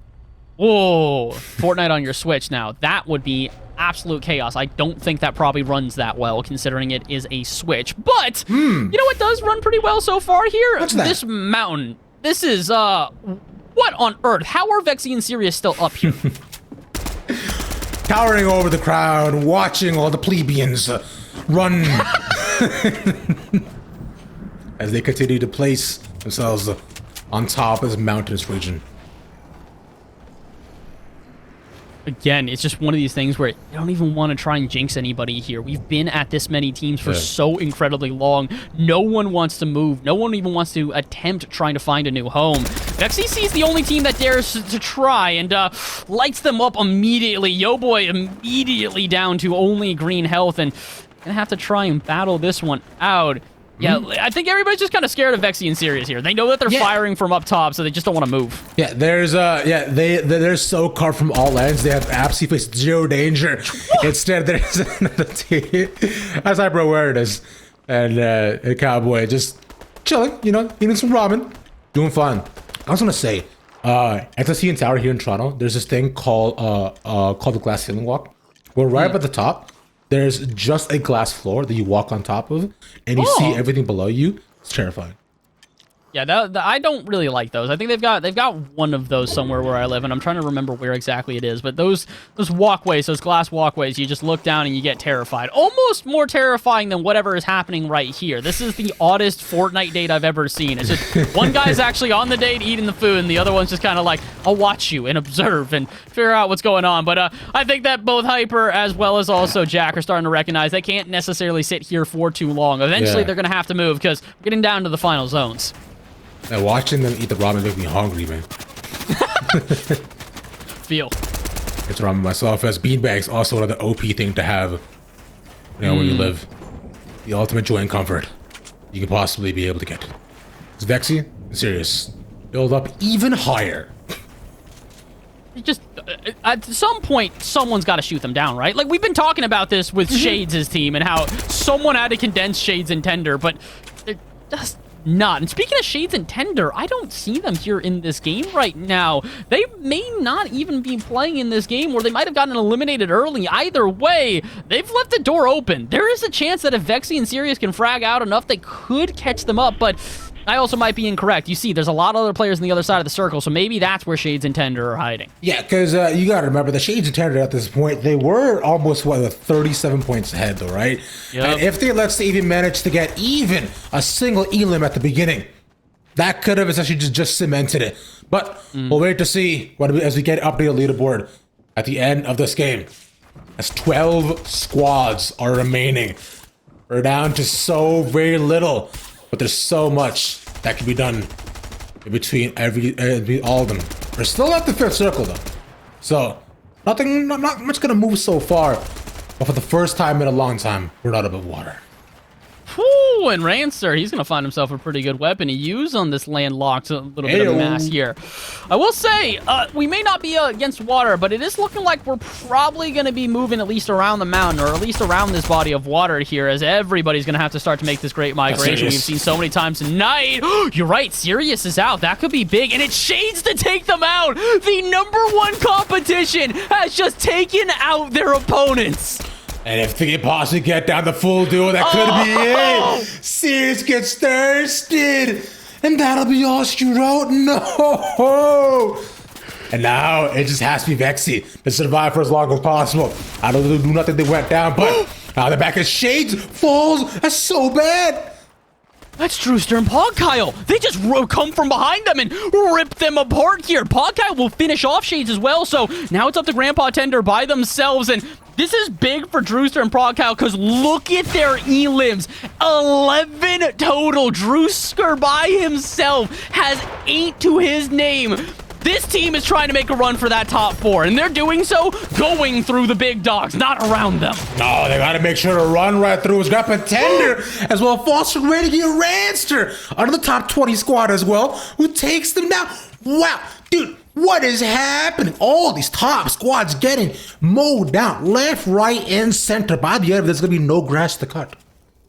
Oh, this is a bit scary. The unfortunate thing is like we said, though, just getting a couple of points was going to make it difficult, and making it into the top 10, yeah, that gives you more than just a handful of points there. So I think at this point, Shades probably has secured himself first place, but now it's up to second, third, and fourth. Who's going to find themselves in the money here tonight? Pogkyle and Drewster, I would like to think that they have gotten themselves at least close enough, but the team that they are landing on right here, right now, would love to try and stop them. Ranster and Leppy also on a deep run, but Pogkyle, his run may come to an end. Shots shots on target. He's down to only 40 health. Will use a couple of shields and some chug splashes to get them back up, but a scary scenario as they try to approach the mountain. As you see, also kills on the other side, also getting down as well. Move over to Solid and his duo, who managed to maintain his ultimate high ground so far in very early on in all these rotations. Looking around as his Bullock goes down. It's one after the next here to bash. All these top squads caught in the middle of the rotation. So now there's a chance for somebody with top 10 standing to possibly usurp their positions.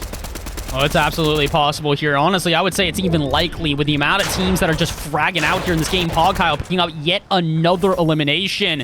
This is kind of coming down to who can really get the most elims here in game number 6, because they've all secured themselves decent placement points, but sometimes placement points, they don't matter if you're able to have a 10 elim game. If you're bopping heads left, right, and center, it's really not going to make much of a difference, and that's what Twitch, Pogkyle, and Drewster Grove are doing right now here. They're just taking shot after shot after shot, and Pexi, he looks like he's the one who wants to try and approach them and take them down. It's a bold move to do this while a solo, but let's see if maybe they can get something done. They won't even. They will dip out. They recognize that's going to be too hotly contested and don't even want to fight. Clean builds all the way up to, but now with that, he's only down to 25 as right now. I have no duel beside him. He has to play this so carefully. I try to move to see if possibly anybody will appear beside him, as it is just Vexy. He's left alone. Spots one. Gets a drop on him, but so far, though, no one going to fall for his traps, as the same sort of situation in terms of builds, just 25. Oh, only 25, and that is not a lot to play with here. Pogkyle has even less than that, 17, and they're trying to control the high ground. We've mentioned this many times before. This is the issue with taking the high ground early. If you don't have the mats to hold on to it for a long time, all you're doing is just making yourself too exposed and allowing someone to get the jump on you. Doesn't look like anyone's going to try and take that quite yet. Instead, Pogkyle will rain fire from the heavens and continue to interfere with all the little battles in between. Speaking of battles in between, Blaz trying to avoid them, but cannot. 90 health to their name, so they're just going to try and retreat and find a little bit of safe space. They will indeed, but their teammate will go down as a result. Mahov completely taken off the map. Same with Cowboy Jack there, as J-Carbs find themselves in elimination as well. We're down only 6 teams remaining, and not even half of those are full squads. At this point, it is still 2 solos left to go here at Bastion Raid. Looking, hunting around to see what they can possibly find on the other ends of all of these builds, as we're nearing the final circle in just 10 seconds. Every single one of these duos is stacked on top of one another, but they have to look and search and see if they can find anybody, because right now they've got no items to the name either. So far though, still with the top 6. I find points might be decently, as Leppy goes in and dies. No! Hyper awareness, though. This is what they've been doing the entire night. They've been lurking, not necessarily forcing themselves into fights, just playing this one strategically. We've seen them make such good finishes so many times, but the issue is they've gotten surrounded. One of the only duos remaining, and Ray and their teammate will take them out for the final time tonight. And now we get down to the nitty-gritty. It is Drewster as well as Pogkyle against Ray and their duo, the only 2 fulls remaining, as Plaz is sent home as well. 3 to go here, Ravish, and we're coming down to one last fight. Rain along with J-Carbs. It's just 2v2 right now. They dropped it right below. It's spot 1. He goes down, though, for the other Pogkyle, surviving with just about 5 health. He cannot take a single tick of Storm, but with no shield to his name either. Has a couple of seconds, and they fall. Look at the final victory royale.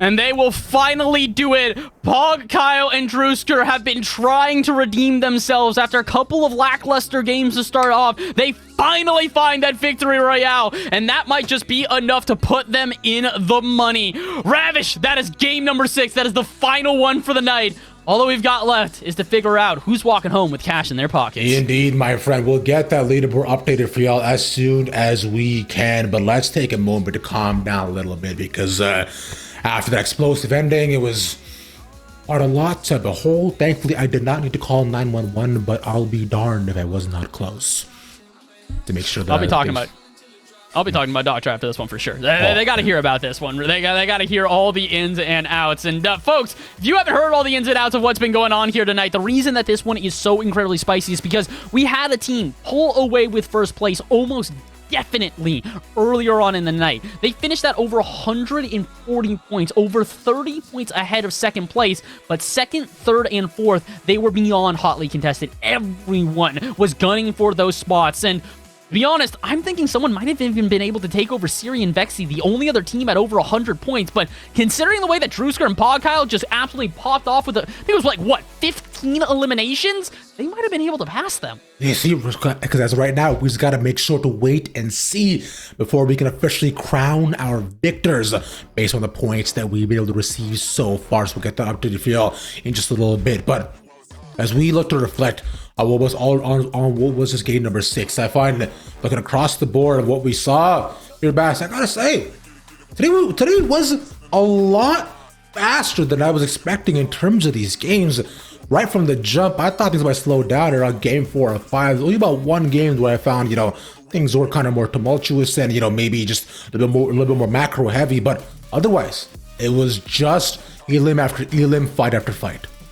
Yeah, I will say, especially for game number 6, we were expecting that to be, a little bit slower of a game. And yes, we did get down to the final circles, which allowed it to be a little bit more drawn out than before. But that doesn't really mean that we saw less eliminations. I mean, we were counting it when we got into the game. It was just kind of one of these things where it was bopping heads, left, right, center, everybody taking shots here and everywhere. And then eventually we get a little bit of a lull. And then as soon as that lull ends, we never go back to a lull. It is constant fire from every single angle until the very bitter end. So hats off to every single player that played here today. Even if you did not walk away with the money, I encourage you to continue playing, because there's so many teams here tonight who I think if they continue to play in Fortnite and continue to play in competitive scenes like this, they could be something special in the future. Oh, 100%, my friend, which is the joy of Fortnite, right? That you want to make sure that you can be able to sustain and fight things out as long as possible, and anybody has a chance to make it all the way to the tippity top, I'm sure. Yourself including, considering how far up you made in the standings, being the professional you are. And, although I may not be as great as you, I think, I have definitely had my fair share of wins here and there, as right now I believe we do with the map as we're ready to go to see how things shaped out. Wow. Okay. Wow. That was, not exactly what I was expecting either here. Not because of the fact that we're seeing so many eliminations in the final circles, but you can really see how teams did not hesitate to move towards these final circles this time here. You can just see the complete, convergence of everybody into those final zones versus before where you'd have a couple of lurkers on the outside. Nah. Teams here, they wanted to be established. They knew that Game 6 was going to be firefights till the very bitter end, and if you didn't have a home to try and fight out of, probably not going to win it. Yeah, no, not at all. It was going to get very, very tough, like you were mentioning already, and especially with teams moving in and out of their cars or trying to find whatever movement pieces they can, and let's just try to survive as every single person makes them their target. It became that much tougher, not much bush plays at all, and no being able to hide, everything did come clear and right into light. And by the end of it, we can just honestly just wait and see as to what's going to happen to everybody in terms of leaderboards. Still trying to figure that out. We can theorize a little bit here. Like we said, most likely first place is going to Shades and Tender here just because of how incredibly well they did overall. The real question is did anybody pass Siri and Vexy? And in addition to did anybody pass Siri and Vexy, did anybody else pop into that top 4 that we weren't really expecting? Because while there were a couple of teams that were in contention, there were a couple of teams that I'm not going to say didn't show up in game number 6. They just didn't necessarily go out to the degree they should have. And I think you heard that as well. It's time, Ravish. The leaderboard. It's ready. No more trying to guess and game it. All right. Jason Taylor actually at the top. Woo! Senior actually second. Kyle and Adams making the 3rd place with Christian and Solid sneaking into 4th. Wow. That's a team that I'm talking about when I say surprise, surprise. Not a team that has played poorly tonight. They actually have a really good amount of placement points. They're 2nd overall for placements, but the eliminations, that's why we weren't really paying attention to them. 22 overall, one of the lowest here, actually the lowest of the top 7. So props to them. That is what we talk about, consistency being king for Christian and for Solid. That's what they focused on the whole night. Their worst placement here tonight, Ravish, was 11th. That's it. Wow. Now, by the end of all that, just considering how far up they've been, a truly, truly impressive day from every single one of these teams here, Bass. Then I am enthralled, excited, and I cannot wait to see more of these things pop up as you go for some Collegiate Fortnite action. Indeed. And well, I think that unfortunately the Fortnite action has officially ended here at this point. Ravish, it has been a pleasure. It's been a lot of fun. We've had a lot of good Fortnite games to go through, but as with every single competition, it always must come to an end. Thank you again to everybody who has been here. We really do appreciate you guys tuning in here tonight. In addition to the people at home who make this possible, we also got to shout out the incredibly large list of people who have also worked behind the scenes as well. Shout out Grant, shout out JSA, shout out Aaron Gill, shout out Bumney, shout out Jay, shout out Nola Nova. I will not trip over the rest. Shout out Parks and shout out Vanner here. A very large team who has helped us out here tonight. It would not be possible without them. In addition, shout out to the NACE Starleague. It would not be possible without them as well. Really huge shout out to pretty much everybody that was involved, as well as also, as you can see in that bottom right, we got a lot of people who make the NACE Starleague possibility. Shout out to every single one of them, seriously, because Ravish, this was an absolute blast of a way to close this entire league out. Dare I say banger, my friends. So I want to thank you all and shout out to you all for watching as well. Much appreciated. And with that being said, Bass, I think that's about everything for me today. Go ahead and follow Bass on Twitter. He's absolutely fantastic. And thank you all yet again for watching. I have been ravishing was ravishing me on the internet. Y'all have a good night. Peace.